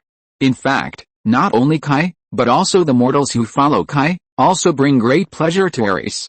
The first element of a warrior is strength, and the other is determination. Ares likes those who go to the battlefield with the determination to die, because that is the true meaning of war. Come on, please me, let me see what you mortals can do. I have to say, Ares is really a terrible boss. It's like an RPG game. The devil always hides in the deepest part of the castle, and then sends his men from weak to strong to deal with the protagonist. Even the 4 kings under the devil's seat will be honestly placed in the 4 directions of east, west, south and north. Anyway, it's just to give experience, make the protagonist stronger, and finally fight to the devil's lair. Game over. Have they never thought of a lion fighting a rabbit, and kill the protagonist with a full strength attack? At least Kai doesn't understand what Ares is doing. He knows that Kai's here to stop him, but he directly sends soldiers to deal with him.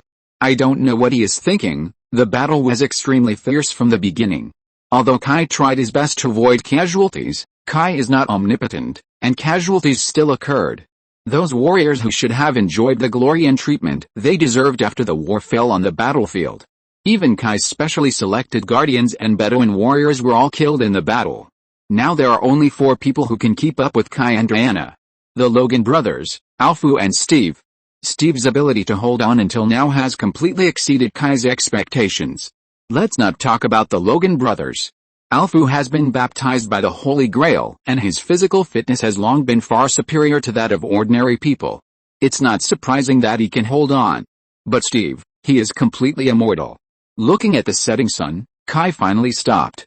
It's almost time. The others looked at Kai, not understanding what he was going to say.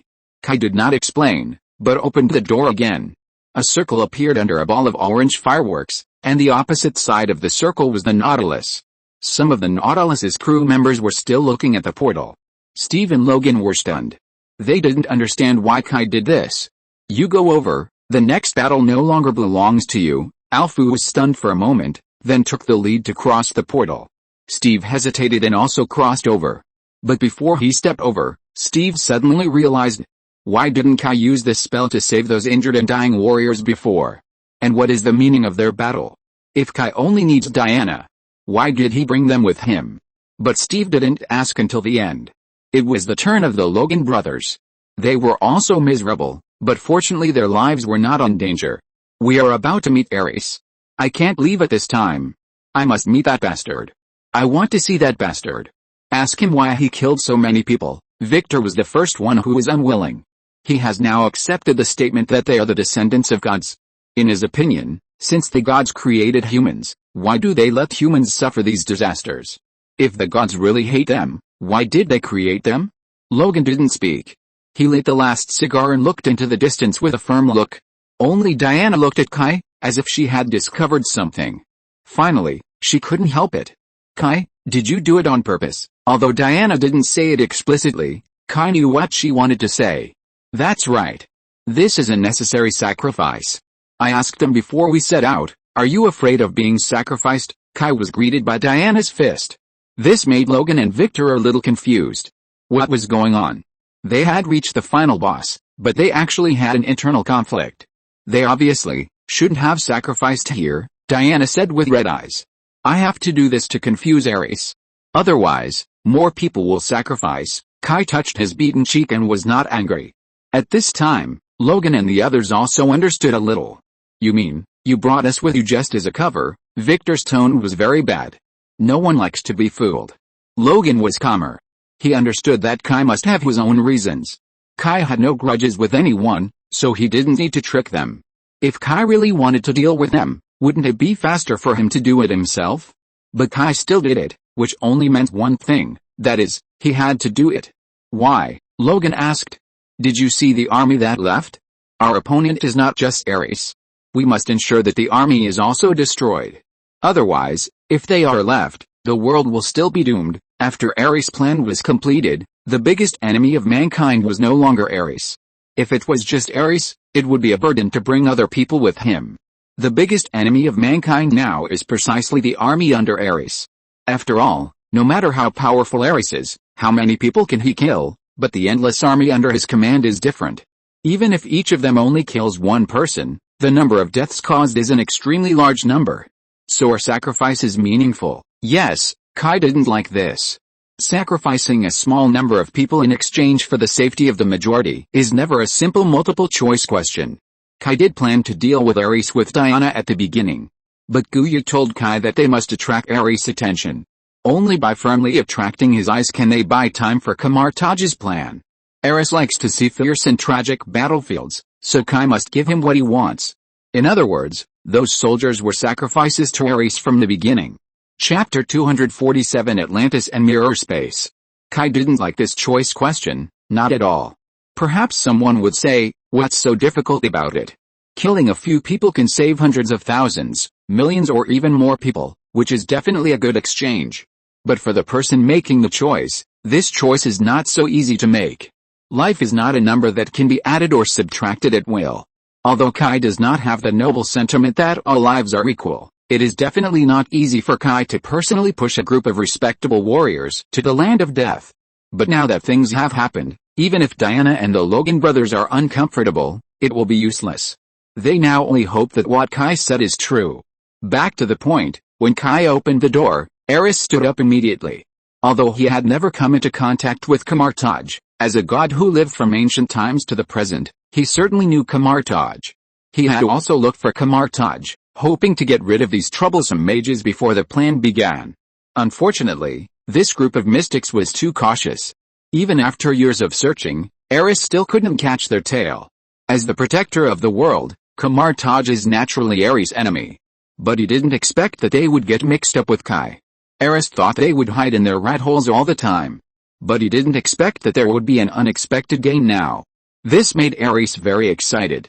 If Kai, Diana and Camartaj could be solved at once, it would undoubtedly be the best situation for Ares. Once he really did it, his subsequent human elimination plan would be smoother. But just when Ares felt excited, he suddenly felt that his army seemed to have a problem. No, Ares immediately flew out of his temporary palace and chased after his army. At the same time, a group of humans wearing hoods and cloaks walked out of the flashing orange fireworks and stood in front of Ares' army. Phobos raised his hand to stop the army. He just wanted to see what these people were doing. He saw that the group of guys made some strange gestures in unison, and then orange magic circles formed in their hands, and finally slapped the ground together. Then Phobos and his army were horrified to find that the whole sky was falling down. Phobos thought it was an illusion, so he immediately asked his magic monsters to break the illusion, but it turned out to be not the case at all. What they saw in front of them really existed. Before Phobos could think of another way, the ground began to change.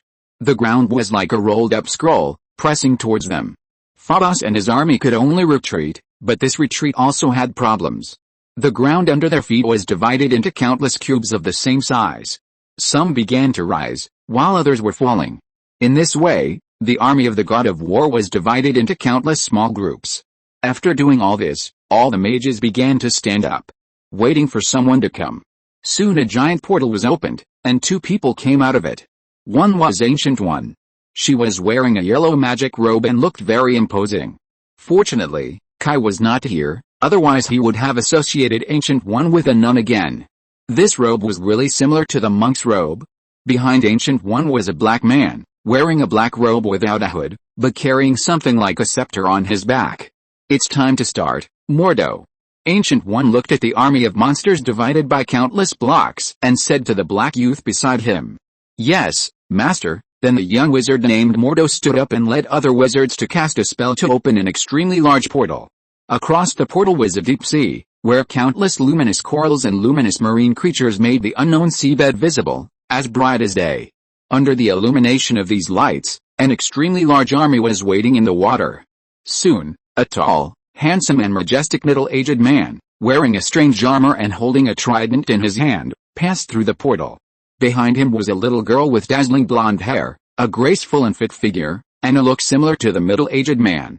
You are too slow, Ancient One. My warriors and I are already impatient. The middle-aged man ignored the seawater dripping from his body, and while slamming the trident in his hand into the ground, he complained that Ancient One was too slow. The trident in his hand seemed very heavy.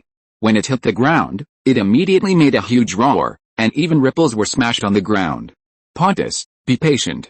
We must ensure that these monsters that have been sleeping for many years will be eliminated here without a single one. Ancient One did not care about the man's unreasonableness, but looked at the girl behind Pontus with interest. I didn't expect you to bring your daughter. This kind of war scene is not suitable for a little girl, no.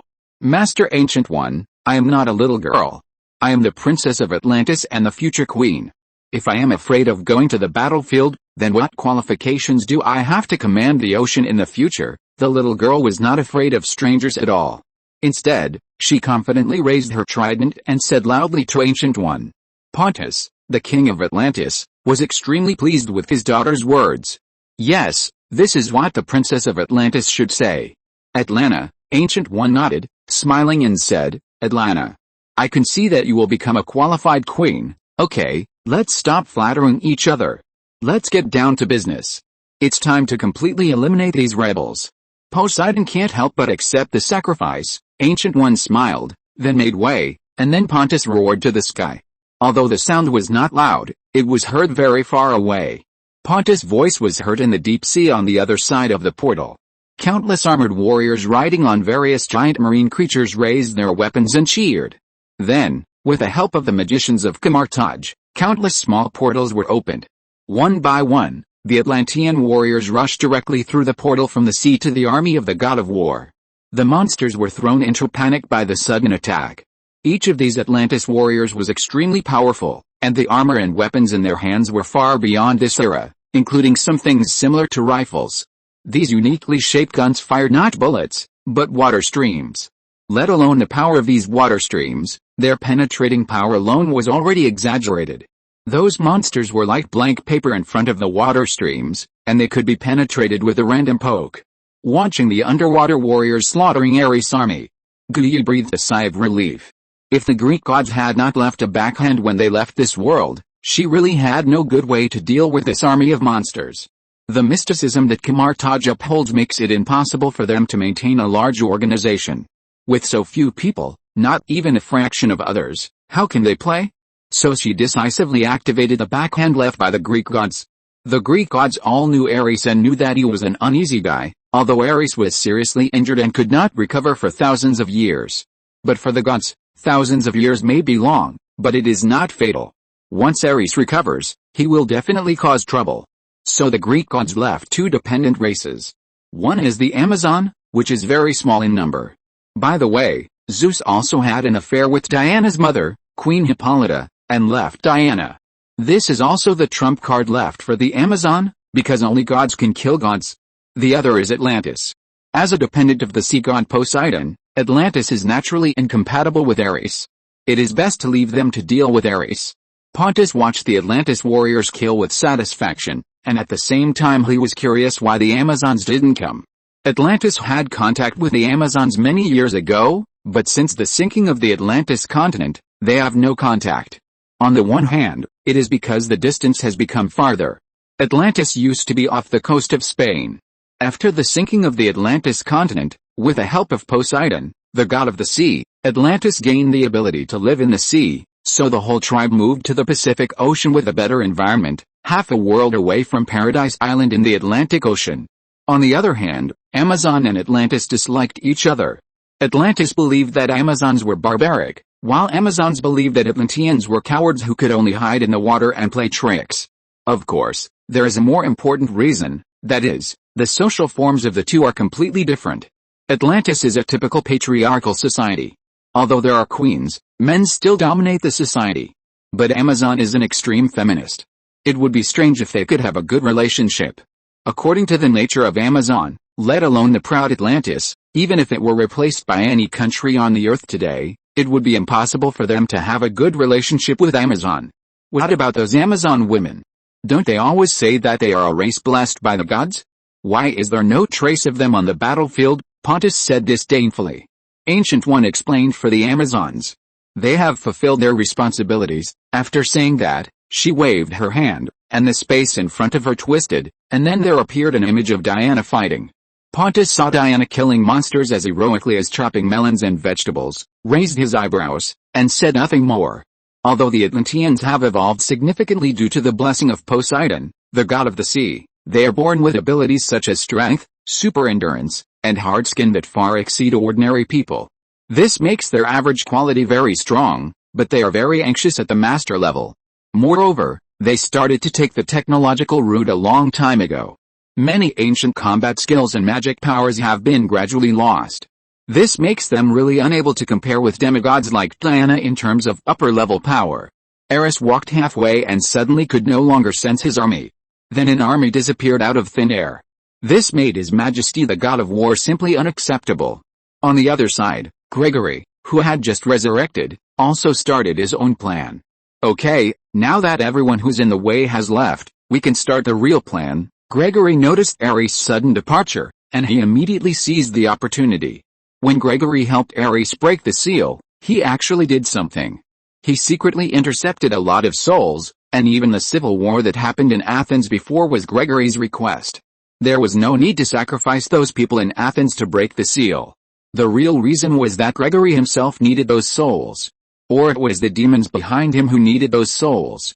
The preparations for summoning demons had been prepared long before, and now Gregory only needed the last step to summon his master, the Blessed Virgin. Eris turned back immediately after he could not find the breath of the army. He must know where his army went.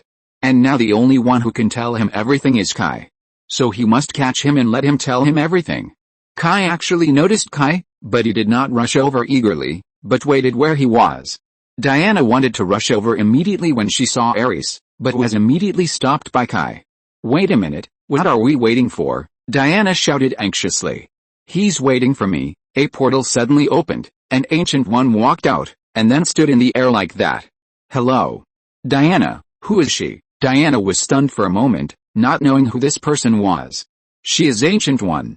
Forget about this later, now, she is our reinforcement. Ancient One's origins were too complicated, and Kai really couldn't explain it for a while, so he simply didn't explain it.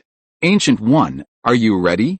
I don't want these things to run outside and endanger others. Of course, we can start at any time. While talking, Eris also came not far from the crowd. Now, Ancient One, in fact, Kai's words were completely unnecessary. If calculated according to experience, Ancient One's real age is much older than him. This kind of timing is absolutely familiar. There was no movement from Ancient One, and a special wave immediately swept the entire city. Then everyone and the monsters in the city immediately found that the space they were in had changed. Although the surrounding environment was still the same as before, some details were completely different. They were like being in a world in a mirror. This is a mirror space, a reflection of the real world. Although it exists, it cannot be detected. Doing anything here will not affect the real world.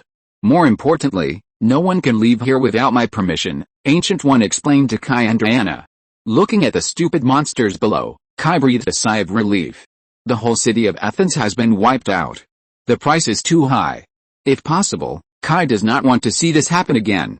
Now, these things are trapped here and can no longer affect the real world. Eris on the other side suddenly calmed down at this time. He said, "Is this why my army disappeared?" Ancient One smiled. "Yes, that's easy.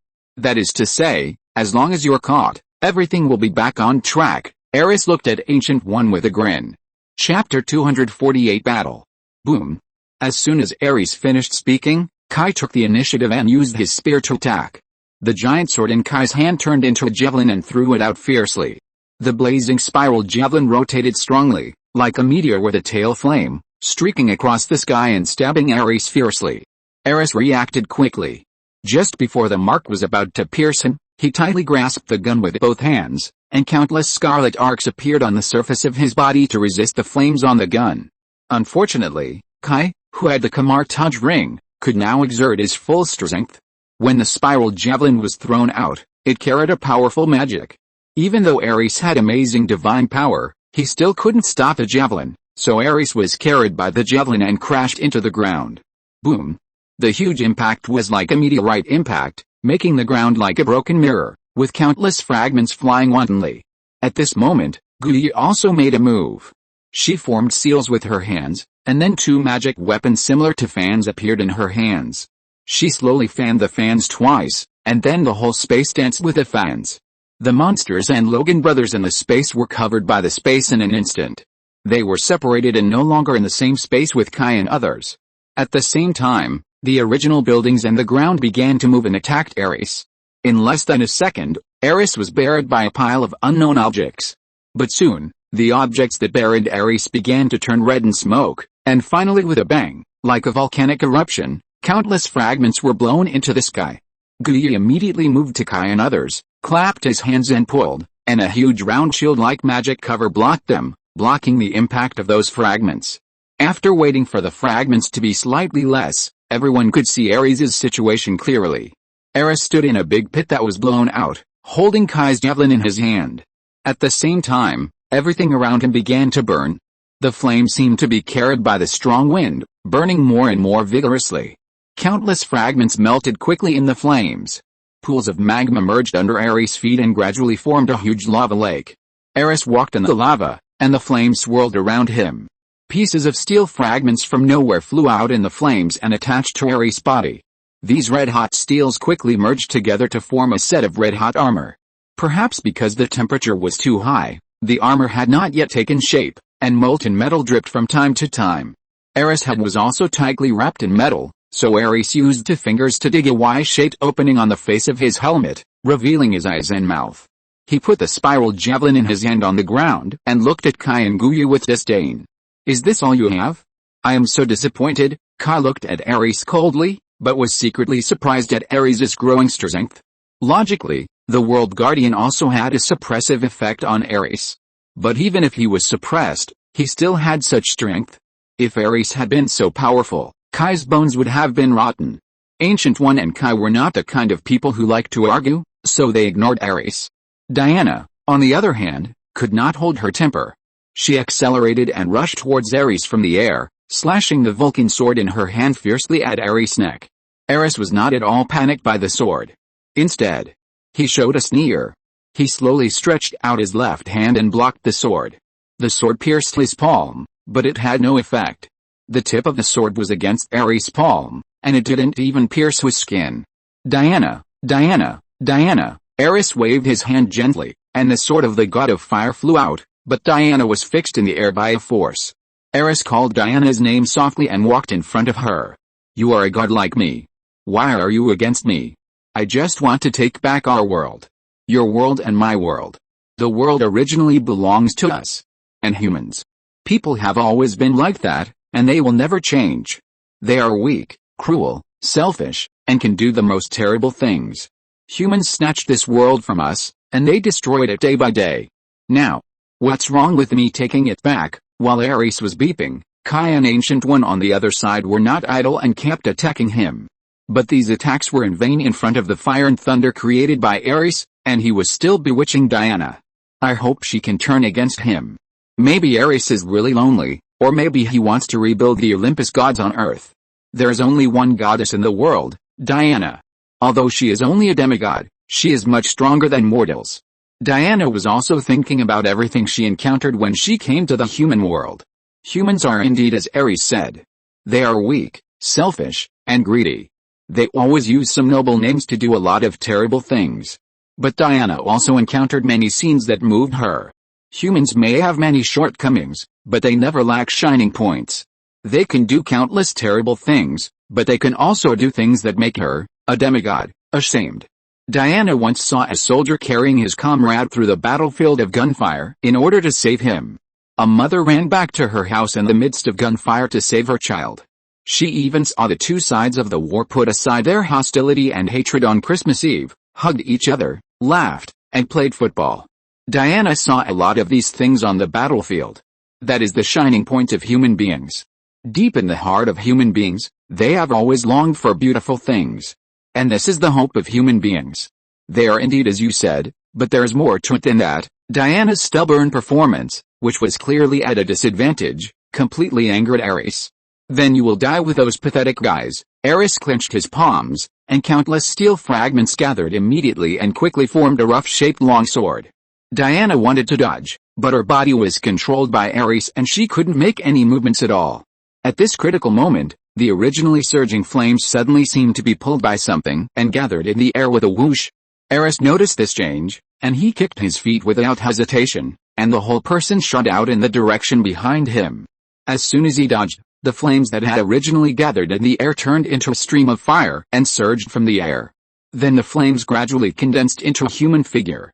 It was Kai. Kai waved his hand to untie Diana's restraints, and asked Diana to stand aside. Diana was no match for Ares. She was just a demigod who had just awakened. How could she be compared with a main god who had lived for tens of thousands of years? This battle is mine. Ancient One immediately changed the space again. The ground where Kai stood began to sink, while the surrounding ground began to rise, forming a huge arena. The surrounding buildings and the ground began to rotate, forming a relatively closed space here. Diana was a little unwilling, but she still obediently retreated. Well, it doesn't matter. Anyway, none of you can escape. Ares had no objection to changing opponents. In his opinion, these people would die anyway. What's the difference between dying early and dying late? Ares clenched one hand, and a longsword appeared in his hand. His right hand held Kai's spiral javelin. I wanted to ask you just now, why do I feel the taste of war power from you? Kai shrugged. This is another story. But I guess you don't want to listen, so forget it. Ares smiled. That's right. After Ares said this, he slid to Kai's side and chopped Kai's head fiercely with a longsword in his hand. Kai dodged Ares' slash by leaning to the side, and at the same time, he kicked Ares' waist with his left foot. Ares' reaction was not slow either. He thrust the javelin in his right hand into the ground to block Kai's kick. Buzz! This sound was like the sound of a bell. Ares was pushed several meters away with the javelin, leaving 3 deep grooves on the ground.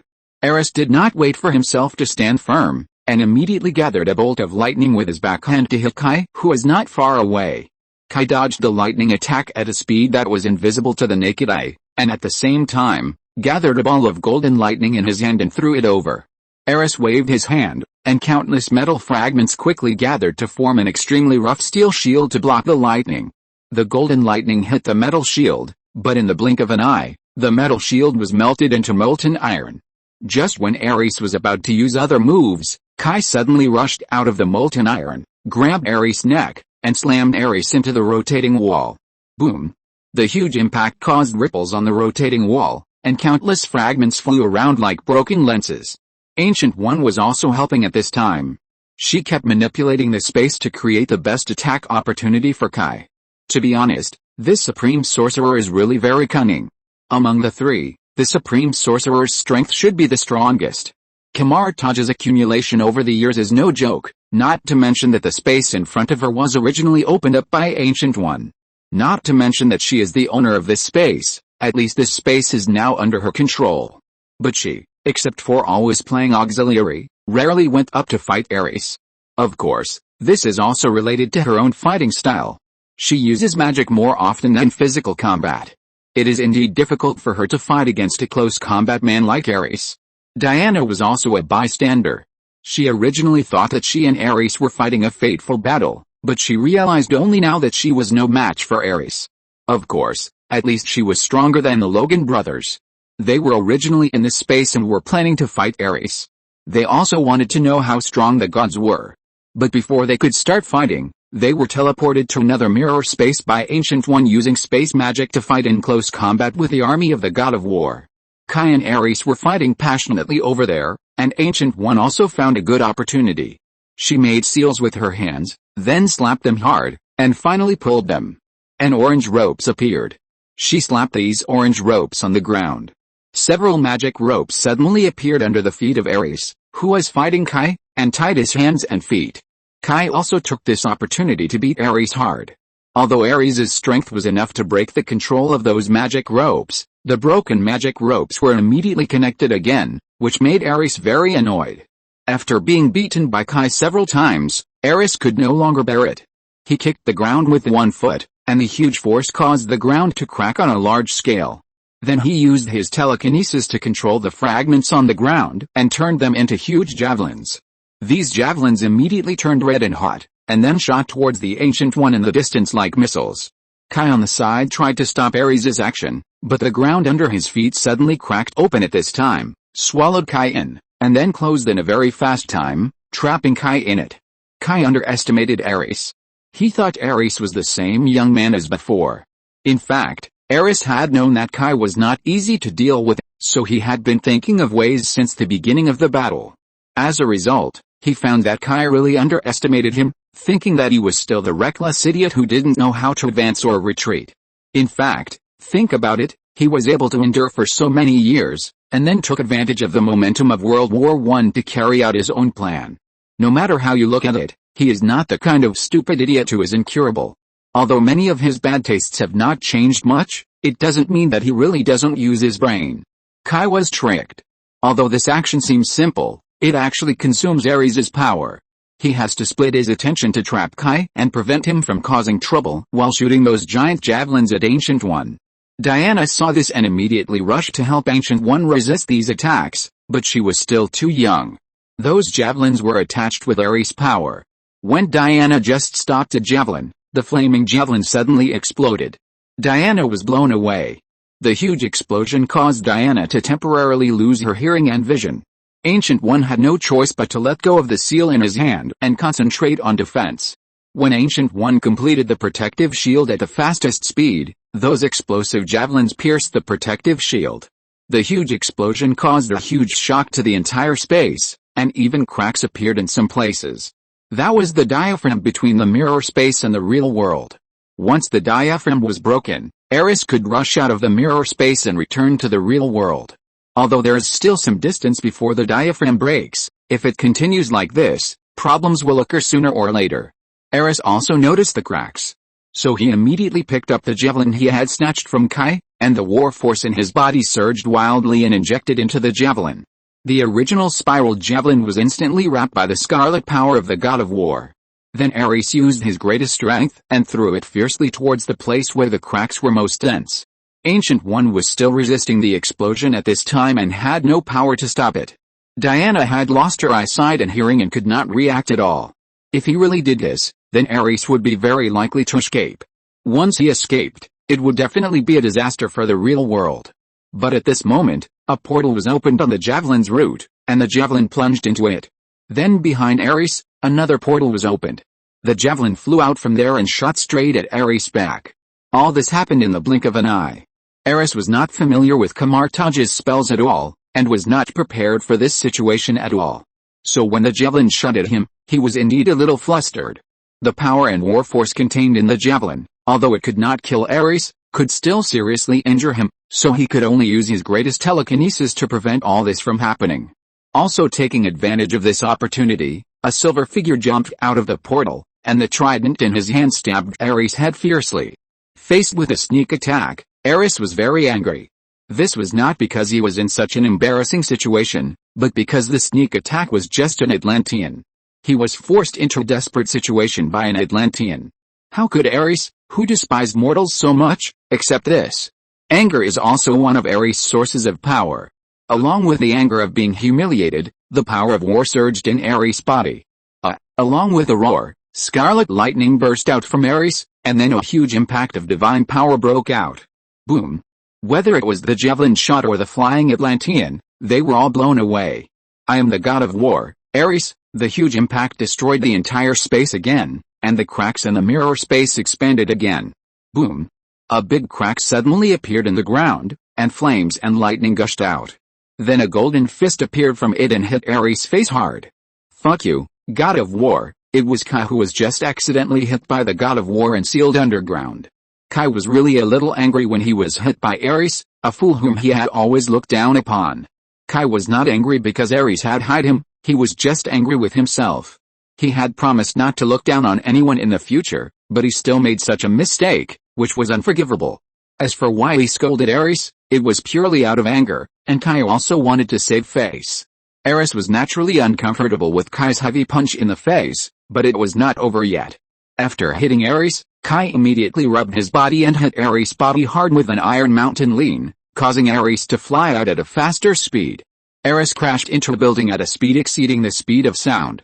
The building exploded into pieces in an instant. Taking advantage of this time, Kai immediately flew into the sky, grasped the spiral javelin that Ares had thrown somewhere, and flew into Kai's hand. Kai swung the javelin in his hand, and the javelin immediately returned to its original form, the holy spear form. Kai raised the holy spear, placed it in front of his eyebrows, and opened the seal of the holy spear. Perhaps feeling threatened, Ares endured the severe pain in his body and immediately flew out of the ruins and rushed towards Kai. During the flight, countless metals gathered towards him, and these metals combined with each other to form various weapons, flying towards Kai. Kai was unsealing the holy spear at this time. Kai had said before that the power of the holy spear was too great. Usually, Kai would only use 30% of the power of the holy spear at most, but in order to deal with Ares, whose power has expanded to this extent, Kai could not care so much. But this also takes some time. Facing the aggressive Ares, Ancient One could see that Kai was planning to use some powerful move, so he immediately jumped out to stop Ares. Ancient One used his power to pull the surrounding buildings, the ground and even the roads to block Ares' path. But now Ares clearly felt a threat. He ignored the obstacles and forcibly broke through those obstacles, rushing towards Kai unwaveringly. Just as he broke through the obstacles and faced Ancient One, a red sound and shadow hit him. It was Diana. Diana seized the opportunity to directly knock Ares from the air, tied him up with a lasso of truth, and then held him and smashed him into the ground. Ares, who was furious, ignored the damage caused by the collision and used his divine power to forcibly break free from the lasso.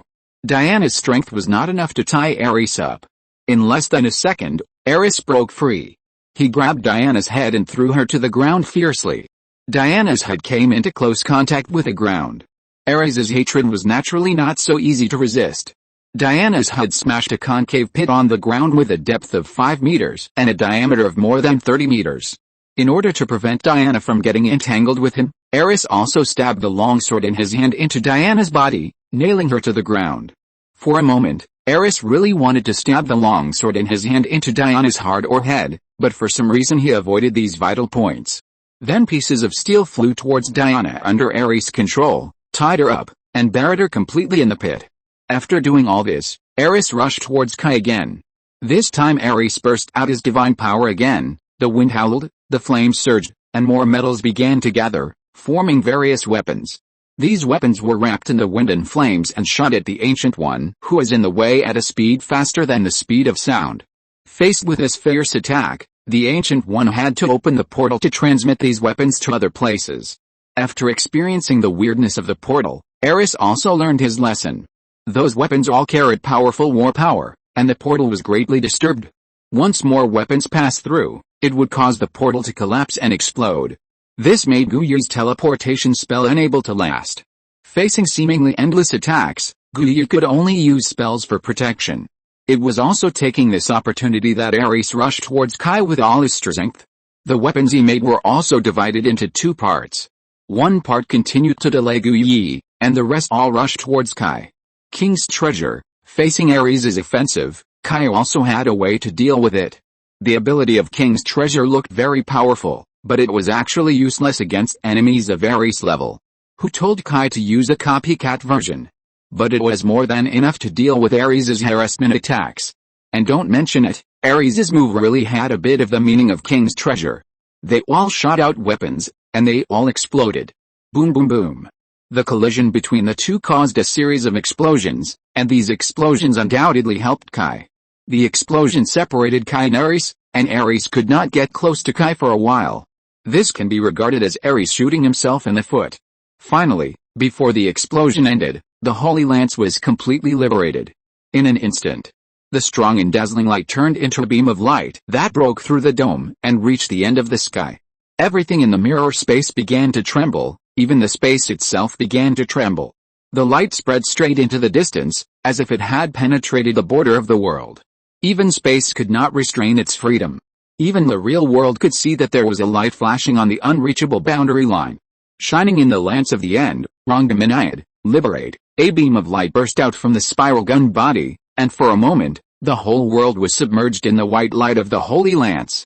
The explosion that originally blocked Kai and Ares disintegrated in an instant. Whether it was the weapons made by Ares or Kai's treasure of the king, they all disappeared. As if they had never existed. Ares was suspended in the air, watching the light approaching. For a moment, he couldn't think of any adjective. He seemed to see something in the light, peace? Death? Perhaps what he wanted. Or, nothing at all. Chapter 249 Zeus and Hera. When the light faded, the mirror space was completely destroyed in an instant. This was not that Ancient One took back the mirror space, but that the entire space was completely shattered into slag. It's really terrifying. I thought the Holy Lance was just a legend. Ancient One looked at the space he opened up and was completely destroyed. An endless emotion surged in his heart. At least for her, it was extremely difficult to catch this blow. Kai, who was originally suspended in the air, did not have so many emotions. He only felt that his body was weaker than ever before, and he couldn't even stay in the air, so he could only fall to the ground.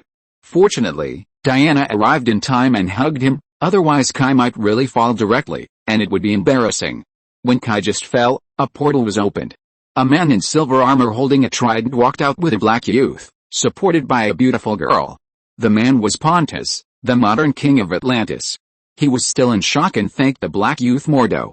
Fortunately you teleported me away in time, otherwise, when Kai launched the Holy Lance liberation, he did not care about Pontus who had attacked Ares before. Fortunately, Ancient One left Mordo to hide aside, otherwise Pontus would be too miserable.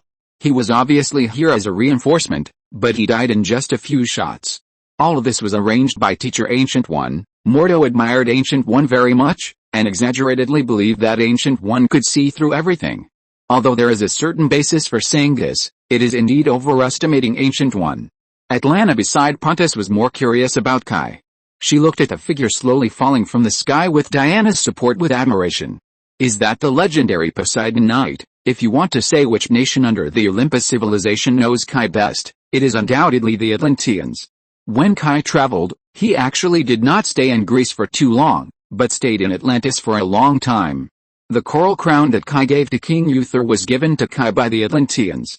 Because of his good relationship with Poseidon, the Atlanteans called him the Knight of Poseidon. The word knight was also brought to Atlantis by Kai. Before Kai, they did not have the concept of knight. Kai left many legends there. And these legends have always been remembered by the Atlanteans, so Atlanta worships Kai so much? That's right. It's as powerful as the legend. Ha. Pontus is a very good person. Although he is an emperor, he doesn't mind being almost killed just now. He didn't expect that he came here not only to see the god of war, but also to see the legendary Knight of Poseidon. Overall, Pontus still feels that the trip is worthwhile. Father, can I ask the Knight of Poseidon for an autograph? Atlanta said eagerly. Pontus is actually very interested in Kai. You know, this legendary figure is an ancient figure, and he knows a lot of history of Atlantis. With the sinking of the original Atlantis continent, the loss of many ancient documents caused a certain degree of discontinuity in the history of Atlantis. Pontus himself was also very interested in these forgotten histories. It should be no problem. Looking at Kai being held in Diana's arms, Pontus thought that since Amazon women could have close contact with Kai, it made no sense that they, the Atlanteans who had a close relationship with the Knight of Poseidon, could not go up and talk to him. Besides, wasn't Ares already destroyed? So Pontus came to Kai's side with the help of Atalanta. At this moment, Kai had come out of Diana's arms and sat on the ground on one side. He didn't like close contact with people. What's more, being held like this by a woman was very embarrassing. Salute to you, great knight of Poseidon. Thank you for destroying the evil god like Ares, which ended our Atlantis' long-cherished wish for thousands of years. Pontus expressed his respect to Kai very politely. The grudge between the Atlanteans and Ares started a long time ago. Poseidon, the god of the sea, had a son named Herodias. This son of his was not famous, but he was very important to Atlantis. Because he was the first emperor of Atlantis and the ancestor of all Atlanteans. Legend has it that when Zeus led the Olympian gods to overthrow their fathers, the Titan gods, the three brothers of Zeus began to draw lots to determine their rights. Poseidon became the master of the ocean, and it was also at that time that he became the patron saint of Atlantis, so he sent his son, Herodias, who was just mentioned, to become the king of Atlantis. Herodias then led the Atlanteans to glory. Perhaps because of his own achievements, Herodias was a little arrogant. He fell in love with Ares and the Athenian princess Alcype, who had a daughter, Alcype, and attempted to abduct her. As a result, Ares killed him without saying a word. That's fine, but the problem is that Ares did not get the punishment he deserved. With the intervention of Zeus, Ares was found not guilty. In this way, Ares and Poseidon had a grudge. Similarly, the descendants of Herodias did not want to let it go, so the hatred was left behind. This also led to the Atlanteans never respecting Ares. There may be temples of any gods in the land of Atlantis, but there is absolutely no Ares. It is also because of this that when the gods left, they left Atlantis with a mission of fighting Ares. Now that Ares has been killed, Atlantis has completed its mission and avenged its ancestors. But unexpectedly, Kai shook his head. It's not that easy. Ares is not dead. Kai rested for a while, finally recovered some strength, and stood up reluctantly. Diana and Atalanta on the side saw this and both stepped forward to support Kai. This time Kai did not refuse. Kai could accept only support, not hugs or other contact. Ares is not dead. Pontus could not believe that anything could survive the attack just now. Kai glanced at him and said nothing more. In fact, he still did not know who this guy was, but he would not care even if he knew. Because he deserved it. I dare not say other places, but Atlantis should be polite to him. Kai lived in Atlantis for a long time, at least 3 years. Although Atlantis was rich at that time, it was still a place that was not loved by grandma and uncle.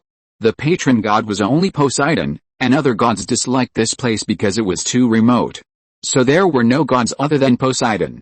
This also caused a lot of monsters and demons in that place. Kai went there in the past, on the one hand, to facilitate a tryst with Hera and Athena.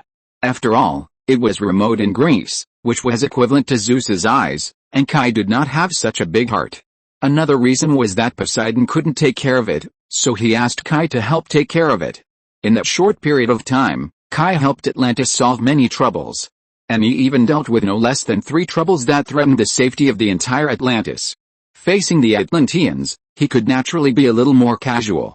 When Kai walked to ruin, the Ancient One beside him waved his hand, and the ruins were opened, revealing Ares who was already dying inside. At this moment, Ares was covered in blood, and his breath had dropped to the extreme. Even the war power he was proud of was almost gone. Seeing Kai, Ares smiled. In front of this old enemy, Ares didn't want to show his weakness. Even if he died, he couldn't lose face. Isn't that what men do? Ahem. Really powerful, Kai?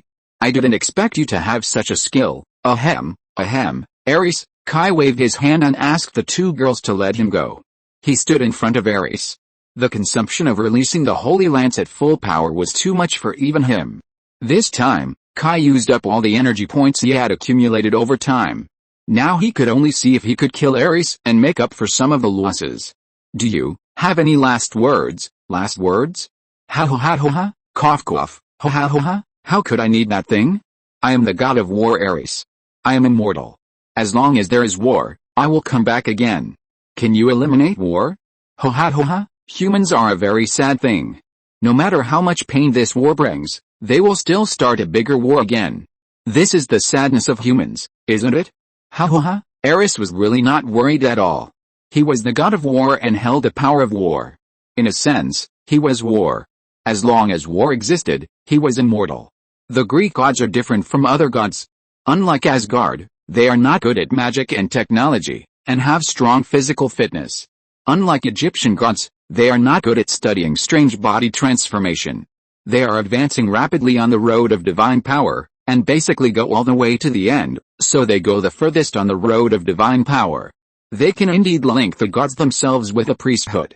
As long as the priesthood is not destroyed, they will not die. For example, the god of war becomes stronger during war, and his power will fall to the bottom in peacetime. But as long as the war is not eliminated, he may be resurrected.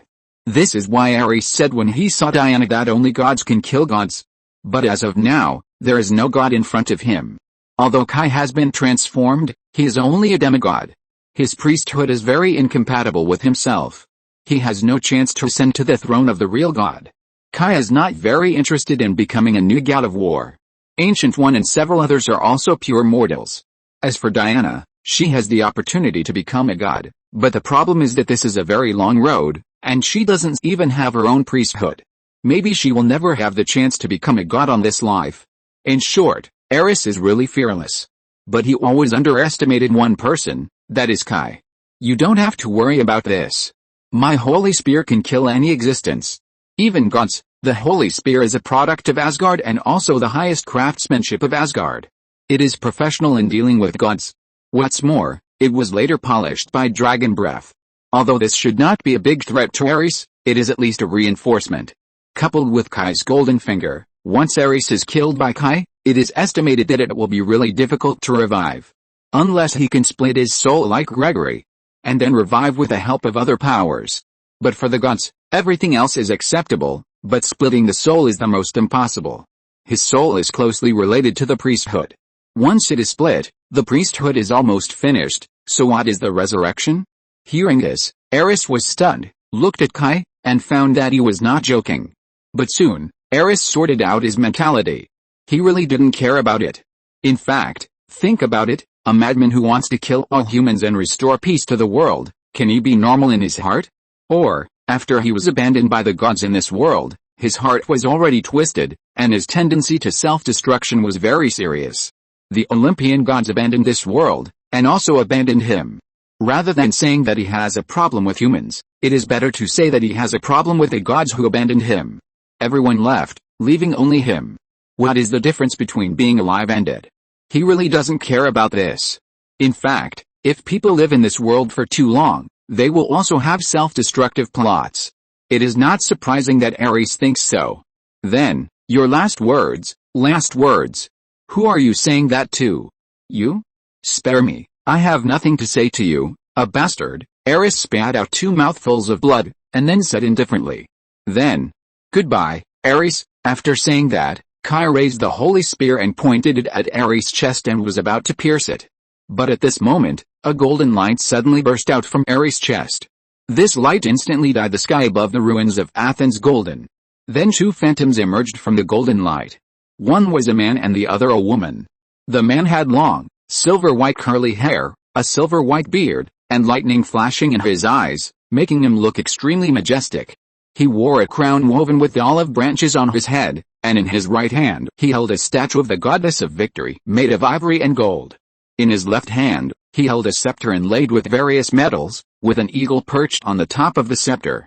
The woman had the elegance and dignity of a queen, with beautiful curly hair cascading down from her crown, her arms as white as lilies, and her gorgeous clothes exuding fragrance. She held a scepter and sat on the golden palace. As soon as the images of the 2 gods appeared, they looked down at the ground. Ares, the male god's eyes revealed sadness, but soon the sadness was replaced by anger. Kai? You bastard are still alive. As the male god became angry, the sky quickly darkened, and countless thunder and lightning began to flash in the clouds, as if a storm was about to come. Zeus. Seeing Zeus appear, Kai was a little embarrassed. It was Kai who couldn't resist the temptation and slept with someone else's wife. This incident made Kai feel guilty towards Zeus. Enough. Zeus, I'm not here to listen to you roaring like a bull in heat, but Zeus' roar was soon interrupted. Hera on the side gently waved her scepter, making the original thunder clouds and lightning disappear. Then Hera ignored Zeus and looked at Kai. When she spoke to Kai, Her voice immediately became much softer. Kai, stop it, you should let my son go. Hera, even after thousands of years, Kai still felt uncomfortable when he saw the couple. It was Kai who did something wrong. But the problem was that he couldn't let Ares go. Apart from anything else, he had to give an explanation to the hundreds of thousands of people in Athens. I'm very sorry, I can't let Ares go. Since you showed up, you should know what he did, right? No one can do these things and not accept punishment. Don't test my patience, Kai. Accompanied by a tremor of the earth, storm and lightning, Zeus issued the most angry threat to Kai. My dear Kai, don't let Zeus anger you, he sometimes acts like an old stubborn, Hera whispered to Kai. This made Diana's expression on the side very strange. This is too something. Treating the original husband and the lover as completely two different attitudes. But you can't kill Ares, even for me. Kai? I beg you, Hera. Do you know what you are saying? Zeus' lungs are about to explode. You've made me, the king of gods, lose all my dignity. Enough. Zeus, I just don't want to make things worse. And, don't mention your dignity as the king of gods. If it weren't for you, my son, my poor Ares wouldn't have to go through all this pain. It was you who made him go this way. I did that for all of us. Hera, Zeus tried to explain something. Then you should shut up. You'll only make things worse, just like you did back then. Hera was not to be outdone. In short, the amount of information in this is huge, so much that people can't understand it at all, but they also know that there must be something fishy about it. Zeus seemed to have noticed these outsiders and he shut up. After all, the quarrel between them back then was not entirely due to Hera and Kai. When Hera cheated on Kai, Zeus was indeed very angry, but when he knew that if he continued to hold on to this matter, sooner or later he would lose Hera. The relationship with Hera is one thing, Zeus has true love for Hera. In addition, there is. When Zeus proposed to Hera, he promised to share his power and honor with Hera, so Hera could enjoy the power of her husband. Whenever Hera went out, there were thunder and lightning. Therefore, the gods respected Hera as the mother of the gods, and all followed her will. This will not be eliminated by divorce, that is to say, the power of the king of gods is half of Hera. If divorced, it is not certain who will leave the house empty-handed. So it is not without reason that Zeus is very afraid of his wife in the myth. Kai, my love, I sincerely ask you to listen to me. Then Hera's voice disappeared from the sky and appeared beside Kai. He took Kai's arm and pulled him aside. Whispering these things, others could not hear them at all, including Ancient One. Zeus's face was as black as the bottom of a pot, but he could do nothing. He did do a bad job back then. In order to win back Hera, he did promise that they would be fine, return to the beginning, and remain loyal to each other. But soon, this guy's old habit came back, and the person he cheated on was not someone else, but their daughter, Hebe, the goddess of youth. The wife of Hercules, and Hercules was the son of Zeus and immortal. This mess almost pissed Hera off to death. From then on, Hera and Zeus basically broke down. Although they were husband and wife in name, they were no longer husband and wife in reality. Even the gods thought that Zeus had made a mistake. So don't look at Hera's obvious search for a gigolo, but he really had no way to stop her. The two of them were just one procedure away from divorce, and now they basically play with each other, but Hera is more reserved. And there are no other scandals except Kai. If Zeus dared to push Hera to the limit, Hera would definitely not mind turning his head into a green grassland. He could only swallow his anger. Being cheated by one person is much better than being cheated by a group of people. After listening to Hera's story, Kai's face was uncertain. He looked at Hera blankly. Are you serious, my dear? I can't lie to you. Not only us, other gods have similar practices, but the methods are different. But why is it Ares? Kai looked at Ares, who had been silent since just now, and asked. It's all because of that bastard Zeus. Speaking of this, Hera's resentment towards Zeus was almost unstoppable. After Hera explained the cause and effect, Kai understood why Hera would leave her son behind. But this matter, Kai was very entangled. The crime committed by Ares was not something Kai could let go just because he said so. No matter why, Kai couldn't get through this level himself. Ares can't die, but he can be punished. Hera saw Kai's entanglement and made a concession. Chapter 250 Destruction. Punishment. Kai looked at Hera's beautiful face. He could see that the Hera in front of him was not the real Hera, or rather, the Hera in front of him was just a projection, not a real person at all. So even though Zeus made a lot of noise, he could do nothing if he really wanted to do something. That's why Hera said he only knew how to do bad things. You can't do anything but talk big, and you still threaten others like this? Isn't this just making yourself uncomfortable?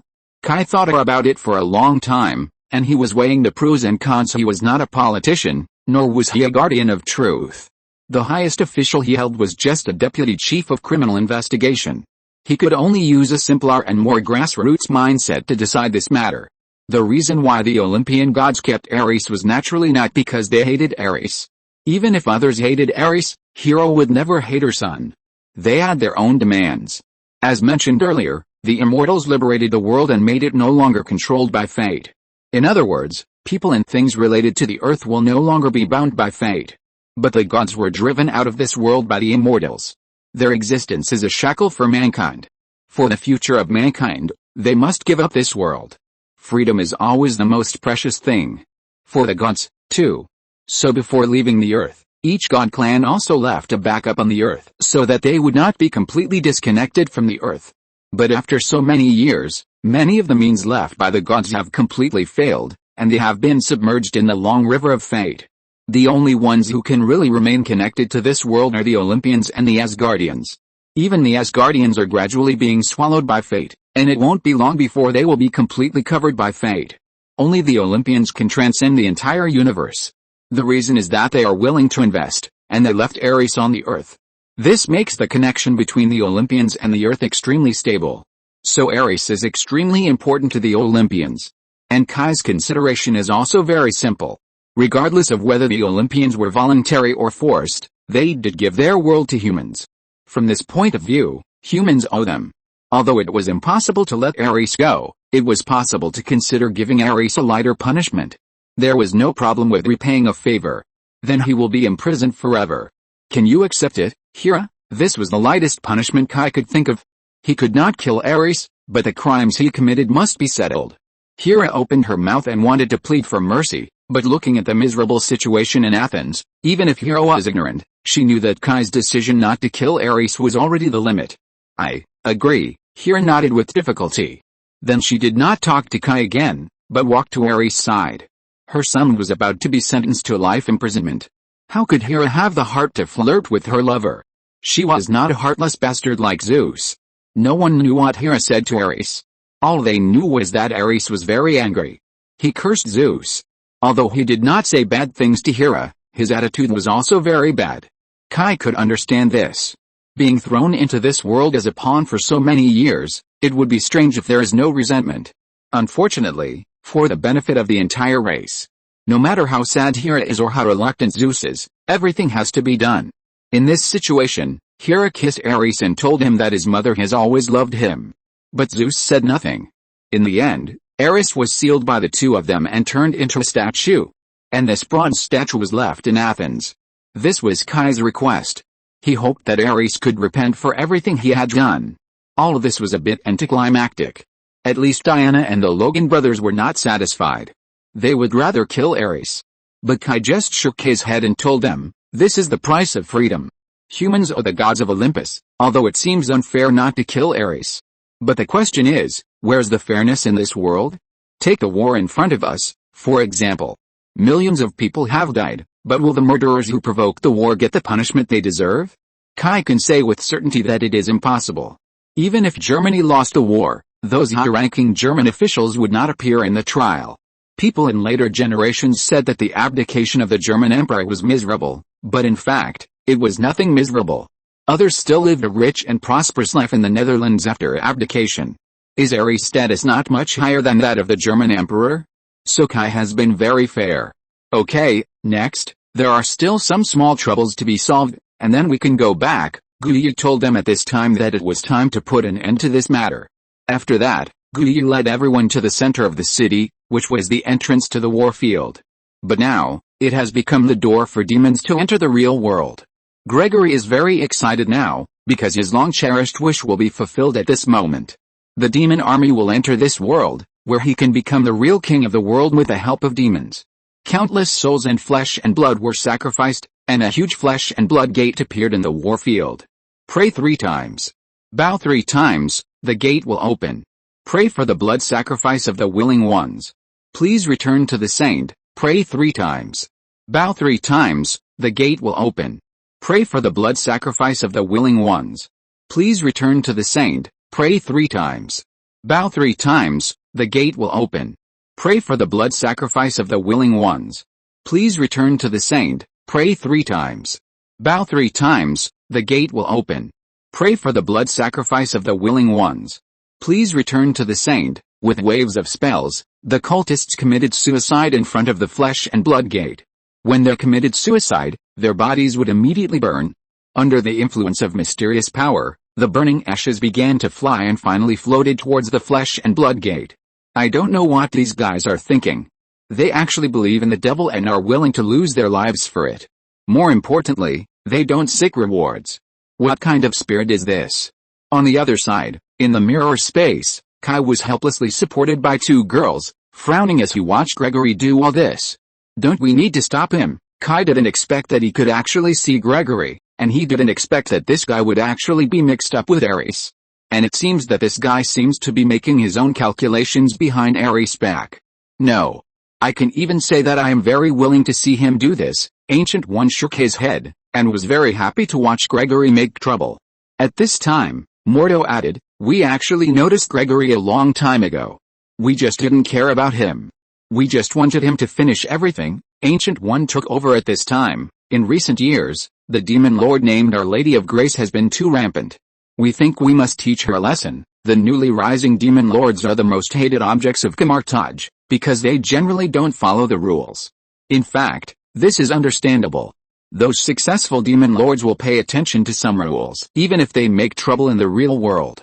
They all want a safe cause. It doesn't make any sense for them to anger Camartage. So they all have a certain bottom line in their actions. It's cruel to say that Camartage chose to ignore many people who were killed by demons, but the reality is that the world is too big, and Camartage can't take care of every human being. What they can do is to ensure the overall situation, and ensure that the whole world is not invaded by external forces. As for those corners, they can only try their best to preserve them. As for those who can't take care of them, they can only leave it to fate. Although it's cruel, this is the reality. Camartage is not omniscient and omnipotent. So as a result, there are a series of unspoken rules. That is, as long as they don't get caught, they will be fine. Of course, if they are caught by Camartage's people, they will consider themselves unlucky. But if someone always wants to make big news, do they really think Camartage is made of mud? Camartage can't deal with the entire demon world, but dealing with a single demon lord is really nothing to Camartage. But those newly emerging demon lords don't care about any rules. In order to enhance their strength as quickly as possible, they don't care about this at all. Unspoken rules are useless to them. So, Camartage gives these guys lessons from time to time. Today it's the turn of the Blessed Mother. The Blessed Mother Lilith is actually a very ancient demon. She first moved around the Mesopotamian basin and the Mediterranean Sea more than 3,000 years ago. At that time, she was just a succubus. At that time, she organized a cult and called herself the Mother of Mankind. It was also relying on this cult that she grew and finally rose from the demon world. In the past 100 years, she finally became a demon lord. After Camartage obtained the information of the Blessed Mother, it has been holding back, just to give her a hard time at this moment. What are you going to do? Kai asked curiously. Once the demons enter the world, it will be very difficult to deal with, especially now. Kai's combat effectiveness has been almost wasted and he can't do anything at all. Just watch, Guyu was not in a hurry at all. Soon, with the progress of the ceremony, the demons finally arrived as long as they were called. A group of strange demons walked out of the portal. In less than an hour, the entire war area was full of demons. Demons were not obedient babies. They finally ran to the real world. According to their personalities, these guys would have run out to play. But surprisingly, these guys stayed in the warfield honestly and didn't run out at all. If Gregory had the ability to control these demons, it would be absolutely nonsense. It seems that we have caught a big fish. It was rare that even Guyi, who had always been calm and composed, was happy at this time. Master Mordo was also very excited. They had been in contact with demons for a long time, and of course they knew what these things were like. The only ones who could control demons were demon lords. In other words, a big fish really came here. It was most likely the so-called Blessed Mother. Why don't you do it? Kai didn't understand this. He had not seen many demons. Wait, it will be done soon. It will be done soon. Guyu was like a gambler who had placed his bets on the gambling table and was waiting for the sieve to be opened. It was not her fault. She had indeed defeated several demon lords in her life, but she only defeated them, not killed them. In the demon world, demon lords have power similar to that of gods, and they can be resurrected. The conditions for killing demon lords are very harsh. All fallen demon lords were killed by other demon lords, and it is difficult for people in other worlds to really kill a demon lord. At least Ancient One can't do it. What she can do is to make them silent. After a few years, they will be resurrected. But now there is an opportunity to kill a demon lord, and Ancient One is of course excited. The conditions for demons to come to the real world are very harsh, and generally speaking, powerful demons cannot be really killed in the real world. But this does not apply to Camelot. As an organization that has been professionally dealing with demons for thousands of years, it is too lame to have not developed a way to kill demons after so many years. So Camelot has mastered some methods to kill demons, one of which is the mirror space. The mirror space is a very strange concept. The mirror space is a projection of reality, but it is completely different from the real world. As long as the demons are dragged into the mirror space, then killed, their resurrection can be prevented. Of course, this also has a threshold. For example, ordinary mages cannot completely isolate the souls of demons. But some high-level wizards like Guyu can do it. This is why the demons are so afraid of Camelot. Here we come, Master Mordo suddenly shouted, focusing everyone's attention on the flesh and blood gate. Blessed Mother, please save your children. Gregory was kneeling on one knee on the ground with one hand, welcoming someone. At this time, countless petals floated out of the flesh and blood gate, and a translucent barefoot stretched out from the gate. The barefoot was perfect in every way. The only two disadvantages were that it was too big and too weird. Needless to say, this barefoot was at least several times larger than an ordinary person's foot. And the weird thing was that it was translucent, and the bones and blood vessels could be clearly seen from it. Soon the sound shadow completely walked out of the flesh and blood gate. It was a proud figure like a queen. She raised her head slightly, put one hand gently on Gregory's hand, and walked out of the door gently, looking straight ahead. All the demons knelt on the ground the moment she appeared, and they didn't even dare to make a sound easily. Ha! The female demon sighed softly, and a stream of hot steam gushed out of her mouth. Earth. I'm back again, Teacher Ancient One, let's do it. This was the first time Mordo had seen this kind of demon. It was so powerful. Once this kind of demon entered the world, the disaster it would cause would be unimaginable. Although the gods' departure from the earth freed humans from their shackles and allowed them to develop freely, it also made humans lose their powerful protectors. Ancient One stared at the demon lord quietly, like an experienced hunter, calmly watching the prey completely fall into the trap before taking action. After waiting for almost a few minutes, when the Blessed Mother left the range of the flesh and blood gate, Ancient One immediately waved his hand. Do it. Mordo's face flashed with surprise. Not to mention him, even the Supreme Mage Ancient One had never seen such a scene, annihilating an entire army of demons. Don't think that the protection of the world is a joke. Under the protection of the world, it is impossible for organized demons to invade the earth. So this victory is enough for Mordo, a fledgling mage, to brag about it for hundreds of years. Mages are long-lived, and living for 100 or 200 years is not uncommon. Only the Ancient One is rare, as she has lived for hundreds of years beyond the norm. With Mordo's gestures, hundreds of Camelot mages suddenly appeared in the mirror space. This is basically all the assets of Camelot. In order to prepare for this big scene, Camelot has used all its strength. As soon as hundreds of mages appeared, they immediately began to cast spells, as if they had rehearsed before. Buzz! After a strange rhythm, the entire mirror space began to wriggle, and then quickly spread outward. The demons were swallowed up by the mirror space before they could figure out what was going on. The moment the mirror space changed, the Blessed Mother's face changed drastically and she ran towards the portal. This confused Gregory, who was extremely excited. But she was still a step too late, and the mirror space still swallowed her. Lilith. You can't go anywhere this time, Ancient One said softly. As if hearing the whisper of Ancient One, the Blessed Mother Lilith immediately looked up to the sky and shouted, Ancient One, let's go. Ancient One turned a deaf ear to this and turned to say to others. Then a group of people left under the spell of Ancient One. Don't we have to worry about them? Kai asked curiously. No, the earth will do everything for us. After saying that, Ancient One walked to the front of the warfield and clapped his hands lightly. The entire warfield began to tremble, and then this private space of Ares began to crack. The broken cracks quickly formed a black hole, and then the space turned into pieces of debris and was sucked into it by the black hole. At this time, other mages followed Ancient One to do the same action, and they also detonated the mirror space. With this action, all the mages vomited blood, and some people even fainted directly. Forcibly detonating the mirror space is fatal to the mages.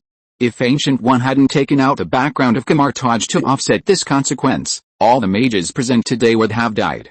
But even so, many mages still sacrificed. But for Camelot, such a sacrifice is worth it. In this way, at least for a long time, the demons will not dare to come to the earth to make trouble again. This is also a deterrent. In this way, they also indirectly saved a lot of people. This is how Camelot acts. They are cold to others, and they are also cruel to themselves. You can say that they are cold-blooded, but this is the price of making the right choice. Sacrifice some people to save more people. This is cruel. But the reality is like this. No matter how you beautify it, it is still the same. Some things must be taken care of by someone. Countless demons turned into ashes with the destruction of the mirror space, but there are also many fish that escaped the destruction of the mirror space and appeared in the warfield. The Ancient One used the warfield as a huge space bomb and left no way for those demons to survive. Lilith obviously understood the Ancient One's plan. She was also seriously injured in the destruction of the mirror space before. If she experienced such a move again, she would definitely die. What's more, if you die in this kind of space destruction, the probability of your soul returning to the demon world is shockingly low. She didn't think she was that lucky. So after breaking free from the mirror world, her first reaction was to go through the portal back to her own world. At the very least, she had to create this space to go to the real world. Even if she was killed by the guardian of the world, her soul could go back. Although this would be a big loss for her, it was much better than dying directly. Unfortunately, things didn't go as planned. The portal had been destroyed long ago, and the exit of the war realm was too far away. All she could do now was watch as Ancient One stood at the exit and said his final goodbye to her. Ancient One, accompanied by the last wail of the Blessed Virgin, the entire warfield was completely destroyed. Watching the entrance to the warfield turn into a small black hole in front of him, and finally disappear completely, Ancient One showed a satisfied smile. This time, they have solved two big problems. It's all over. Yeah, Kai looked at Ancient One and was also very emotional. Sure enough, scholars should not be messed with. Like him, he worked himself to death, but he still couldn't deal with Ares. But what about others? He killed a whole army of demons with a light touch? By the way, what are you going to do with Ares' army? Speaking of the army, Kai thought of Ares' army again. Don't worry about this. With the help of the Atlanteans, we will seal them again. Ancient One smiled and was confident about this. Pontus on the side also patted his chest and promised to leave it to them. In fact, if Ares' men were not too many, the cost of Atlantis to eliminate them would be too high, and Pontus would prefer to kill them all. Although Kai was curious about what they would do, seeing that Ancient One and the others were so confident, he stopped talking. It was fine if these things were sealed, but Kai didn't want to ask how and where they were sealed. The fewer people who knew about these things, the better. End of this chapter. Thank you very much for reaching the end. Don't forget to like. Looking for more exclusive content and immediate access? Subscribe to our Patreon. Remember, every like, subscription, or donation encourages us to continue. Thanks to everyone. See you in the next video.